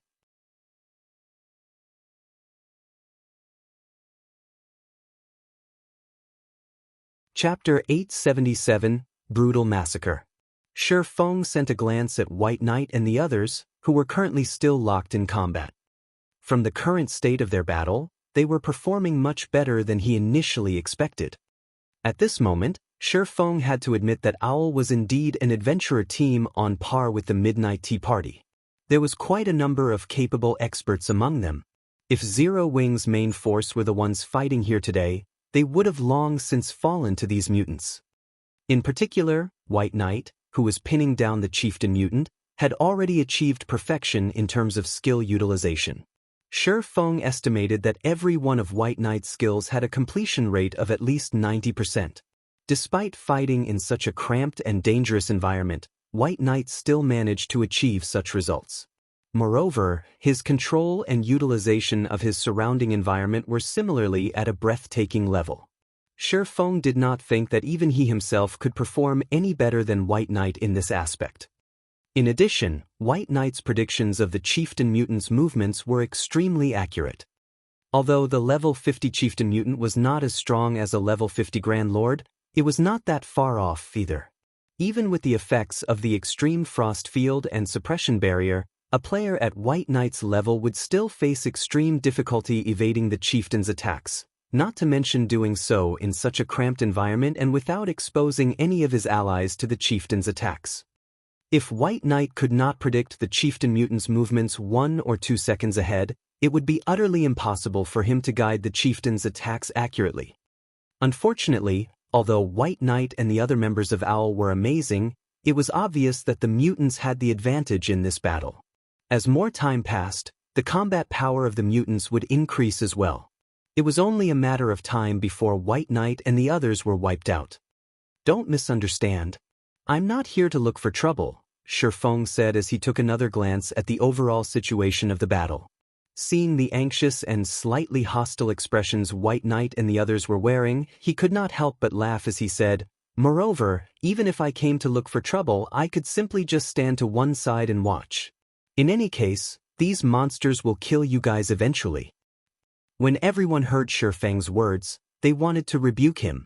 In the end, however, their words got stuck in their throats. This reaction wasn't just due to the strength Feng had displayed. It was also because Feng's words were not wrong. "May I know if fellow friend would be willing to help us out? After the battle, you can have all the loot of these monsters. We won't take anything."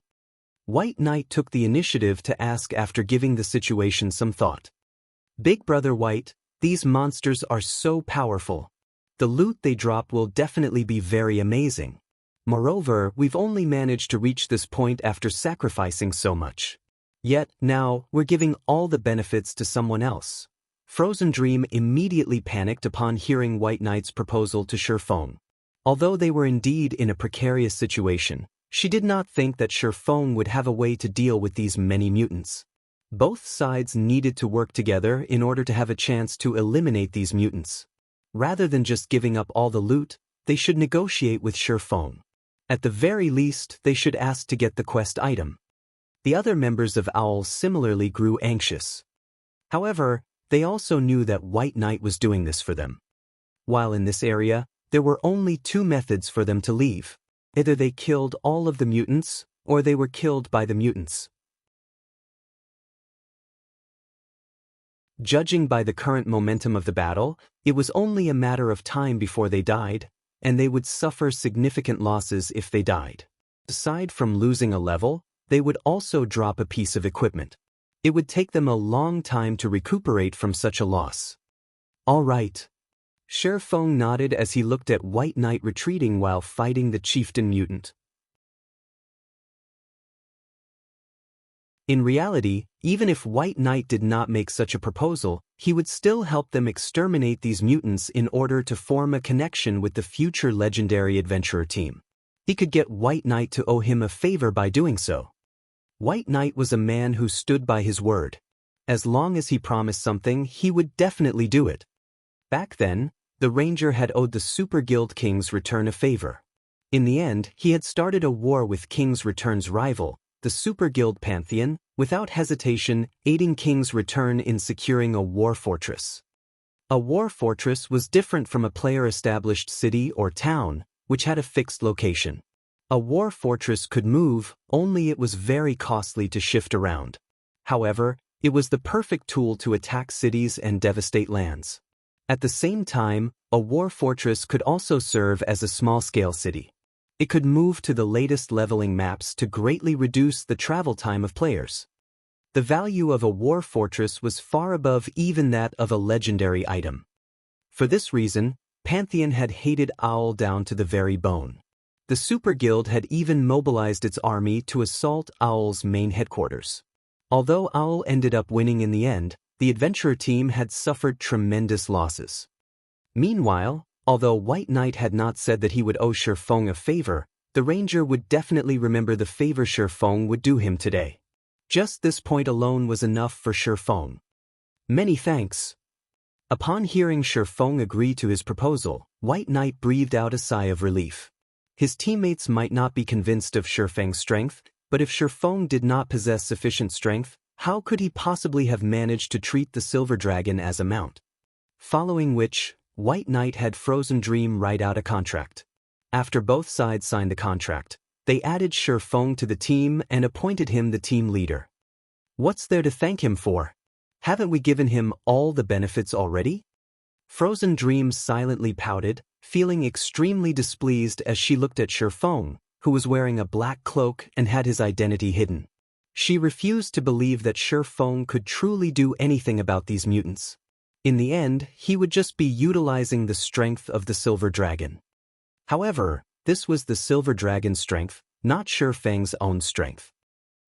After signing the contract, Feng also informed the silver dragon to take action.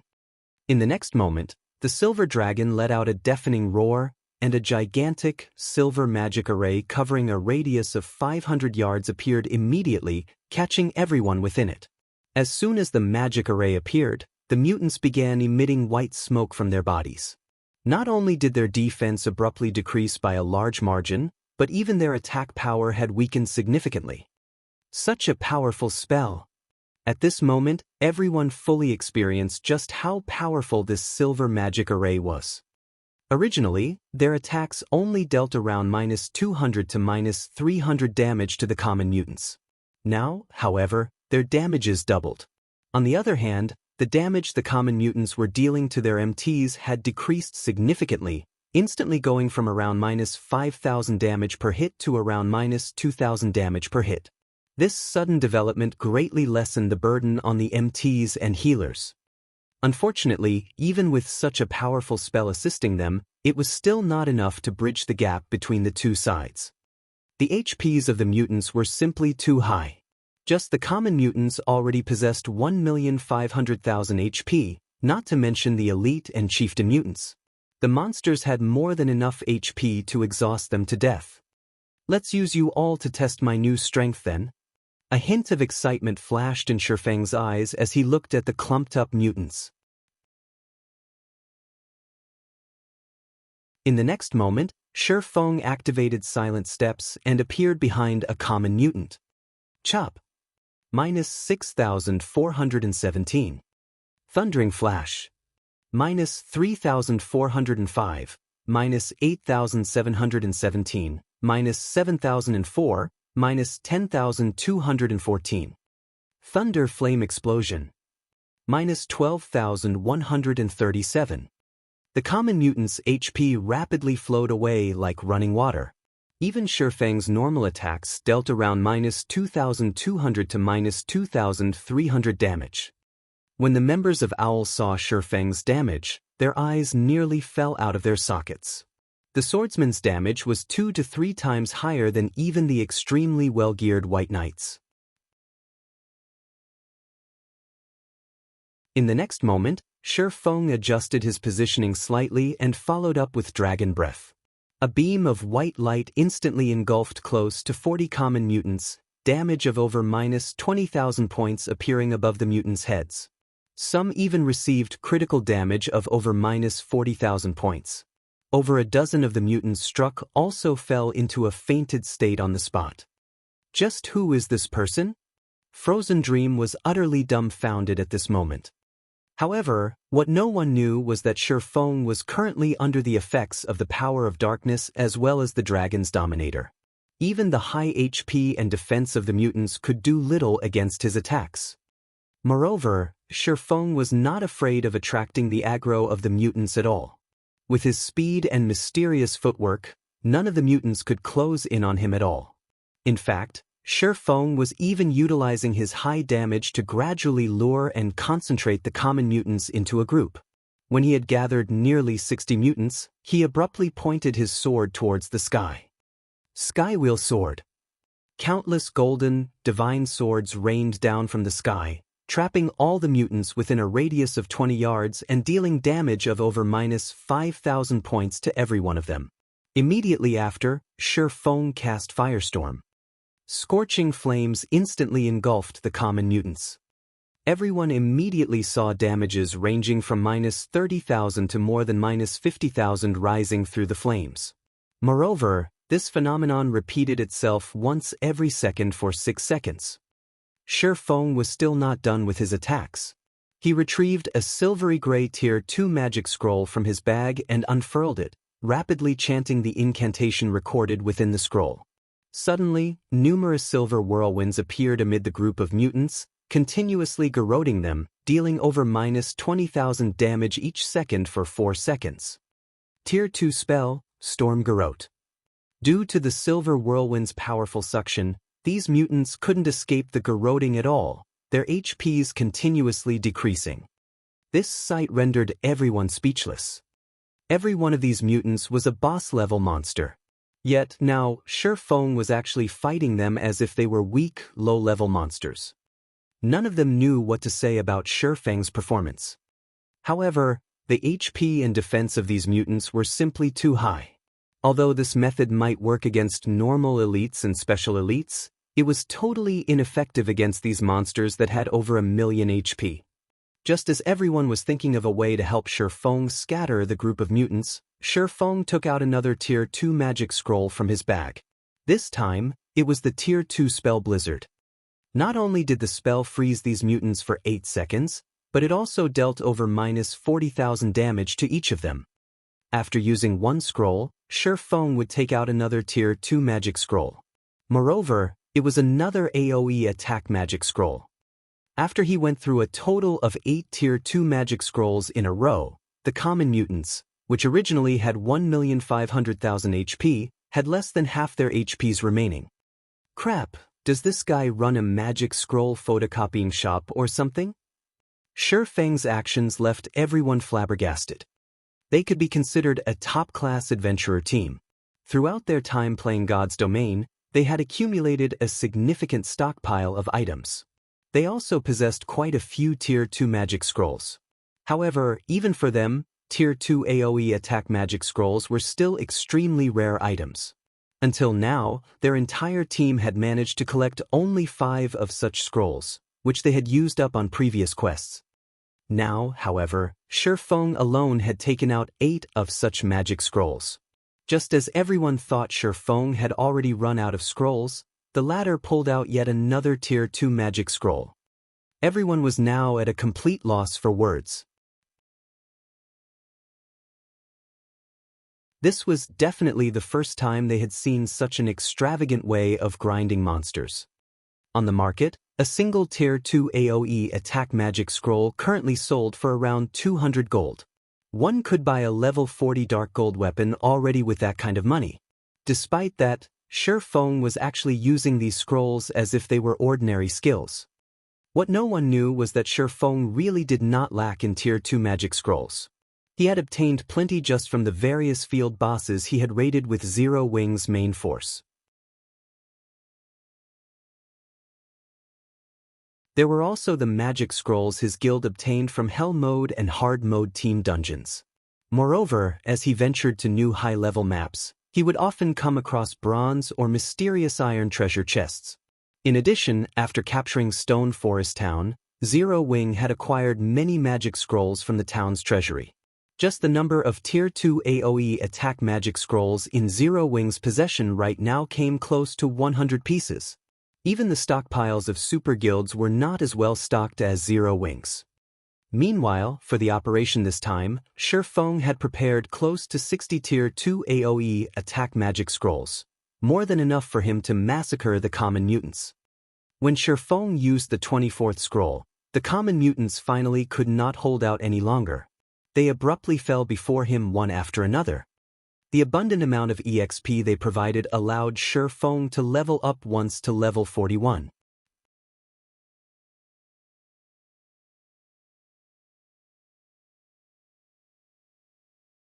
Chapter 878, Foolish Humans. Frozen Dream and the other OWL members were speechless as they stared at the dozens of dead common mutants. A single Tier 2 AoE attack magic scroll cost at least 200 gold, yet Feng had just used 24 of them. He had essentially blown through enough money to purchase an epic weapon. Meanwhile, not only had the abundant EXP allowed Feng to level up once, but the rest of the team also leveled up once or twice. Every OWL member was now at level 40, with some being only a short distance away from level 41. These monsters give a ton of EXP. Ha! This is awesome! I'm fully recovered after leveling up. Joy began to fill these players' eyes. Both the healers and the magical classes, who had been running out of mana, had fully replenished mana bars. Their confidence in dealing with the remaining level 50 elite and chieftain mutants had been restored as well. Previously, these players had lost hope of emerging victorious as they knew that they would not outlast these monsters. There were simply too many common mutants. Everyone on the team would have died long before they finished them all off. It's no wonder why he was so calm. He really does have a way to deal with these monsters by himself. Frozen Dream could not help but shift her gaze towards the cloaked Feng. When she thought back to her previous words, a light blush colored her pale white cheeks as embarrassment overtook her. If not for Feng's aid, they would have died here. None of those who had spoken out against Feng's participation said a word. They only admired the cloaked swordsman. At this point, only the 14 elites and 1 chieftain remained. Their team had finally reclaimed the advantage of numbers. Although the remaining monsters were far more difficult to deal with, they shouldn't have any issues taking down the remaining adversaries with a powerful damage dealer like Feng on their side. Just as the thought of ridding themselves of the mutants entered everyone's minds, the remaining mutants transformed into a black liquid and gathered at a single point in the air. The black mass's aura grew stronger as the liquid gathered. The team's caution intensified as they watched the ball of black liquid squirm in midair. Be careful. He has absorbed a lot of power from my body, the silver dragon suddenly said. As the silver dragon finished its warning, the black liquid transformed into a black dragon and fell, shattering the ground with its weight. The dragon the black liquid had formed was much smaller than the silver dragon. It was only roughly 20 meters tall. However, that was still more than tall enough to tower over players. The dragon loomed like a 7-story tall building. With a swipe of its powerful claws, it could rip through players like paper. Mutated Dragon, Mutant Dragon, Tier 2. Level 50. HP 80, 000, 000/80, 000, 000. After reading the Mutated Dragon statistics, Feng frowned, a grim expression overtaking his face. Although the mutant's level had not changed, only transforming from a Tier 1 chieftain to a Tier 2 lord, the difference between them was like the difference between heaven and earth. The problem was no longer limited to a gap between their tiers. Rather, the problem was their positions on the food chain. The Tier 3 upper-rank frost bone dragon Feng had previously killed had not been a true dragon despite its appearance. The mutated dragon before them, however, was a bona fide dragon. It was even higher on the food chain than fallen angels. Even though it was only at the Tier 2 standard and the same level, it could easily defeat the Tier 3 frost bone dragon. Furthermore, this dragon was a mutant, which gave it a vast potential to grow in various aspects. Feng was no longer able to determine the mutated dragon's true power. However, he could say one thing with certainty: the mutated dragon was exceedingly strong. If they allowed the mutated dragon to grow, it would cause a calamity across God's domain that was several times more severe than the Abyss passage's opening. Not only could the mutated dragon grow indefinitely, but it also wasn't restricted to certain regions. It could go anywhere it wished, unlike Abyss passages, which only affected the country where it spawned and its neighbors. In fact, Feng wasn't the only tense player in the group. The Owl members were also anxious. Even an expert like White Knight felt a tremendous pressure from the mutated dragon. It felt as if they were sailing across the open ocean in a small boat, the threat of capsizing looming before them. Their lives could end at any given moment. Foolish humans, I really have to thank you. If not for your help in ridding me of all of that excess power, I wouldn't be able to display my true power.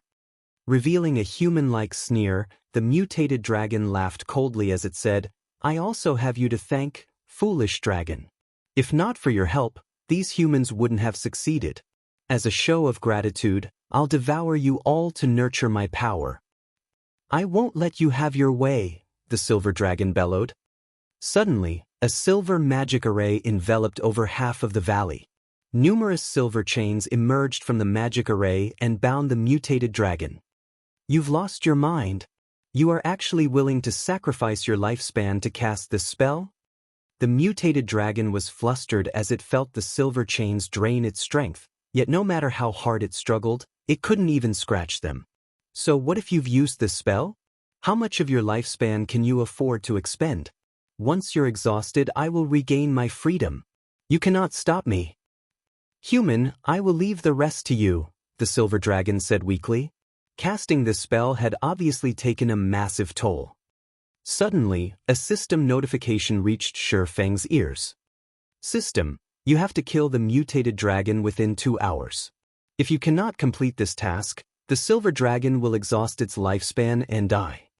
At the same time, a timer appeared next to Feng's system interface. 1 hour, 59 minutes, 57 seconds. Ha! As expected of a foolish dragon. Even in the face of death, you place your hopes in these little ants. Do you really believe that, even after siphoning my strength, these ants can defeat me? The black mutated dragon laughed maniacally. Fine, let me show you, foolish humans, how terrifying dragons truly are. Saying so, the mutated dragon dashed towards the group of players. Be careful. Melees focus on dodging. Do not try to block the mutant's attacks. All ranged players, target its joints. White Knight issued his commands immediately. The mutated dragon was, by far, the strongest monster they had ever faced since joining God's domain. Mutated dragon, mutant dragon, tier 2. Level 50. HP 40, 000, 000/40, 000, 000. They might not have had any hope of victory before, but the silver chains now suppressed the mutated dragon. Both its attributes and mobility had been significantly restricted. Moreover, they had recovered to their peak states and risen to level 40, improving their basic attributes. All hope was not lost. Very quickly, 3 level 40 MTs moved to stand between the mutated dragon and the rest of the team, each one possessing over 18,000 HP. Seeing the mutated dragon swing one of its massive, clawed 4 feet at them, all 3 MTs took evasive measures and activated their life-saving skills simultaneously, reducing the damage they took by half. As the mutated dragon attacked, the distant White Knight used Triple Piercer, the skill with the greatest impact among all his Tier 1 skills. His skill completion rate had even reached 97%, the original 3 arrows merging into one. The newly combined arrow tore through the air as it penetrated the mutated dragon's wrist. Boom! Minus 2,315. Although White Knight's attack struck the joint, it did not affect the dragon's forefoot at all. The claws blurred as they struck a Guardian Knight that had not dodged in time. The Guardian Knight's HP instantly fell by 10,000. If he had not activated his life-saving skill, he would have become mincemeat the moment the dragon's claws reached him. This is after it has been weakened? The players gasped when they saw the mutated dragon's defense and damage. With such high damage, defense, and speed, they had no hope of contending with the mutated dragon as they were right now. As the Owl members began to despair, a black figure appeared before the mutated dragon. This figure was none other than Feng. Seeing this, disgust flashed in the mutated dragon's eyes. It slapped at Feng with its forefoot as if it were swatting a fly. Before anyone could react, the dragon's forefoot struck the ground, forming a crater with a radius of over 10 meters.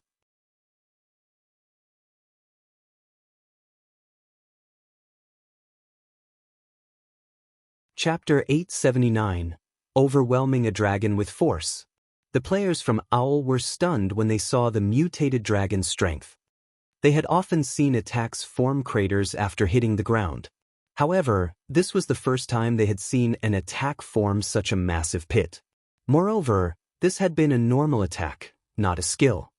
Why was he so impatient? Frozen Dream frowned at the crater beneath the mutated dragon's front foot. From the damage their Guardian Knight had received, She understood that they could not stand up against the mutated dragon in a head-on clash. They could only rely on the melees to kite the dragon while the ranged players dealt damage and whittled down its HP. Only by doing so would they have any hope of emerging victorious, yet Feng had stubbornly rushed up to the dragon, dying with a single swat. Now, their team had lost a powerful ally, reducing their chances of defeating the dragon even further. However, as the mutated dragon lifted its claws, these players discovered a figure beneath the giant forefoot. How? The team was astonished. The mutated dragon's strength was obvious. Even level 50, Tier 2 MTs wouldn't withstand such destructive power, yet a swordsman like Feng had survived. How could they not be shocked? Such high strength. If not for the dragon's domination suppression and the additional 500 attributes I received, I would have been forced to waste a life-saving skill. Feng inwardly celebrated his survival. For each dragon that was within 1,000 yards, Dragon's Dominator would increase all of his basic attributes by 500 points. Currently, 2 dragons were within range, the Silver Dragon and the Mutated Dragon. The Mutated Dragon was, in fact, a member of the dragon race. With 2 dragons present, each of Feng's basic attributes had gained 1,000 points. However, Feng did not only enjoy this buff. As the Heavenly Dragon's breath increased his attributes by a percentage, his strength, agility, and endurance had increased by another 50% and his intelligence by 35%. Moreover, as he still had the effects of Power of Darkness, Feng's current attributes had long since exceeded that of a level 50, Tier 2 metric tons. Blocking the weakened mutated dragon's attack wasn't an issue. However, it was somewhat strenuous. Although Feng had blocked the mutated dragon's attack with his swords, he had lost 2,187 HP. Of course, 2,000 damage wasn't considerable to Feng. After all, Feng currently had a maximum of 83,460 HP. Such low damage was practically negligible. Not to mention, there were multiple healers on standby who could restore him to full health at any moment. Is he a human or a ghost? Owl's members were thoroughly stupefied. They had already been impressed by Feng's basic attributes. Even their leader, White Knight, was no match for him. However, they had been able to see the swordsman's boundaries during the last fight. He had not been completely out of their reach. Watching him now, however, they realized that they were a part of 2 different worlds. While these players were still frozen with shock over Feng's absurdly high attributes, the mutated dragon noticed that the swordsman was still alive. Immediately, it slammed its claws down on Feng once more. Boom! The already large crater expanded further. This time, however, the mutated dragon's forefoot had not hit Feng. After dodging the attack, Feng swung the abyssal blade at the dragon's claw and executed chop. Minus 34,157. Upon receiving the critical damage of over minus 30,000 points, the mutated dragon's foot trembled slightly. There was even a shallow cut across its adamantite-like scales. Damn, my attacks are only dealing around 1,000 damage, yet he can deal over 30,000 damage with a single hit. Is he really a player? Everyone's eyes nearly fell out of their sockets when they saw Feng's damage. White Knight, who had attacked the dragon continuously, froze momentarily, his eyes glued to the cut left on the mutant's joint. While it was impressive that Feng's attack had managed to deal over minus 30,000 damage, the implication of leaving a cut across the dragon's scales was far more significant. Direct damage would, at most, reduce the mutated dragon's HP. However, inflicting external injuries would weaken the mutated dragon's combat power.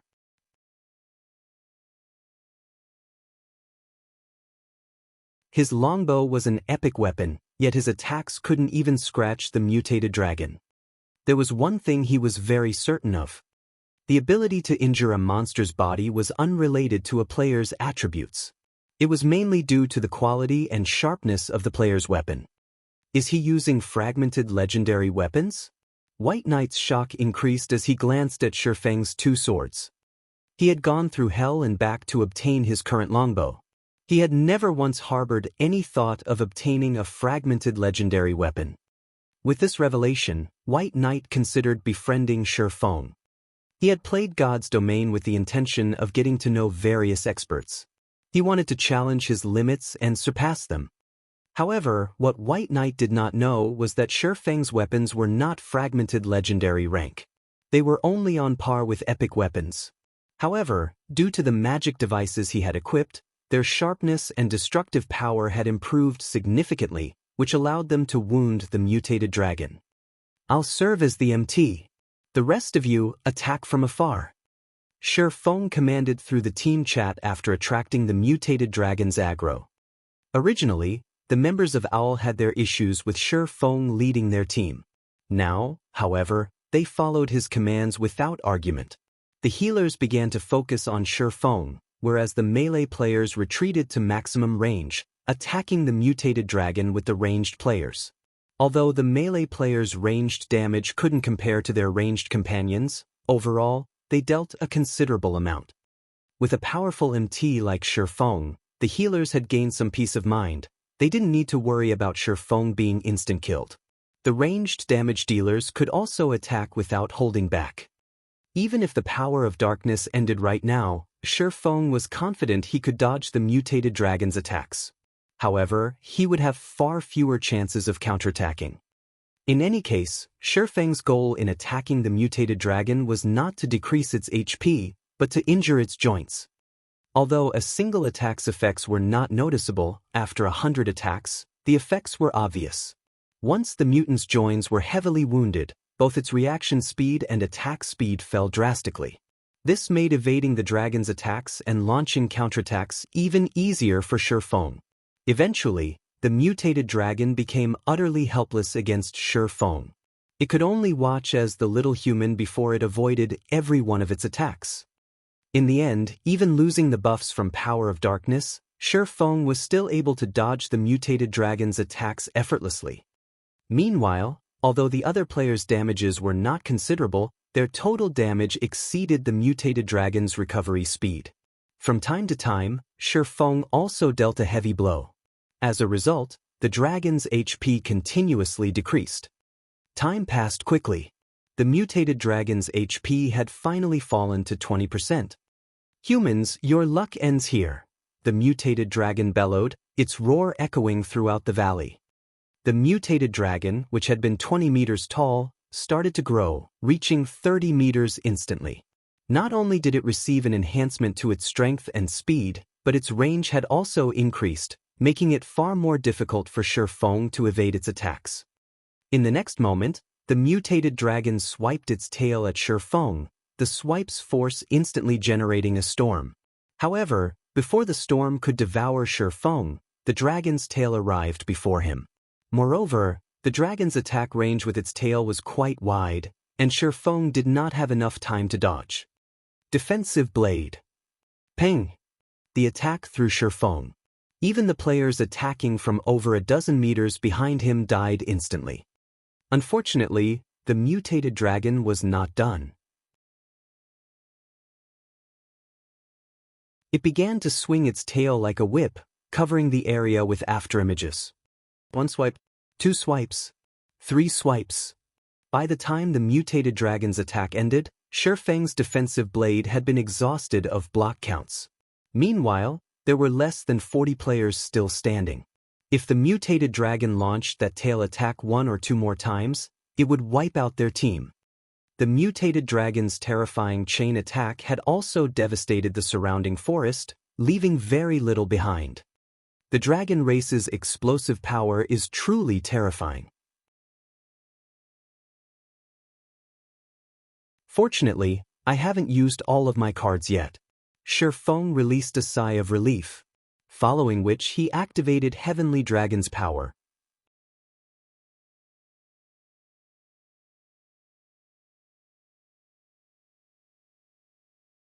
Chapter 880, Slaying a Dragon.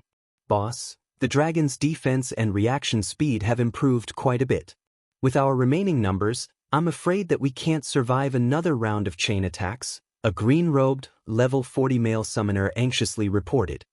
Once the mutated dragon went berserk, a single round of whipping its tail had annihilated all of his summoned creatures. Even their attacks were becoming less effective. Previously, they had been able to, more or less, hit the dragon, each of their attacks dealing around -1,000 damage. Now, however, the mutant blocked over half of their attacks with its tail. Even when their attacks struck the dragon, they only dealt around -600 damage. After factoring in the members they had lost and the healers, their overall damage could not overcome the mutated dragon's regeneration. It was only a matter of time before they team-wiped. This is the final push. Throw everything you have at it. White Knight had been watching the battle from the rear. Excluding Feng's hidden statistics, he had run through various simulations in his mind based on his team's statistics and calculated their probability of taking down the mutated dragon. However, no matter how many simulations he ran through, they were no match for the mutated dragon. The difference between them was simply too massive. He had never expected the mutated dragon to be so terrifying after going berserk. Ordinary bosses generally gained around a 30% increase to their combat power after going berserk. However, the mutated dragon's overall combat power had increased by 50% at the very least. White Knight even suspected that the mutated dragon had doubled its strength after going berserk.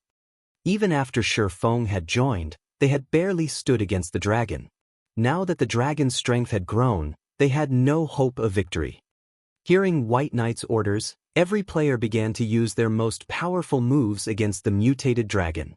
Some even activated berserk skills.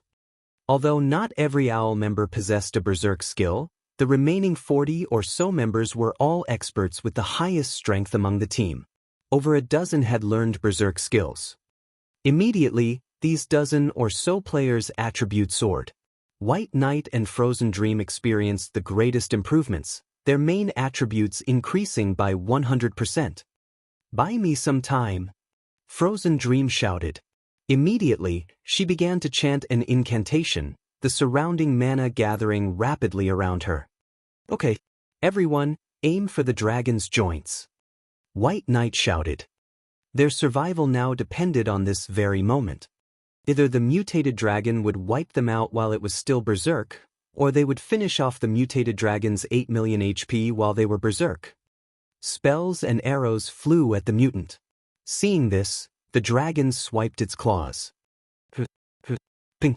The dragon's massive forefoot blocked over half of the attacks easily. Only extremely accurate attacks like those from White Knight had struck the dragon. -3,348. -1,448. -1,279. -1,354. Although numerous attacks had landed, only White Knight's attacks broke past the 3,000 threshold. Everyone else only dealt around -1,000 damage. Their overall damage barely made a dent in the dragon's remaining HP. Before White Knight and the others could launch another volley of attacks, the mutated dragon rose its tail once more. "Watch out for its tail attacks. Fall back," White Knight instructed and began to retreat while attacking the mutated dragon's massive tail. However, the tail's attack speed and range were too much for them. Even Feng had not been able to dodge the attack in time and had been forced to rely on a life-saving skill. Although everyone had retreated quite a distance from the mutated dragon, they were still within range of the shockwave that would follow the tail swipe. The resulting shockwaves alone were enough to end White Knight and his companions. Boom! A sonic boom ripped through the air as the dragon's tail swiped at Owl's players, the tail's attack range reaching over half of the team. Suddenly, however, a streak of blue light hacked at the swinging tail. Boom! The mutated dragon's attack halted abruptly. At the same time, a figure sank to the ground, a large crater forming around the player. He blocked it. White Knight's jaw dropped as he stared at the figure in disbelief. Although he had not seen it clearly, he had caught a glimpse of Feng swinging his sword at the mutated dragon's tail. The instant his sword collided with the tail, However, Feng vanished. The mutant's tail already contained far more power than its 4 feet. The dragon had also gone berserk, yet Feng had blocked the attack. Shortly after, Feng climbed out of the pit. Although he appeared somewhat miserable, his HP bar revealed that he had only suffered negligible damage. The improved Heavenly Dragon's power really is amazing. With this, I can take the mutated dragon's attacks without any problems. Feng flexed his muscles a little. Due to the impact, he was sore everywhere. Overall, however, his combat power had not been affected overmuch. Not only had Heavenly Dragon's power increased his HP by 500%, but the skill also increased his strength by 150%, agility by 50%, and defense by 300%. Currently, he had over 260,000 HP. With his enhanced defense, he had only received around -3,000 damage after receiving the direct hit.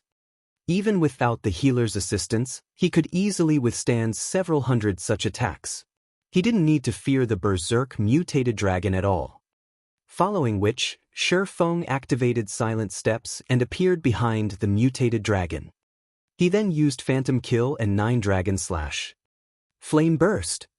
In the next moment, the twin swords Feng wielded and those of his doppelganger transformed into dazzling miniature suns. Scorching, white rays of light then slammed brutally into the back of the mutated dragon's neck, one after another. -62,487. -43,718. -127,496. -43,587. 30 consecutive scorching blades bit into the mutated dragon's neck, all 30 strikes hitting the same location.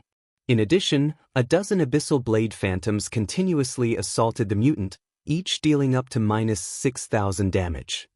The mutated dragon released an agonized cry as it slammed into the ground. The mutated dragon's HP had instantly fallen from 8 million to 5,640,000. Immediately after, Feng used Firestorm and Dragon Breath. The mutated dragon's HP fell below the 5 million threshold. This is insane. The witnessing players were nearly speechless as they stared at the fallen dragon. White Knight was just as shocked. He could not figure out how many cards Feng had kept hidden.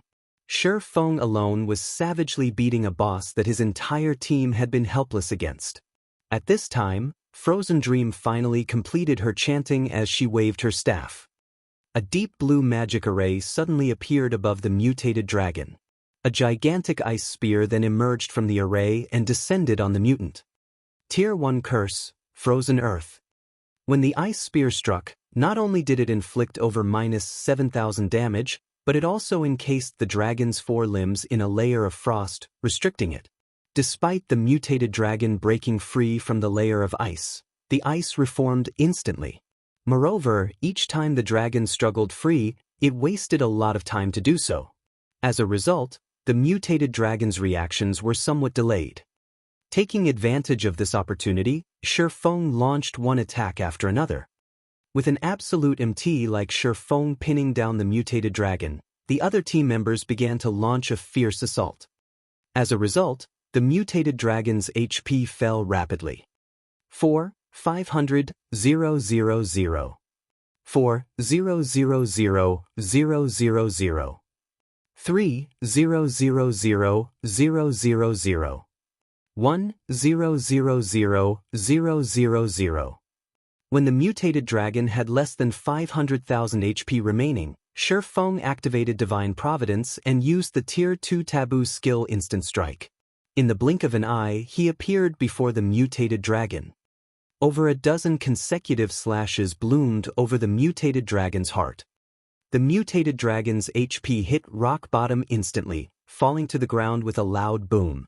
Over a dozen shining items dropped around its humongous body. Suddenly, a golden glow surrounded Feng's body as he reached level 42.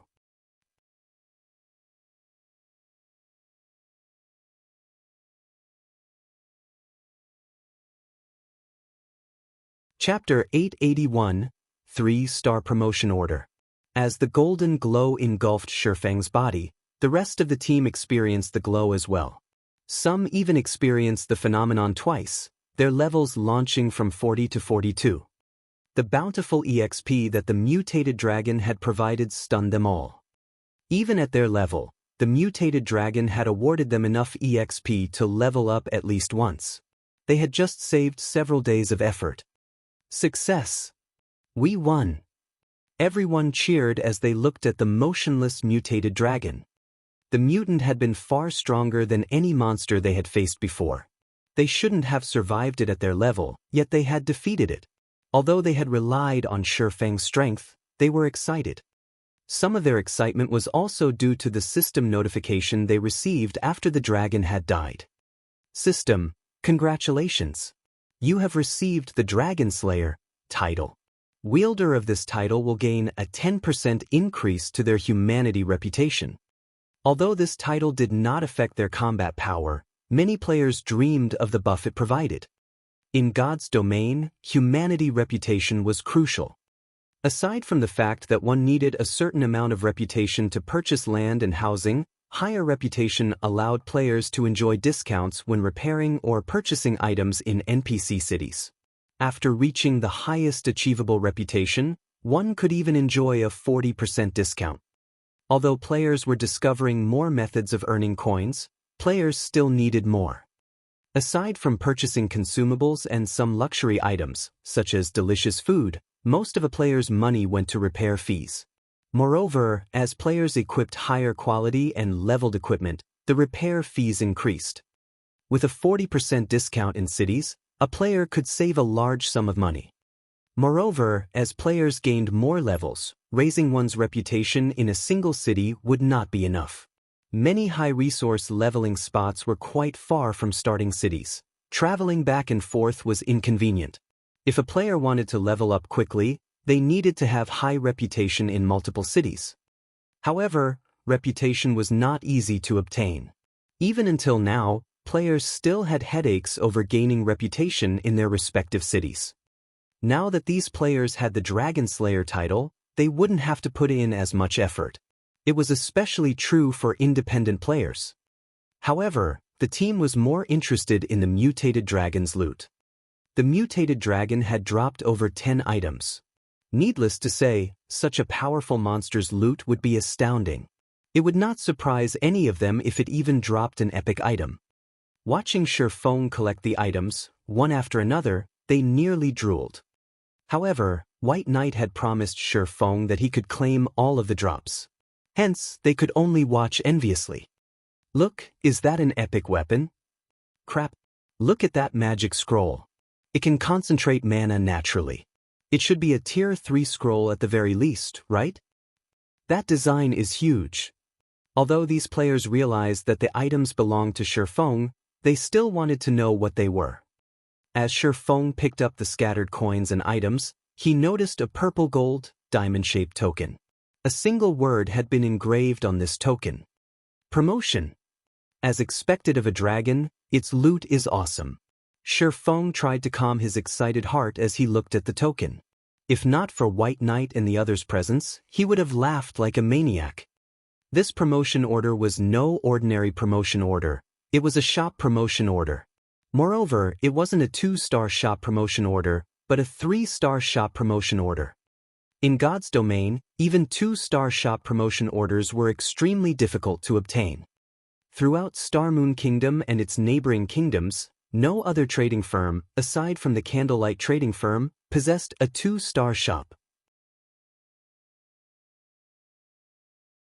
Only the Dragon Phoenix Pavilion in the Black Dragon Empire had a 2-star shop. Moreover, the Super First-Rate Guild had only obtained it a few days ago.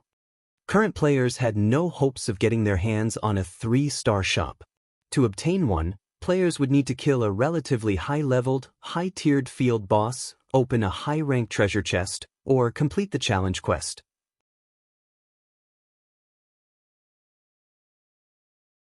Obtaining a 3-star shop promotion order from a field boss was unrealistic, as only level 50 or higher tier 4 field bosses had a chance of dropping them. As for treasure chests, The promotion order would only appear in dark gold treasure chests found in level 50 or above maps. As for the challenge quest, its difficulty approached that of a legendary quest. The money required just to accept the quest would send cold shivers down the spine of any large guild in God's domain. Take the 2-star shop in the Black Dragon Empire for example.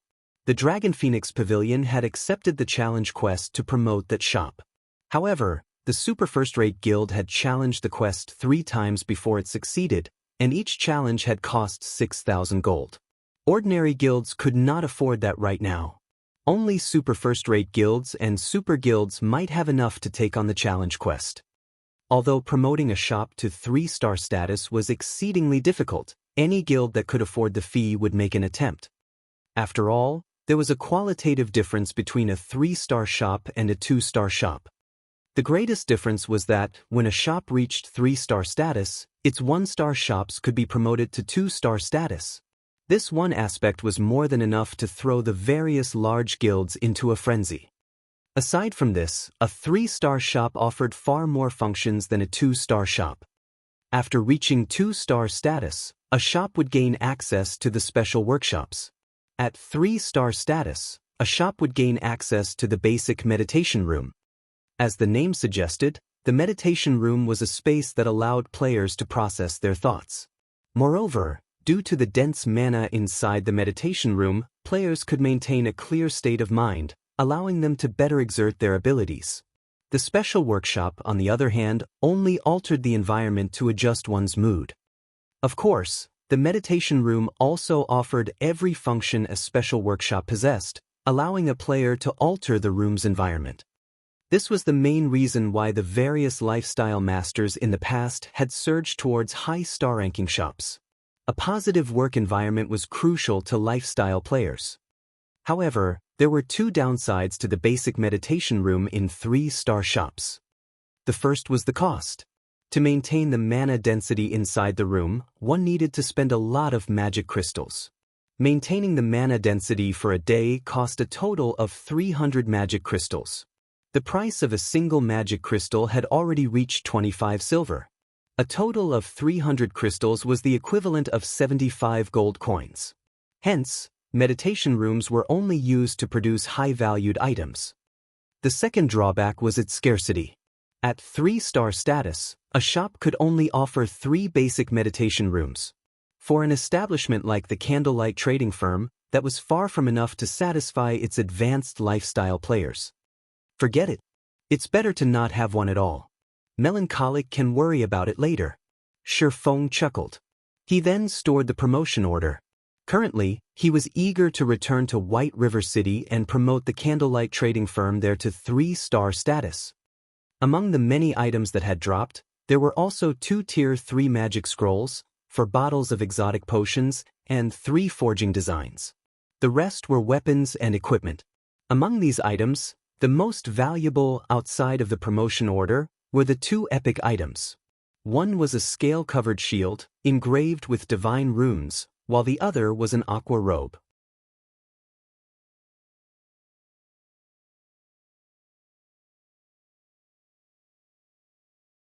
Chapter 882, Uncrowned Sword King.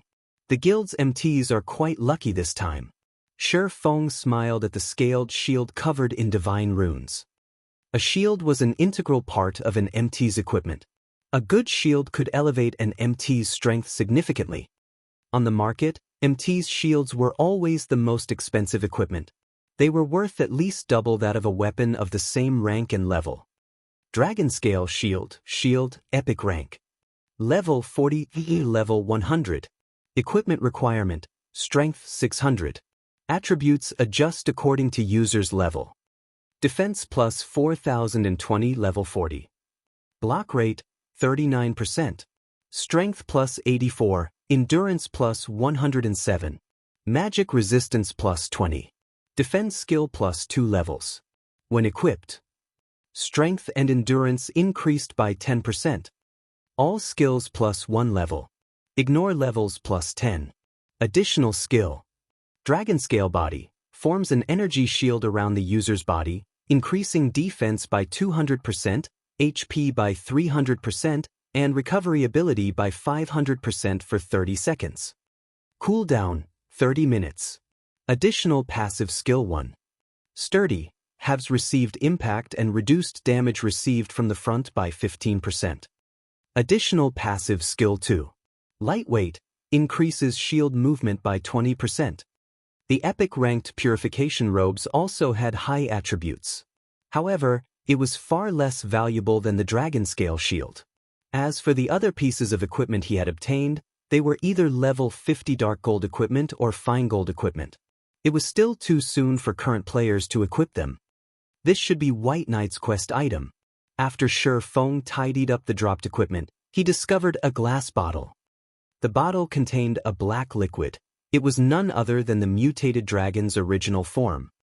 Although the bottle did not have a label, its introduction stated that it was a specimen of a mutated life. Other than that, there was no information. After considering the matter, Feng handed the bottle to White Knight. This is, after White Knight saw the glass bottle, surprise colored his expression. Take it? Even if I keep it, I can't use it? Feng laughed. The mutant specimen was useless to him. On the contrary, if he gave it to White Knight, he could earn a favor from the ranger. If he came across any trouble in the future, he could even ask for White Knight's help. Thank you. If you encounter any issues in the future, just say the word. I'll help out to the best of my abilities. White Knight accepted the glass bottle without hesitation. The item was simply too important. Without it, he would fail his quest. If that happened, his account would be crippled. He would have to spend a long time to regain his strength. Would it be convenient for you to reveal your name, sir? We can add each other as friends so that we can contact each other easily in the future. Hearing White Knight's logic, the other owl members' jaws dropped. Since he had joined God's domain, White Knight had never added anyone as a friend. Various big shots from super guilds were no exception. Alright, I haven't introduced myself. Feng took off his black cloak and revealed his black flame appearance. My name is Black Flame. After Feng revealed himself, every witness fell silent. They stared at Feng's face. Feng looked to be in his 30s. He had a firm face with faint stars flashing in his eyes. His aura felt so profound that those around him felt oddly drawn to him. You are Zero-Wing Sword King, Black Flame? Frozen Dream's delicate face revealed her disbelief. God's Domain's players often discussed the God's Domain experts list. Practically everyone was familiar with the great deeds of the list's various experts. The name, Black Flame, was a particularly hot topic. Black Flame's rise had been intensely fast. The secret pavilion had even given him the title, Sword King. How high had his evaluation been to become the king among swordsmen? When the secret pavilion had updated their experts list, many swordsman experts had complained about the pavilion's decision. Even Owl's many swordsmen had been dissatisfied, declaring that they would challenge Black Flame to teach him a lesson. Now, however, it would seem that the title of Sword King had not been an exaggeration. They even wondered if Black Flame's rank on the God's Domain experts list was a little too low. The strength Black Flame had just displayed had far surpassed the secret pavilion's evaluation.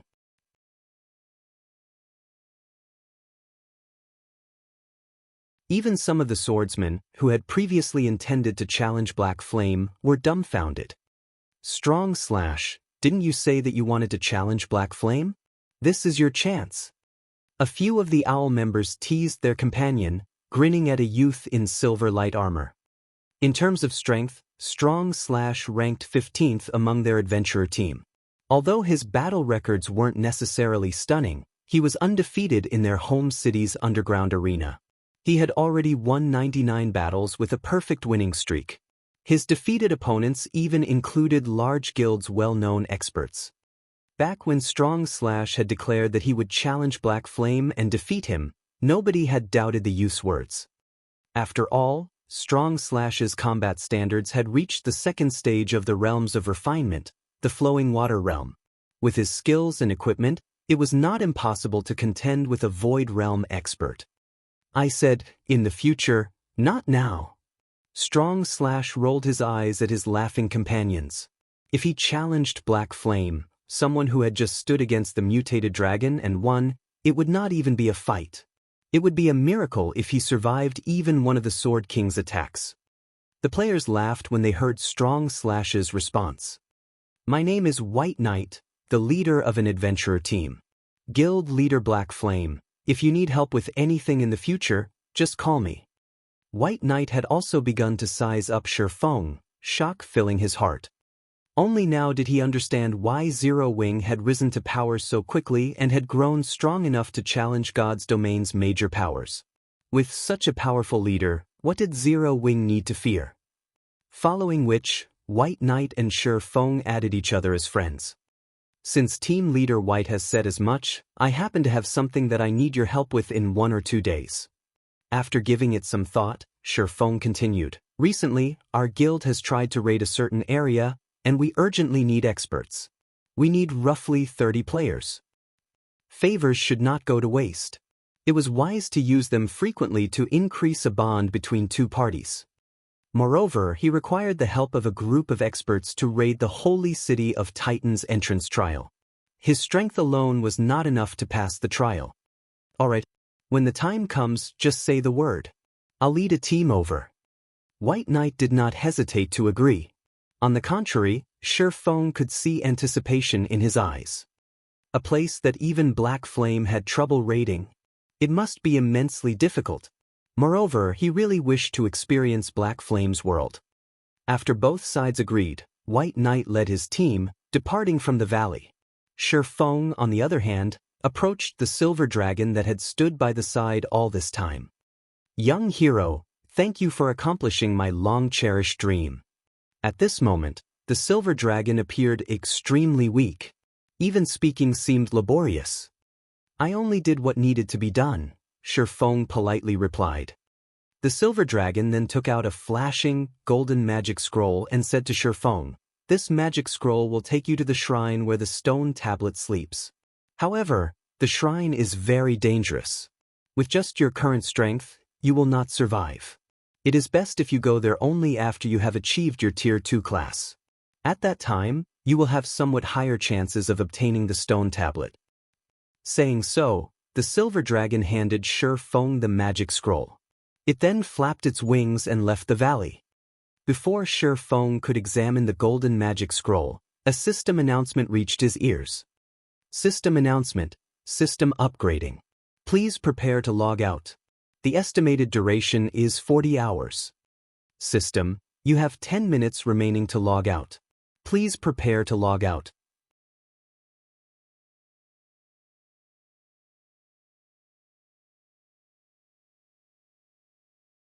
Chapter 883, New System.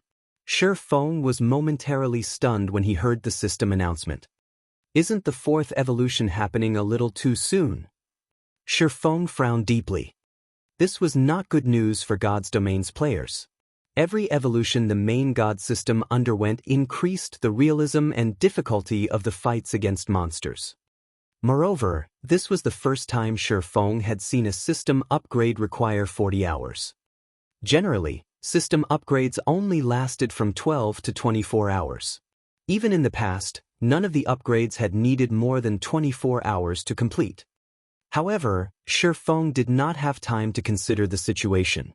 He only had 10 minutes left to log out of the game. He needed to find a safe location quickly. After the mutated dragon's death, the dark sanctuary over the valley had begun to dissipate. Either due to the silver dragon's absence or some other reason, many monsters began to appear in the previously scarcely populated valley. Moreover, these were not low-leveled monsters. The lowest among them was level 30, while some were even level 45. Among them, there was no lack of elite monsters. To current players, monsters of this level were still dangerous opponents. Finally, after finding a stream without nearby monsters, Feng logged off. The morning sun shone brightly. Suddenly, the virtual gaming cabin in the room opened, and Feng climbed out. Compared to when Feng had first entered God's domain in this life, he was much stronger and more muscular. He had also grown slightly taller. In addition, his aura had changed tremendously. He gave off a calm and comfortable aura, which attracted others. Since this system upgrade will be so long, God's domain must be chaotic right now. Feng smiled. He then instructed the AI housekeeper turn on the television. Just as Feng had predicted, many television programs were already covering God's domain's system upgrade. After a period of development, God's domain's influence on the real world had gradually expanded. In addition, the mass production of God's domain's virtual reality helmets had begun, which resulted in the helmet's continuous price drop. Now, more and more people could enjoy God's domain. Gradually, God's domain had become a big part of most people's lives. Moreover, the game's advertising had grown, with the game's biggest selling point being the various lifestyles and entertainment it offered, in addition to its ability to extend one's lifespan. Although technology constantly improved, there was still a limit to how much it could extend a human life. Meanwhile, God's domain could indirectly extend the human lifespan, allowing everyone to enjoy nearly double their natural life expectancy. This alone attracted many people. Furthermore, the game played a medicinal role. The current technology in the field of medicine had reached a very high level, and most diseases could be cured. Unfortunately, even now, disabilities remained unconquered. However, upon entering God's domain, blindness, deafness, or amputation did not matter. These people could live an ordinary life. As Feng understood it, after widespread promotion, many ill people had joined God's domain. Many of them even refused to leave the game world. The following report regards God's domain's latest change. The game's official developers have expressed their sincerest apologies regarding players' dissatisfaction with the latest system upgrade. They have also explained why this upgrade requires so much time. There are two main reasons for this. The first reason is that the main God system has collected sufficient data and can undergo another system upgrade. The inclusion of the mind space system is the second reason. This system will attract even more people to this virtual reality game in the future, turning it into a true second world. When the reporter mentioned this, Feng was taken aback. He couldn't believe what he had just heard. Didn't this new system only launch 2 years after God's domain's release? Feng glared at the holographic screen's message. The mind space system was also known as the Realm of God. In the past, during God's domain's first year, the game had been very popular.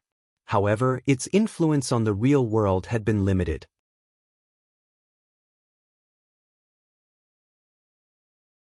The most the game had achieved was the expansion of the virtual gaming industry's influence on the real world, growing from a niche industry to a household concept. However, the Realm of God's appearance had pushed God's domain to its peak as an industry. Due to the Realm of God, any God's domain player could create their own virtual space. If players did not want to play the game, they could enter their virtual spaces for some rest and entertainment. While in a private space, they could adjust the environment to their liking. However, the more realistic the environment and the larger the space was, the more resources one needed to pay. One could even go as far as adjusting the flow of time inside their personal space. As far as Feng knew, one could adjust the flow up to 10 times that of natural time. In other words, 10 days in one's personal space was the equivalent of a single day in the real world. Hence, theoretically, it was possible to extend one's lifespan by up to 10 times. Meanwhile, while in one's personal space, a player's body would remain at its peak health. Age would not limit their enjoyment. Due to this reason, God's domain had become irreplaceable in the real world. Countless people had gone crazy over this new system. To enjoy longer lifespans, some wealthy tycoons had even paid an exorbitant price to construct their own space. God's domain had truly raked in the money once it released the Realm of God. In Feng's previous life, he, too, had set up his own space and often invited his friends for get-togethers. However, Feng's space had been quite average. He had only increased the time flow by 4, and the space had only been roughly as large as a football field. Even so, he had earned the envy of many ordinary experts. Constructing a personal space was not as simple as establishing a guild residence, where one only needed to purchase a plot of land and invest some coins. To construct a personal virtual space, one needed memory. Players could not simply construct a personal space because they desired it. Sustaining a personal space placed a heavy burden on the system. The more luxurious and spacious the space was, the more memory its support required. In God's domain, memory had a different, well-known name. Mana. Constructing a personal space required mana. However, it required more than just a little. Players could not use the low-quality mana from magic crystals. Rather, one needed 7 luminaries crystals. However, 7 luminaries crystals were insanely rare in God's domain. This was clear just by looking at Star Moon Kingdom. Throughout Star Moon Kingdom, one could only find 7 luminaries crystal in the capital. Furthermore, 7 luminaries crystals were astonishingly expensive. An ordinary expert could only look on, powerless, with their measly finances. If an ordinary player got their hands on a few, selling them, they could live the rest of their lives without any concern for money. This was why Feng had been so excited when he had reached the Forgotten Lands and encountered the 7 Luminaries Mountain in the God's Grave. Unfortunately, his strength had been limited. He hadn't been able to leave that area with a single, small chunk. After the news report regarding God's domain ended, Feng ate a casual meal. He intended to check on the newcomers Lei Bao had been training during this time. Zero Wing could not compare to super guilds, where the latter had a perfect expert nurturing system and no shortage of talents. Fortunately, Zero Wing now had the Big Dipper Training Center to support it, providing an excellent training environment. Feng had a few of Zero Wing's newcomers sign a series of agreements and directed them here to undergo special training. They were the experts that Zero Wing nurtured internally. Unfortunately, Zero Wing's funds were limited. It could not afford to train enough newcomers. To a large guild like Zero Wing, these few were like a drop in the bucket. Feng's female assistant, Liang Jing, suddenly called him and reported, "Master Feng, a gentleman named Yuan Tiexin has arrived, looking for you. He claims to be an acquaintance of yours. Do you wish to meet him? He sure moves quickly." Feng smiled faintly. "Have him wait for me in the main hall's reception room. I'll head over right away."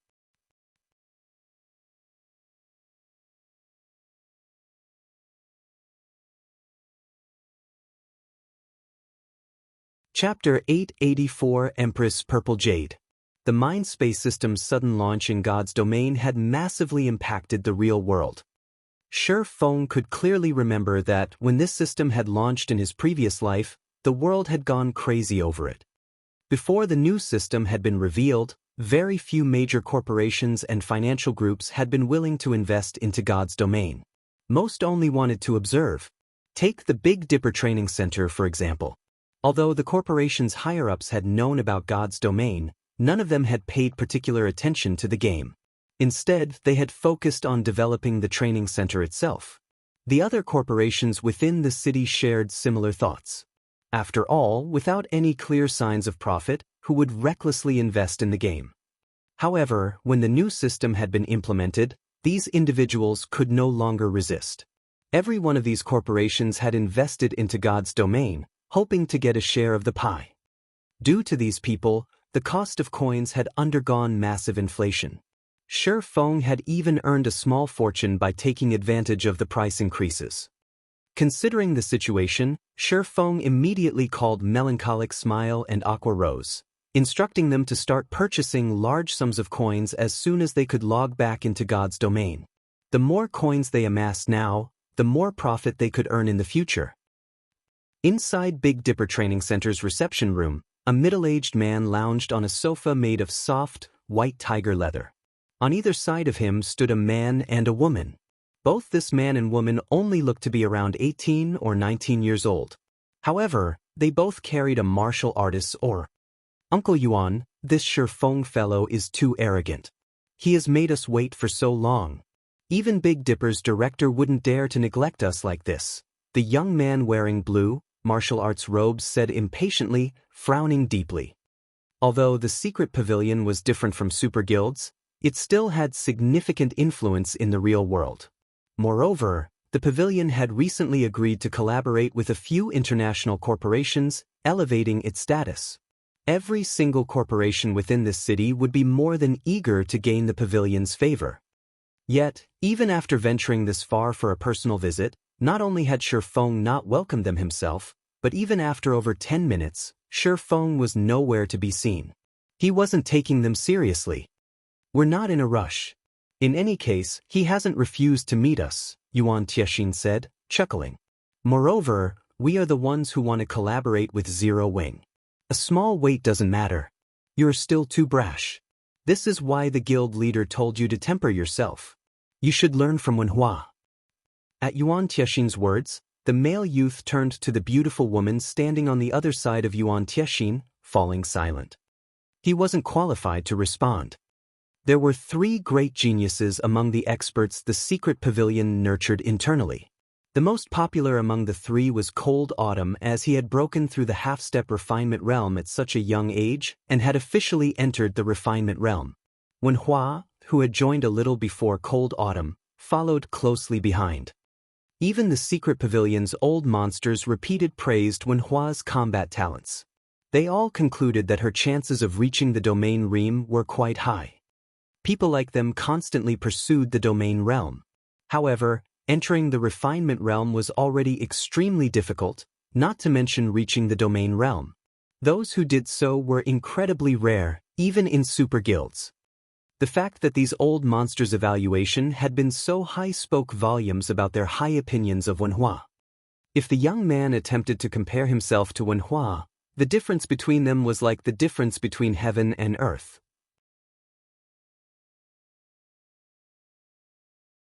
He simply could not hold a candle to her.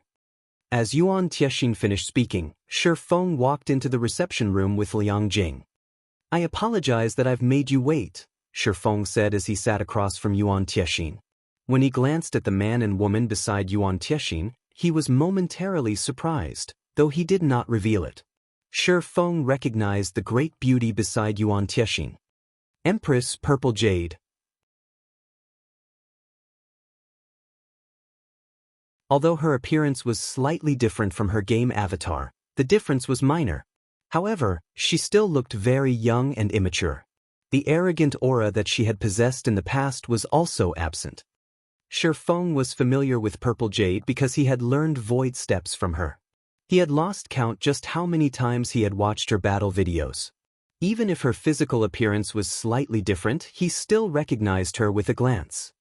Why is she here? Feng wondered. As Feng understood it, Purple Jade was one of the secret pavilion's 3 great geniuses. The pavilion's upper echelons had favored her, and her status within the pavilion had been on par with the guild elders. To put it bluntly, her position was not any lower than Xianxia's. Why did the secret pavilion allow such a gem to come here? Moreover, she stood by the side as if she were a bodyguard. Although Feng had hidden his observation, it had not escaped the notice of an old fox like Xianxia. Noticing Feng's reaction to Wenhua, Xianxia's mouth hooked up into a smile. Their guild leader had sent Wenhua for the sole purpose of shocking Zero Wing. Recently, Zero Wing had gained too much momentum. Not only was the guild rapidly developing, but the guild's performance in the Dark Arena had also been stunning. Zero Wing did not appear to fear any guild. If the secret pavilion wished to collaborate with Zero Wing, they had to slow Zero Wing's progress, teaching the upstart guild that entities such as themselves were not as simple as they appeared. By doing so, they would have an easier time negotiating. However, Feng's perception had surprised Xianxia somewhat. He had not expected the youth to notice Wenhua's strength so quickly. "May I know what business you wish to discuss with me?" Feng asked after recovering from his surprise. "Didn't I tell you that the secret pavilion views Zero Wing favorably? To put it simply, I've come here seeking cooperation. Hence, I'd like to ask you to introduce us to Guild Leader Black Flame, or one of the guild's upper echelons who has the authority to approve such decisions," Xianxia slowly explained. "Seeking cooperation?" Feng continued, asking, "Excellent. What kind of cooperation does the secret pavilion have in mind?" "We are interested in cooperating with Zero Wing in secret. Can you make a decision like this? If not, don't stick your nose where it doesn't belong," the male youth snapped. Yuan Tiexin made no attempt to rebuke the youth's words, only watching the situation play out. It was no doubt that he agreed with the youth's words, thinking that Feng was just a busybody. Although Yuan Tiexin felt that Feng had great potential, qualifying to preside over the affairs of Zero Wing's workshop at such a young age, in the end, he was only a part of Zero Wing's middle management. He did not qualify to join discussions of cooperation between guilds. Fortunately, Feng did not allow the young man's tone to rile him. After all, to outsiders, he only appeared to be a member of the guild's management team. "I understand your concerns. However, I do possess the authority to make a decision on any matter of cooperation you wish to discuss. If you don't believe me, you can contact our guild leader in God's domain." Feng shook his head and laughed. Yuan Tiexin was slightly stunned by Feng's response. For a time, he was at a loss for words. Either Zero Wing was daring enough to use a new talent, or the guild had no one else for the job. Just how much faith must one possess to allow someone so new to God's domain to make such important guild decisions? The fact that Zero Wing had developed into its current state showed that the guild possessed a powerful background. Anyone that claimed otherwise was either lying or a blind fool. Generally, the various upper echelons of such a powerful organization would be, at least, in their 30s. Any exception was either a frightening talent or someone with a very powerful background. However, Yuan Tiexin had investigated Feng thoroughly, and no matter how he looked at the results, Feng was neither. "May I know your game ID?" Yuan Tiexin asked softly.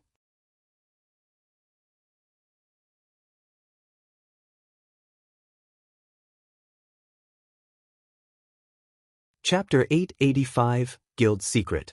When Yuan Tiexin had met Feng for the first time, he had investigated the youth thoroughly. The results had surprised the old man. Feng was just an ordinary person. Even when he joined God's domain, he had used a trial helmet. Yet, somehow, after entering God's domain, Feng had risen to become one of Zero Wing Workshop's managers. Although Yuan Tiexin admitted that Feng possessed some skill and fighting strength, he was too young. Hence, Feng's claim had surprised him. "He is a core member of Zero Wing, huh?" Wenhua, who had remained cold and indifferent, shifted her gaze towards Feng. She had never imagined that the currently flourishing Zero Wing would allow someone who was only a few years older than her to join the guild's top management.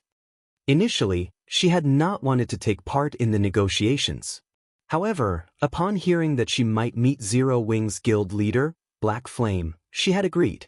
She wanted to see just what the legendary sword King Black Flame looked like. If possible, she might even find an opportunity to spar with the man.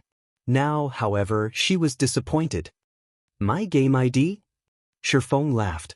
He then said, "I am Yi Feng in God's domain." "You're Yi Feng?" Yuan Tiexin's expression immediately grew hard. He simply could not believe this. Hurriedly he asked, "Are you really Zero Wing's Yi Feng? The Yi Feng that led the Azura battle team?" "Impossible. You're so young. How could you possibly be Yi Feng?" Yuan Tiexin wasn't the only one surprised. The male youth and Wenhua's eyes both went wide with shock as they stared at the ordinary-looking man before them. The name Yi Feng might not mean much to ordinary experts. They might not even know this name at all. However, among God's domain's major powers, almost everyone knew the name. This was particularly true for the Secret Pavilion, which was known for its information network. The Secret Pavilion had even created an exclusive database that collected information on Yi Feng. Based on what they knew so far, although Yi Feng looked young, no one believed it. No youth in his early 20s could reach the Void Realm. He should be at least 24 or 25. Even so, he was considered an extremely talented individual.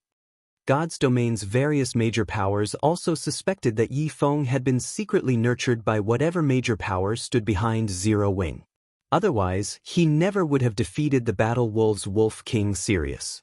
Meanwhile, even now, Yi Feng's identity was shrouded in mystery. They would never have dreamed that. The Shi Feng before them was actually the Yi Feng who had caused such a commotion among God's domain's major powers. I'm young. Shi Feng scratched his head awkwardly as he glanced towards Wenhua. Wenhua was only 19 years old, while he approached 22 years old. Yet she had called him young. I didn't mean it that way. I just don't believe that you are Yi Feng, Wenhua replied seriously, shaking her head. She was most proud of her age and strength. Within her age group, no one could stand shoulder to shoulder with her. She did not even take the pavilion's #1 genius seriously. However, if Shi Feng had truly defeated Sirius at such a young age, his talent was truly terrifying. Even she could not afford to take him lightly. Hearing Wenhua's honesty, Shi Feng was momentarily at a loss for words. It had never crossed his mind that they would refuse to believe him even when he revealed the truth. If he told them that he was also Black Flame, they would most likely deem him a con artist. I'm truly sorry for Wenhua's rude behavior, Yuan Tiexin apologized as he tugged Wenhua's sleeve and sent the girl a glance.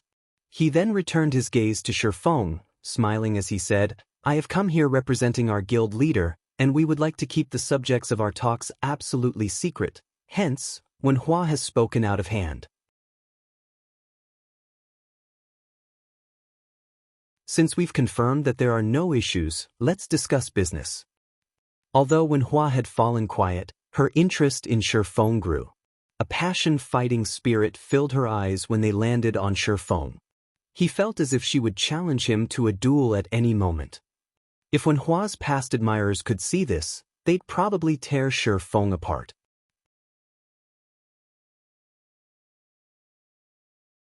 Understanding Yuan Tiexin's intentions, Shi Feng looked towards Liang Jing and said, Liang Jing, head down for now.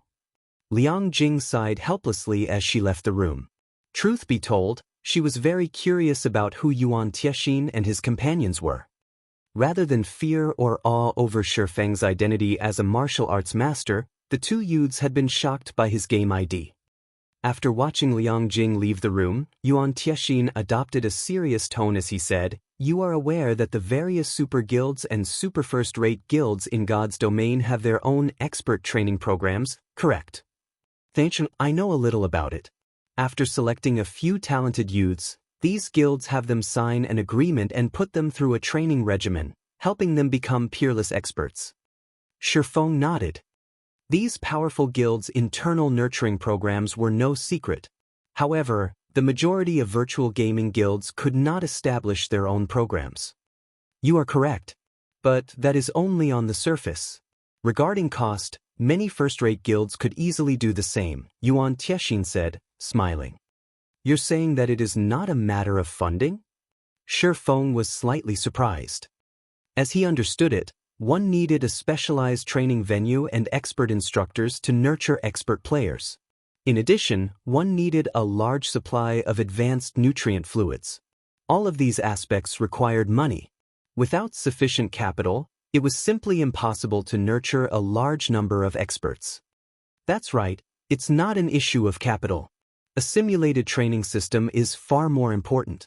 This is a system that the various super guilds and super first-rate guilds have developed on their own.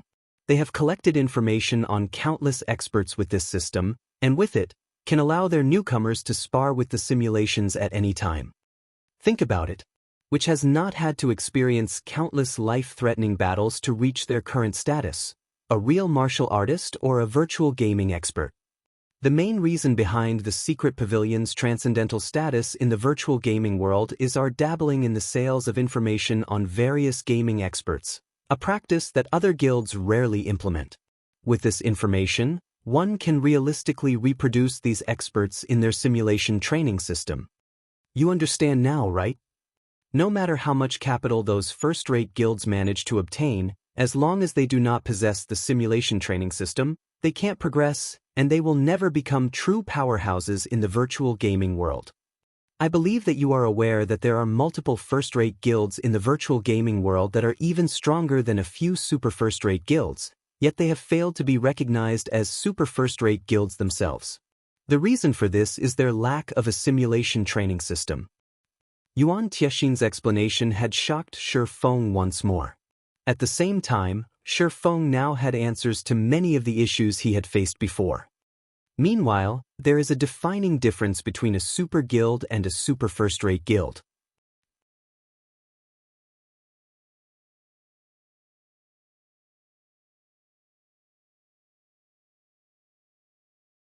Chapter 886, Guild Legacy. Uncle Yuan, this is our guild's biggest secret. If you just reveal it, there will be consequences, right? Wen Hua warned, shocked by Yuan Tiexin's decision. To ordinary guilds and independent players, the simulation training system was a major secret.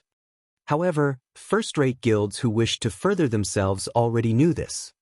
As for the difference between super first-rate guilds and super guilds, only super guilds and several transcendental powers knew the truth. Even super first-rate guilds had no clue, as these guilds assumed that the difference lay in overall strength accumulated over the years. Don't worry about it. In any case, it impacts our cooperation. Yuan Tiexin waved his hand, signaling that there was nothing wrong with revealing the truth. Shi Feng was at a loss for words. This was the first he had ever heard of such things. He had never thought that there was actually such a defining difference between first-rate guilds and super first-rate guilds. Moreover, there was an unknown difference between super first-rate guilds and super guilds. It would seem that these colossal organizations had not remained standing over so many years for no reason. All this time, Shi Feng had assumed that the difference between guilds only lie in their member and expert count. Now, however, it would seem that there was more to the story.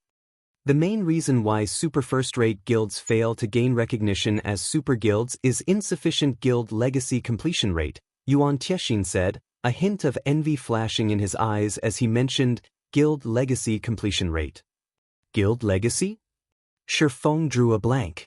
This was the first time he had heard this term. It's expected that you do not know of it. Yuan Tiexin then explained slowly, saying, I previously mentioned the simulation training system. However, there are also differences between each guild's simulation training system. Although the information super first-rate guilds' training systems collect is nearly the same that super guilds collect, super guilds' training systems possess complete legacies that can help players reach the domain realm.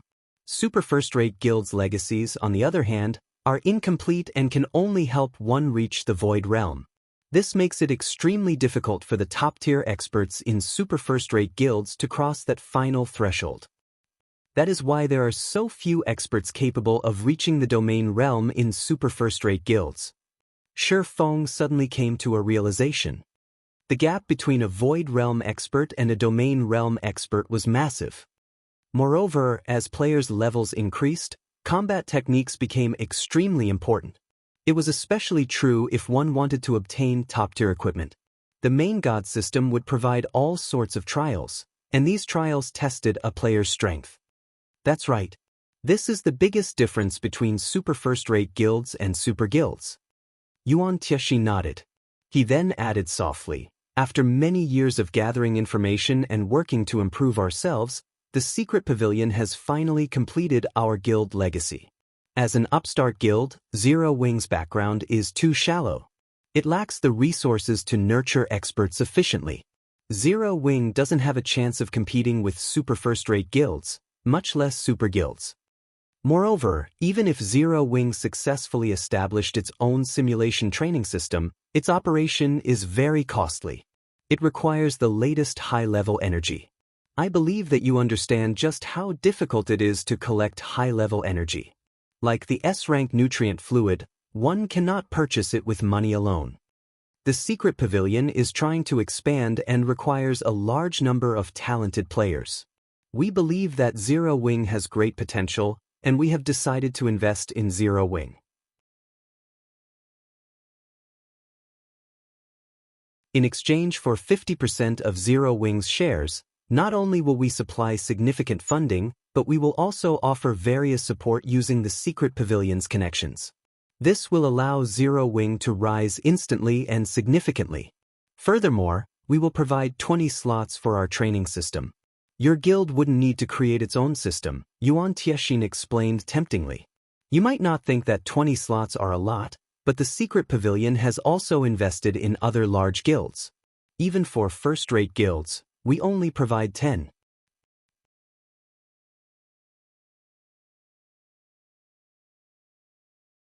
The male youth beside Yuan Tiexin was shocked when he heard the offer include 20 slots. His performance in the secret pavilion was already quite impressive. Even so, he had barely earned a slot for himself. Currently, the secret pavilion only had 300 or so slots for its simulation training system. It did not have enough resources to sustain any more than that, yet they were actually offering 20 slots to Zero Wing. This proved that the pavilion's upper echelons were highly optimistic about Zero Wing's potential. The secret pavilion is really going all out. It's actually willing to offer so many generous benefits. Although Feng did not fully understand the significance of these 20 slots, seeing Wenhua's and the male youth's reactions, it was obvious that these slots were extremely valuable. However, he had his own plans. I apologize, but Zero Wing rejects your offer. Rejects? Yuan Tiexin unconsciously rose from his seat. Even first-rate guilds hunger for an offer like this. Moreover, the secret pavilion is only asking for 50% of Zero Wing's shares. We will not involve ourselves in Zero Wing's management or development. As long as Zero Wing obtains these 20 slots, with the potential the experts in your guild, it should not be long before they reach the refinement realm. At that time, you will have the foundation to expand to other countries. Zero Wing might even become a super first-rate guild in the future.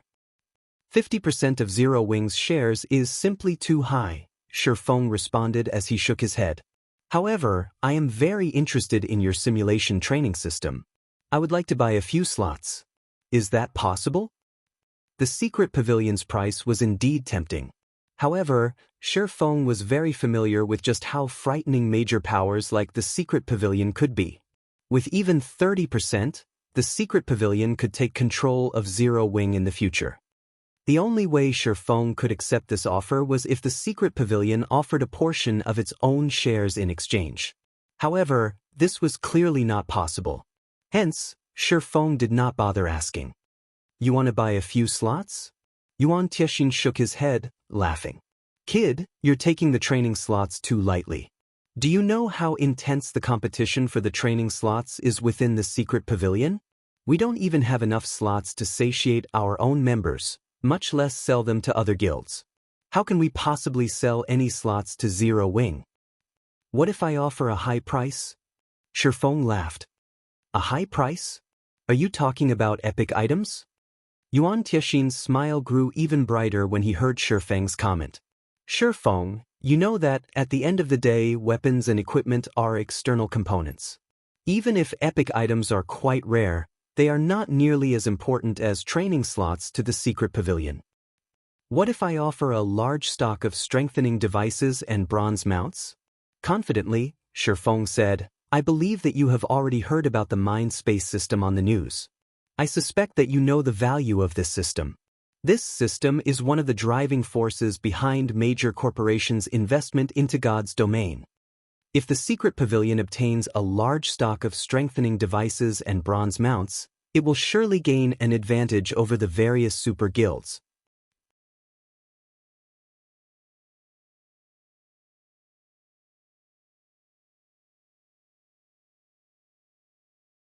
Chapter 887, Black Card. Are you serious? Yuan Tiexin was visibly moved.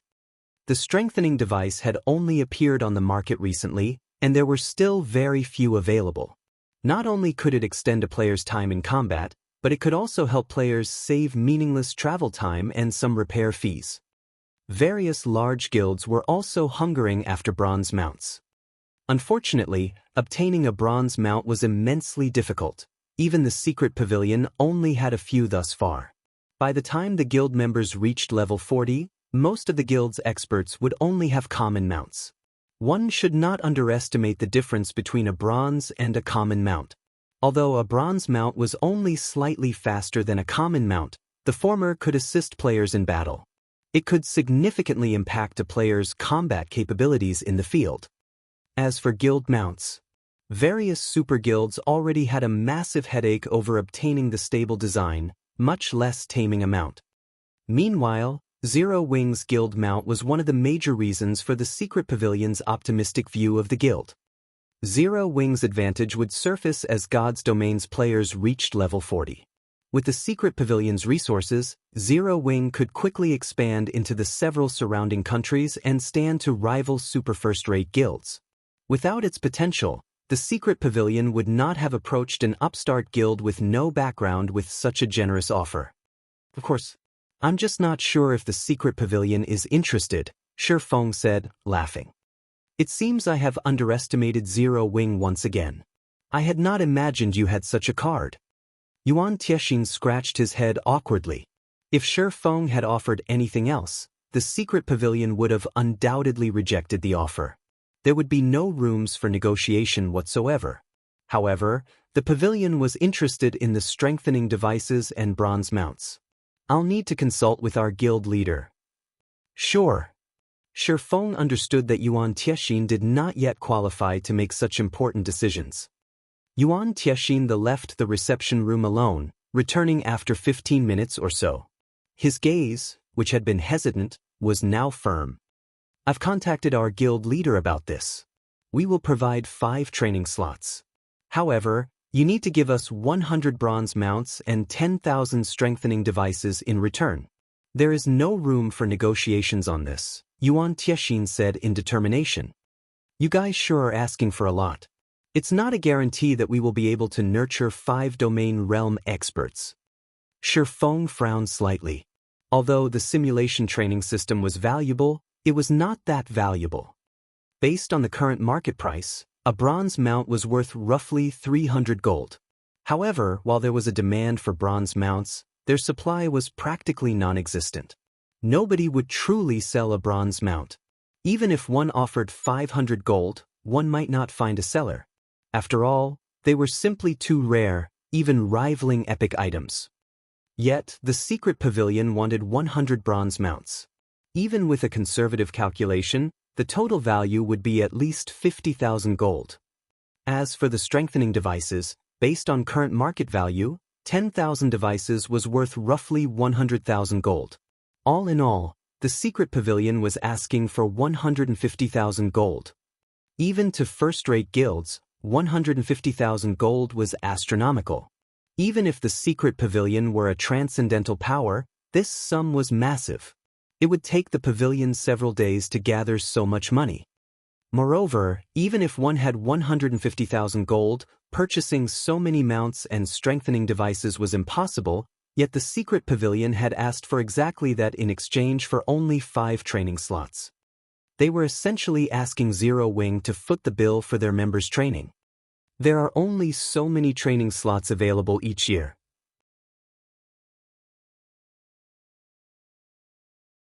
The few we have aren't even enough for our own use. Even I am surprised that our guild leader has agreed to sell any. Yuan Tiexin spread his hands in a helpless gesture, showing that this was not his will either. It's not that Zero Wing doesn't have these resources, I just want 10 slots. Uncle Yuan, you understand that now that the Mindspace system has launched, this is the best opportunity to gather as many advantages as possible. If you don't take the opportunity to do so now, it will be far more difficult in the future. Yuan Tiexin's response had not angered Feng. Chuckling, he continued, moreover, these 10 slots don't really matter to the Secret Pavilion. Even with the 10 slots, you aren't guaranteed to nurture more refinement realm experts. It is even more unlikely that you will successfully nurture a monster with a domain. On the other hand, by losing these 10 slots, the Secret Pavilion will have a head start over the other major powers. It will also be easier in the future to attract major corporations' investments. Isn't that so? When she heard Feng's logic, Wenhua shot him a contemptuous look. The man was speaking as if the training slots were worth nothing at all when, in fact, countless first-rate guilds yearned for an opportunity like this. How could anyone compare them to cabbages that one could buy on the street? Limited high-level energy sold annually. The money the secret pavilion spent to obtain what they needed each year was astronomical. However, Feng paid no mind to Wenhua's gaze. He understood how much influence the mind-space system had on the world's major corporations. As long as the secret pavilion obtained a high-ranking personal space, it would not have to worry about attracting investors. If the chance to gain a head start presented itself, God's domain's major powers would fight over it like wolves. Yuan Tiexian was shocked when he heard Feng's words. He had never dreamed that Zero Wing had hidden its strength so deeply. Despite the secret pavilion having exhausted all of its resources to collect bronze mounts, they currently had less than 30. Yet, Zero Wing could offer 100 without hesitation, not to mention the highly sought-after strengthening devices. Originally, Yuan Tiexian had intended to refuse, attempting to force Feng into lowering his price. However, as he watched Feng get up from his seat and prepare to send them off, he quickly changed his words and continued, "I'll need to discuss this further with my guild leader." Yuan Tiexian had to admit that Feng had caught on to the secret pavilion's Achilles heel. Yuan Tiexian finally understood why Zero Wing had left its workshop's management to a youth like Feng. The boy was as cunning as an old fox. With no better choice, Yuan Tiexian left the room to contact his guild leader once more. After a lengthy period, Yuan Tiexian re-entered the room. Sighing, he looked at Feng and said, "Our guild leader has agreed to your demands. However, there is a condition. You need to give us the items within 5 days." "Impossible. Bronze mounts and strengthening devices aren't cabbage. I can only guarantee 10 bronze mounts and 2,000 strengthening devices within the first 5 days. You will receive the remaining items within 12 days. Feng shook his head. Currently, he did not even have 1 bronze mount. Manufacturing the bronze mounts required time. It was simply impossible to produce all 100 mounts in 5 days. However, after completing Titan City's entrance trial, in addition to the meditation rooms and special workshops, it should be possible to achieve that number within 12 days. Yuan Tiexian felt cheated by Feng. However, regret was pointless now. The bronze mounts and strengthening devices were simply too important. Let's establish a contract now. After both parties signed the contract, Yuan Tiexian placed 10 of the 20 black cards he had prepared beforehand on the table. These 10 login cards are proof of identification needed to log into the simulation training system. They are effective for 1 year. Take care of them. If you lose them, we cannot replace them. You can access the secret pavilion's latest training space through the virtual gaming cabin, Yuan Tiexian reminded. However, take note of one thing.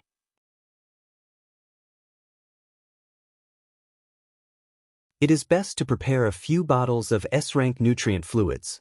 The burden the various high-level battles in the training space have on the human body is no laughing matter. After saying so, Yuan Tiexian's party left the reception room, leaving only Feng and the 10 black cards in the room. As Feng stared at the black cards on the table, excitement welled up within him.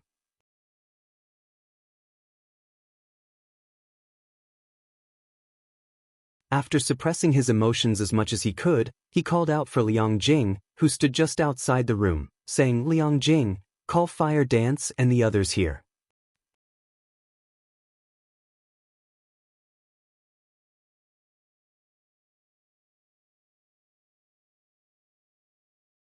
Chapter 888, Simulation Training System.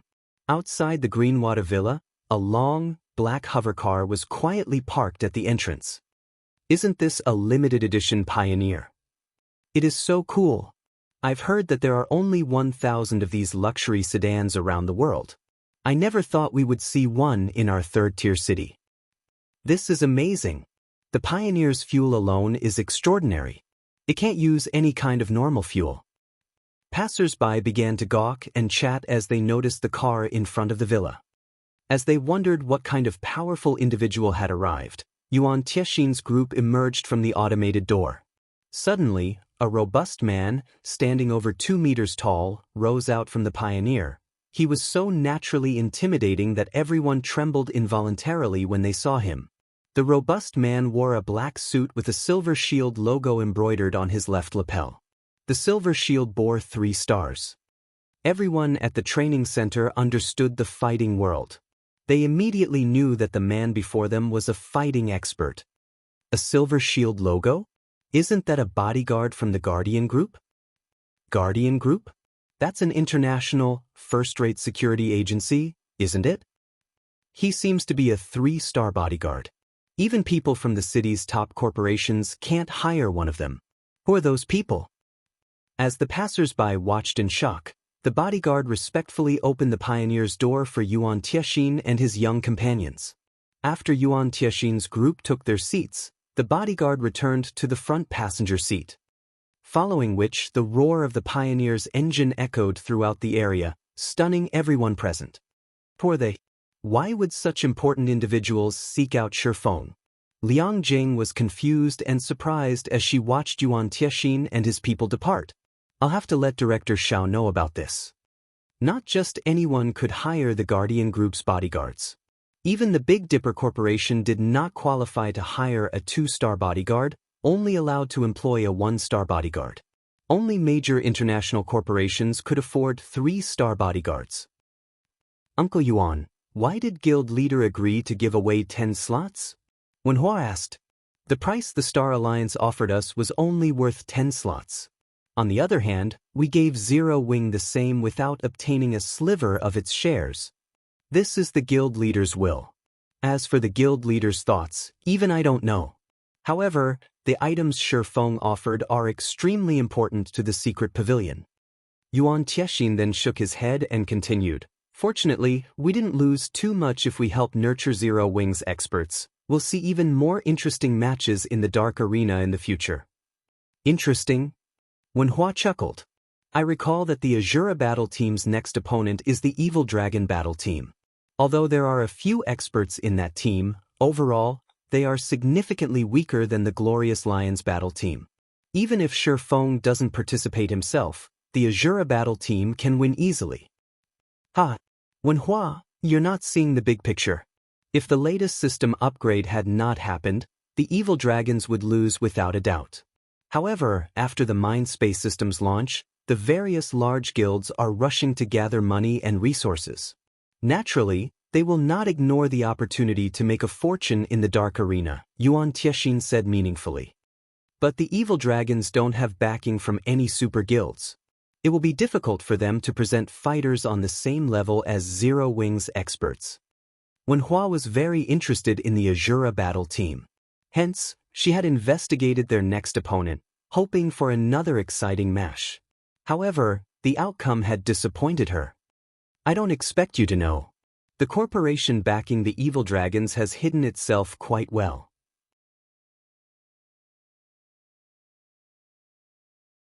Even we only discovered it a few days ago, but it turns out that said corporation had invested in the Miracle Guild in secret.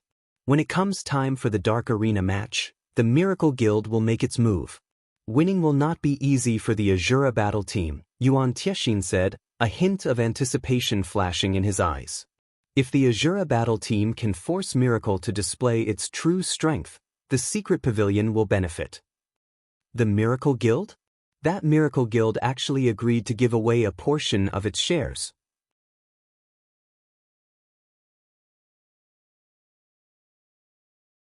When Hua exclaimed in surprise.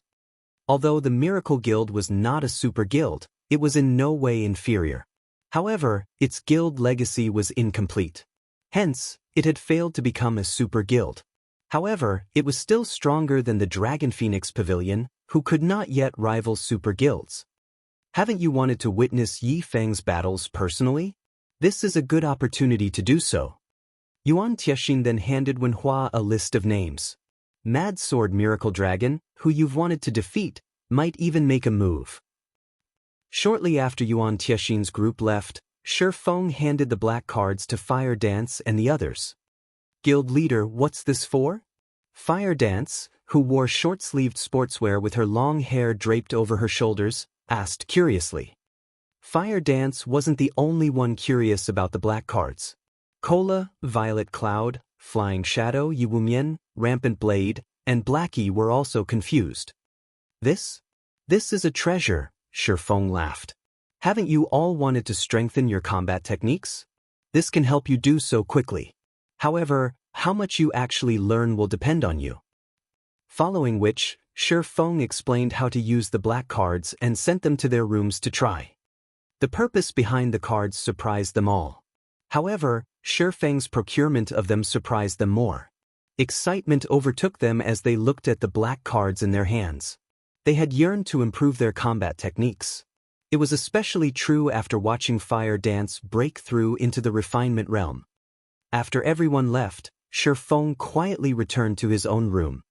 To the secret pavilion, the 10 training slots might not be significant, but to Zero Wing, they were a timely blessing. Although the secret technique tablet could enable players to grasp profound combat techniques, which players could then utilize to improve their other combat techniques, the tablet's flaws were obvious. Players needed to learn to make intermediate magic arrays. This was achievable within a short time. Moreover, the tablet could only be used once a month. It was not nearly as efficient as the simulation training system. It was especially true for Fire Dance, Violet Cloud, and Aqua Rose, who possessed vast potential. They only lacked combat experience. If they could enter the simulation training system, even Feng could not imagine how much these girls would improve. Moreover, the simulation training system was useful to him personally. He was currently stuck at the Void Realm. He had no idea whatsoever how to take the next step. Fortunately, the simulation training system could guide one to the domain realm.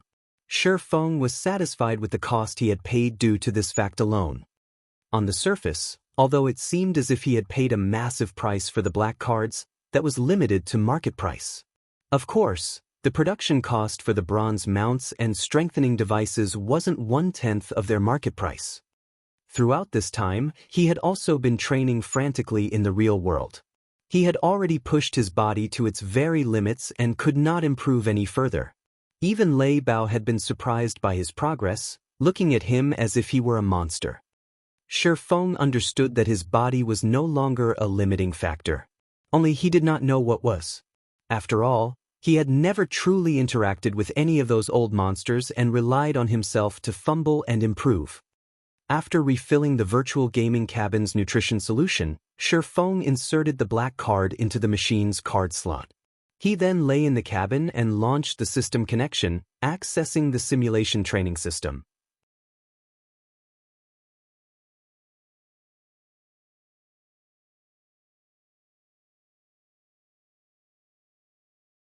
Chapter 889, Battle Points. After Feng closed his eyes, the system's mechanical notification sound rang by his ears. Password confirmed. Mental link is stable. All systems operational. Do you wish to log in? Log in. Once Feng silently agreed to the connection, darkness engulfed his surroundings, and he felt as if his body had fallen into a bottomless pit. In the next moment, however, Feng felt a weight on his body. The sound of galloping horses and carriages moving reached him. He also heard voices. This is God's domain? Feng was surprised when he opened his eyes. Western-style buildings rose up around him. Traffic covered the surrounding streets, and he could see many pedestrians wandering about wearing armor and carrying weapons. It felt as if he was in God's domain. The only difference Feng noticed was his current appearance. Rather than his usual armor, he wore commoner's linen clothing. He did not possess a single weapon. Physically, he appeared exactly as he did in reality. His system interface was also different. Although the method to call up the interface was the same, he only had options to log out, adjust the pain settings, and a clock that displayed real time. There was nothing else. Neither his HP bar nor name was displayed. Moreover, he felt very weak. In terms of the basic attributes of God's domain, Feng felt as if they were all set at roughly 100 points. These were the only differences from God's domain that he noticed. Look, another newbie has arrived. There sure are a lot of newbies these past few days. I heard that our secret pavilion has been implementing some major plan and has recently been annexing other guilds. The upper echelons must have promised training slots to those guilds in return. What a waste. We fight tooth and nail every day just for one slot. Aside from eating and sleeping, we spend all of our time training. These people, on the other hand, obtain a slot without any effort. They sure have it good. I know, right? The training system isn't easy to mingle in. These people are wasting their time and our resources by coming here. Several people sitting beneath a gazebo outside of a bar began chatted merrily as they watched Feng. These people looked relatively young, only around 20 years old. However, they wore lavish clothing. Rather than linen, they donned exquisite silk clothing. As if they wanted Feng to hear their conversation, these people did not bother to control their voices as they considered. Their tones were contemptuous when they spoke of players from other guilds such as Feng. I wonder where Fire Dance and the others are?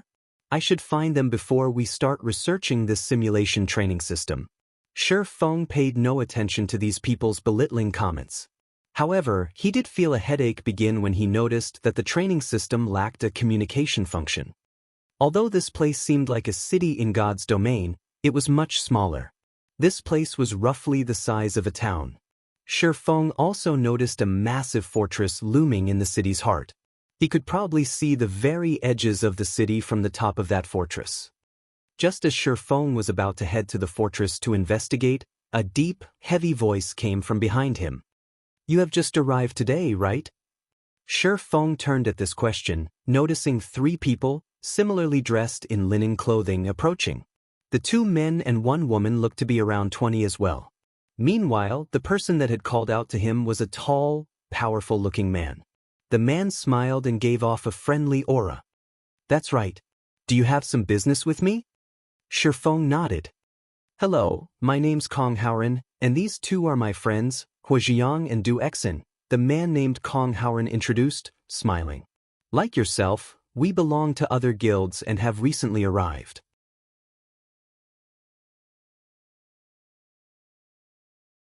We aren't like the people from the secret pavilion, who have been in here for over a month.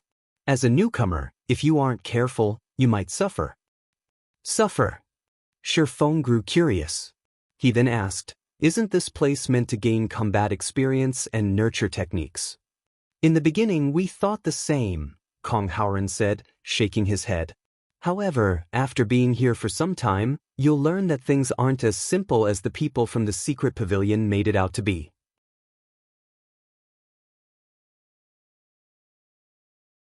You can't just spar with top-tier experts as you wish. The training system mimics God's domain. The more powerful a simulation expert you choose to fight, the more energy the system consumes. The secret pavilion can only get its hands on a limited amount of high-level energy. There is simply not enough to go around. Not to mention, the secret pavilion has expanded its influence recently and has increased the number of available training slots for its system, straining the system's energy consumption.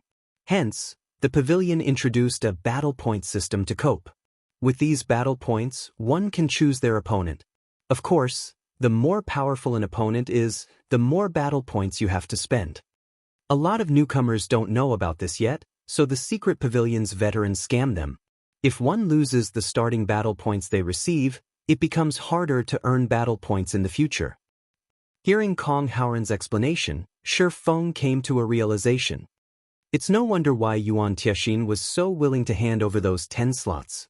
So, the pavilion still had such a card to play.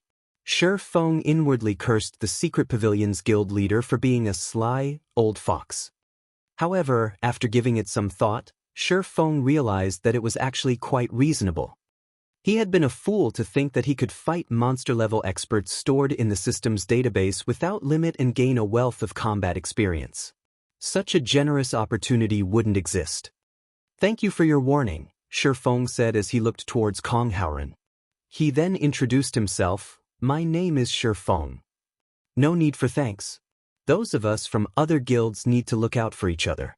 Otherwise, the pavilion's people will just bully us all. Kong Haoren waved his hand. The secret pavilion's bunch came here over a month before we arrived.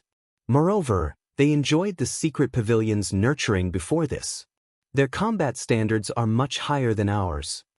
Newcomers are given 100 battle points initially. You can use these points to purchase a starter pack at the fortress. This starter pack lets you spar against 10 different, extraordinary experts for 3 days. You can use them to familiarize yourself with the battles here. Otherwise, you can practice against the free opponents in the fortress. However, you probably won't learn anything from the freebies. There are 2 methods to obtain battle points. The first is to participate in the ranking matches. You can also place bets with other players before a duel.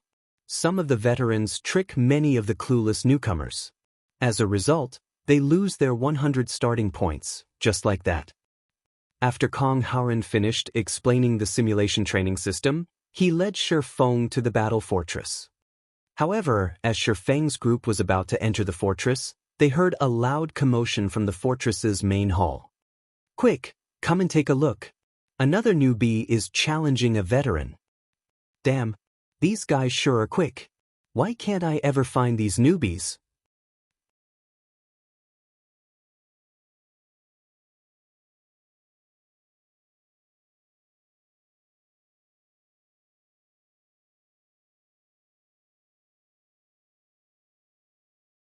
However, Violent Bear remained unperturbed. Not only could he easily evade the frost arrows, but he had also utilized his evasive maneuvers to shorten the distance between himself and the enemy elementalist. This situation forced Red Feather to retreat repeatedly. In just 10 seconds, Red Feather had lost half his HP. In contrast, Violent Bear had only lost around 10% from blocking a few frost arrows and fireballs with his axe.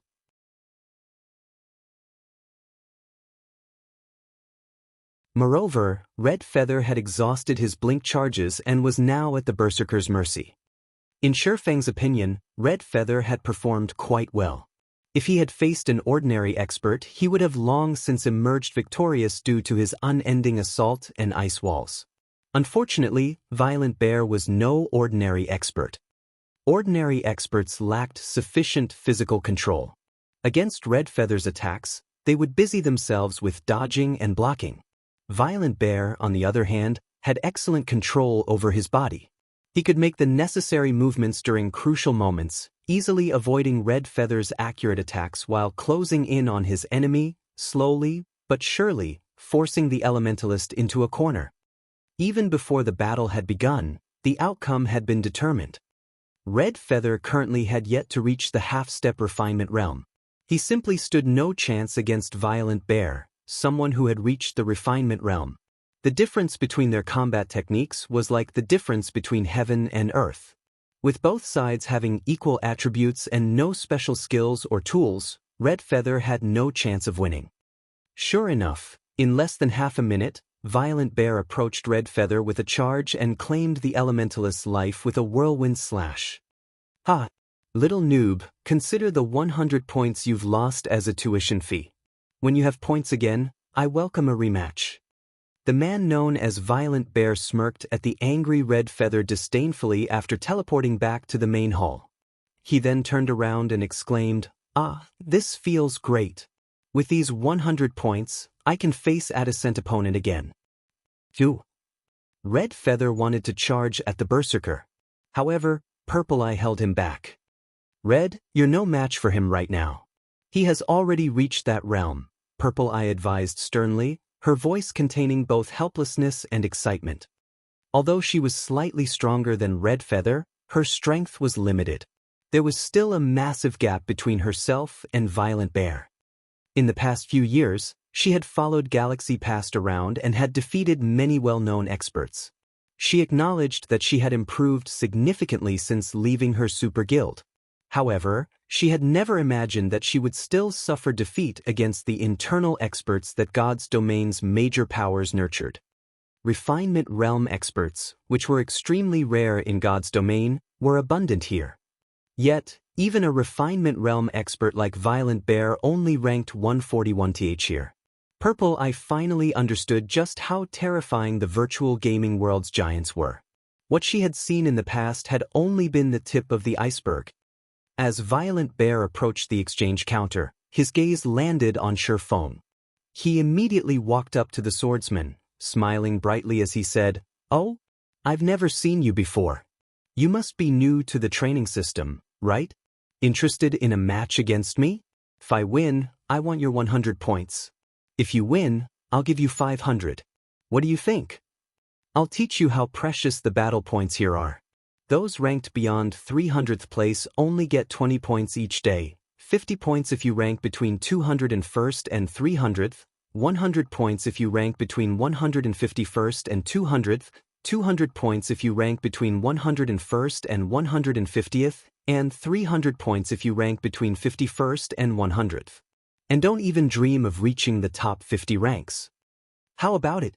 With 500 points, you can spar against top-tier experts for an entire day. Kong Haoren stepped forward and growled, "Violent Bear, that's enough of you."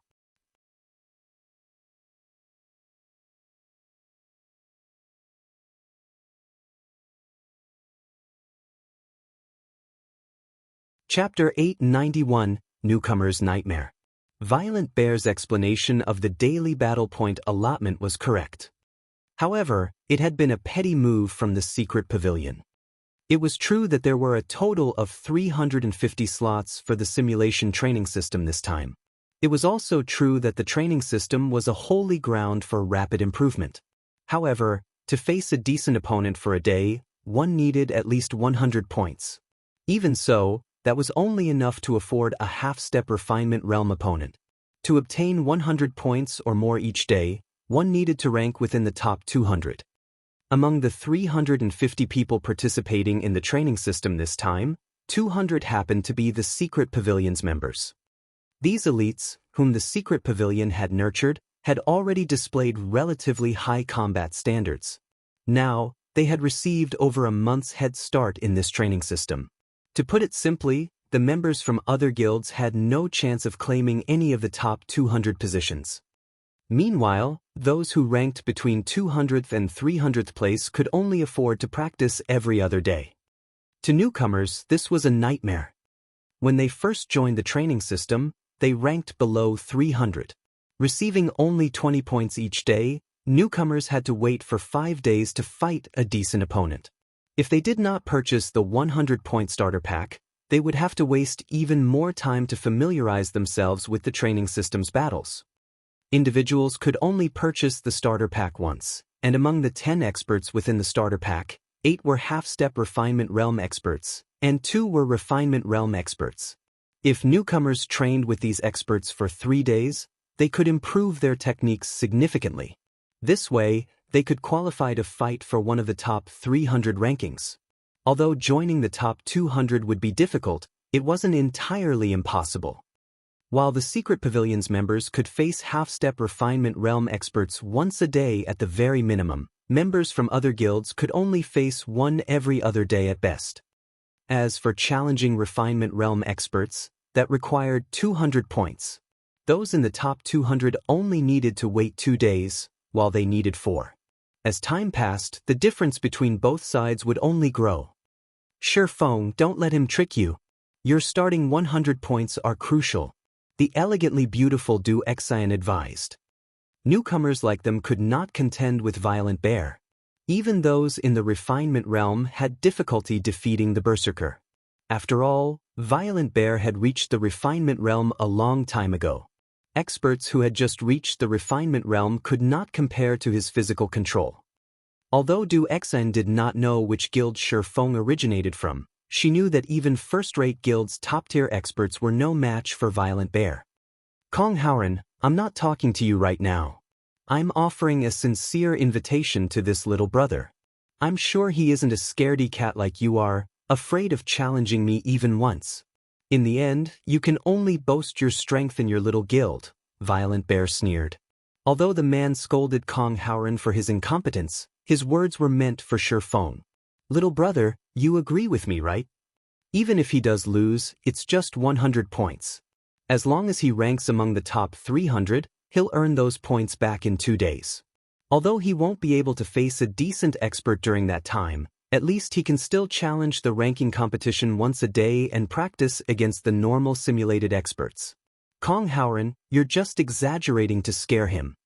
Since you don't want the newcomer to fight me, why don't you try your luck instead? You've already been here for 5 days after all. I'll even handicap my attributes by 10%. If you win, I'll give you 800 points. If you lose, you just need to give me 100.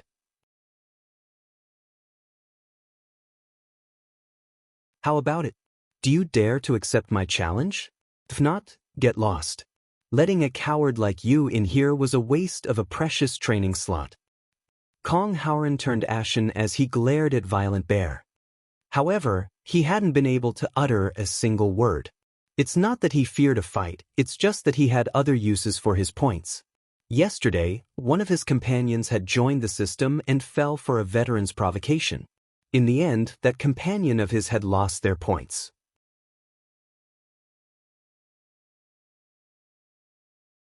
Today, he had finally accumulated 100 points and planned to buy a starter pack for that companion. If he lost a match to Violent Bear now, his companion would have to wait several more days before getting their starter pack. You're a coward till the end. Violent Bear cast a disdainful look towards Kong Howren when the man turned to leave. Fellow brother, aren't you being insincere? You're willing to lower your attributes and raise your bet to 800 points, yet against me, not only did you not offer to use a handicap, but your bet was also only 500 points, Feng said softly as he glanced at Violent Bear. Oh, you want a match? Violent Bear's gaze shifted back to Feng, and he began to size up the swordsman. Laughing, he continued, sure. If you want to fight me, I'll offer you the same terms. Following which, Violent Bear led Feng to the battlefield. Why is he so impulsive? Didn't he see how miserably Violent Bear beat his previous opponent? Duxin asked, slightly frustrated. He might have done it because he didn't want Violent Bear to continue humiliating me, Kong Howren responded, feeling somewhat guilty as he watched Feng depart. After interacting with Feng for some, he could tell that Feng was not impulsive. Moreover, he had not seen any anger or pride within Feng's gaze. On the contrary, he had appeared extraordinarily calm as he challenged the berserker. This showed that he was aware of Violent Bear's strength and had only challenged the man after considering it calmly. Violent Bear is so lucky. He's going to haul in 200 points in one day. With this, he can take on a refinement realm expert for an entire day. However, that newcomer is pretty smart.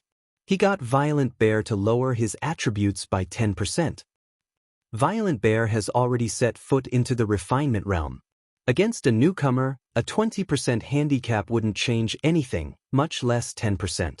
Without also having reached the refinement realm, that newcomer doesn't stand a chance. Everyone in the main hall had their gazes glued to the massive screen, envy flashing in their eyes as they watched Violent Bear. Red, don't you think that newcomer looks kind of familiar? Purple Eye asked. As she watched Feng on the screen, she felt as if she had seen him somewhere. Familiar. Red Feather's loss vexed him, so he was in no mood to pay attention to the new duel. However, after Purple Eye's comment, he shifted his gaze towards the screen. Immediately, he fell into deep thought as he muttered, indeed. He does feel familiar, but I can't recall where or when I've met him before. As Purple Eye and Red Feather watched Feng's duel with Violent Bear began. The battlefield was set in a desert. It was a standard, open battle with no terrain to benefit either player. Feng had chosen the swordsman class for this match, while Violent Bear stuck with the berserker. However, Violent Bear had reduced his overall attributes by 10%. In terms of strength, he was roughly on par with a swordsman of the same level. As the battle began, Violent Bear used charge at Feng. Brat, I'll show you just how powerful I am. Violent Bear tightened his grip on his battle axe and swung the weapon at Feng violently. Although the axe did not seem to move quickly, it vanished halfway to Feng. Second acceleration. Violent Bear was quite confident of his melee combat capabilities. Even with reduced attributes, with his second acceleration technique, he could defeat a swordsman of the same level easily. Even a melee expert who had also reached the refinement realm would find it immensely difficult to block his attacks, not to mention a newcomer like Feng.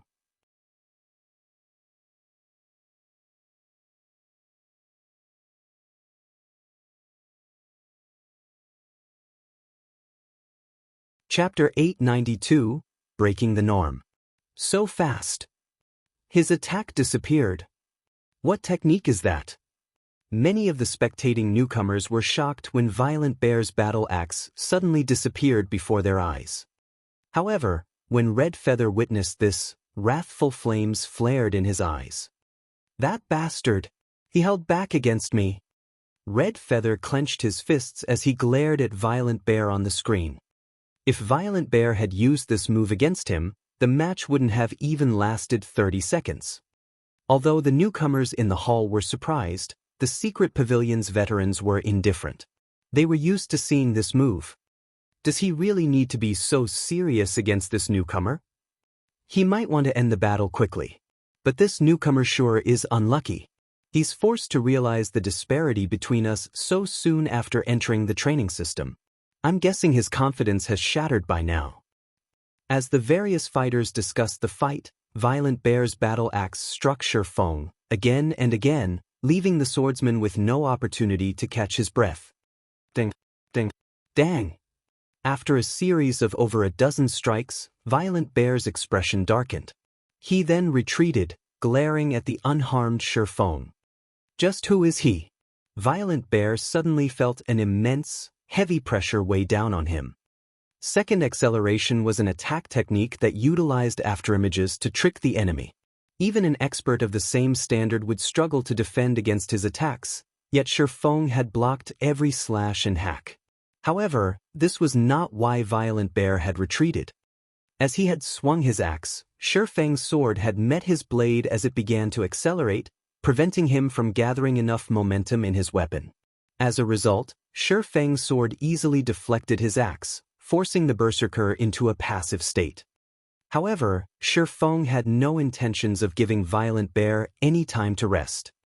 Dashing forward, he directly sent a chop towards Violent Bear, his body void of excess movement.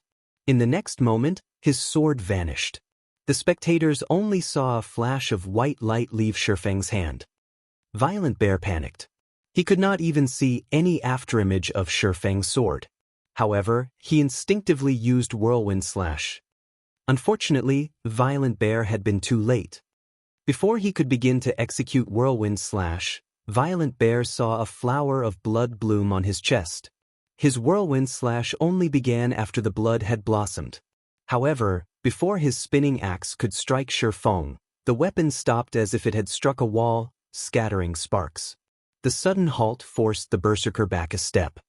Before Violent Bear could catch his breath, however, more blood began to bloom across his chest, one after another. His HP drained away like flowing water. In the end, as the seventh flower of blood scattered across the sandy ground, Violent Bear fell motionless. As the battle ended, Feng obtained 800 battle points, pushing his total points to 900. What did he do? Many of the pavilion's elites shouted in their confusion. Why is Violent Bear dead? Today, Feng broke the norm of newcomers' helplessness against veteran bullying. Violent Bear had clearly been on the offensive throughout the match, yet he had retreated, and Feng had given chase, spilling the berserker's blood.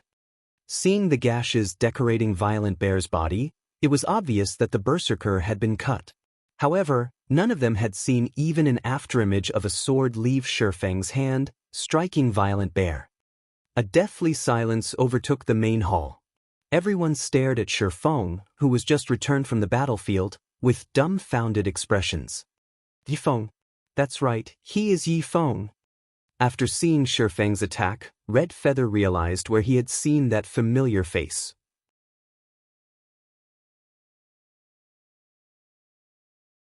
Moreover, while there were some differences between Feng's and Feng's appearances, there were also some faint similarities.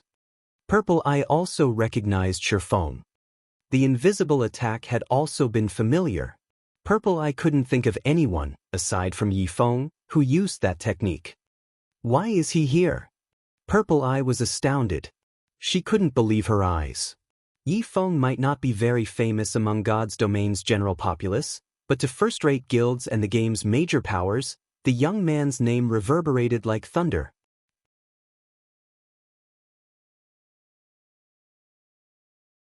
Purple Eye had already been stunned when she had watched the battle video from the Dark Arena.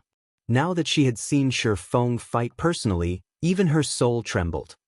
In the Dark Arena battle, Feng's fast attacks had been understandable as he possessed attributes that could even overwhelm an old monster like Sirius. Currently, however, he had the basic attributes of a level 30 player and lacked any bonuses from weapons or equipment. Even so, his attacks were still too fast to see with the naked eye. Who could possibly defend against those attacks? Purple Eye finally understood that Feng had not won against Sirius because of excellent equipment. His personal strength was, in fact, on par with those old monsters. When Feng returned to the main hall, the secret pavilion's members no longer looked down on him. Only fear filled these elites' eyes. On the other hand, the newcomers originating from various guilds cheered. The secret pavilion's members had constantly bullied and suppressed them. Now that the pavilion's violent bear had been beaten with just a few moves, why wouldn't they feel liberated and excited? Feng, you? How are you so powerful? Kong Haoren asked, stuttering nervously as he watched Feng walk over. Huaxingyang and Du Exin, who stood beside Kong Haoren, also stiffened as the swordsman approached. An expert. He was an absolute expert. Even if Feng were a member of a transcendental existence like the Secret Pavilion, he would still be considered a top-class expert. They had always looked up to such monstrous experts. They had never dreamed that they would, one day, meet such an existence. When they thought back to how they had conversed and laughed merrily with the man, treating Feng as if he were their junior, they were incredibly embarrassed. You never asked. Feng laughed. You let us make fools of ourselves. If others learned that we met you like this, they would split their sides with laughter. In the end, Kong Haoren was not ordinary. He quickly adjusted his mood. Moreover, in his opinion, Feng was actually quite friendly. He wasn't like those aloof, arrogant apex experts. Huaxingyang and Du Exin also relaxed after a moment and resumed their conversation with Feng. When the others inside the hall saw this, they envied Kong Haoren and his friends. They all dreamed of a friendship with a powerful expert like Feng. If they could gain some pointers from an expert of his caliber, they could push themselves to the next level. Alright, what's up with the ranking competition? Don't tell me we have to face everyone here every single day? Feng had heard all he needed to about battle points. However, he didn't have a clue about the method of earning them. If he had to duel so many people each day, he would waste too much time. Moreover, he didn't have that much time to spend in the simulated training system. You're tuning in to the Wang Lin's Journey YouTube channel. Don't forget to subscribe and join us on this journey to catch the most captivating stories.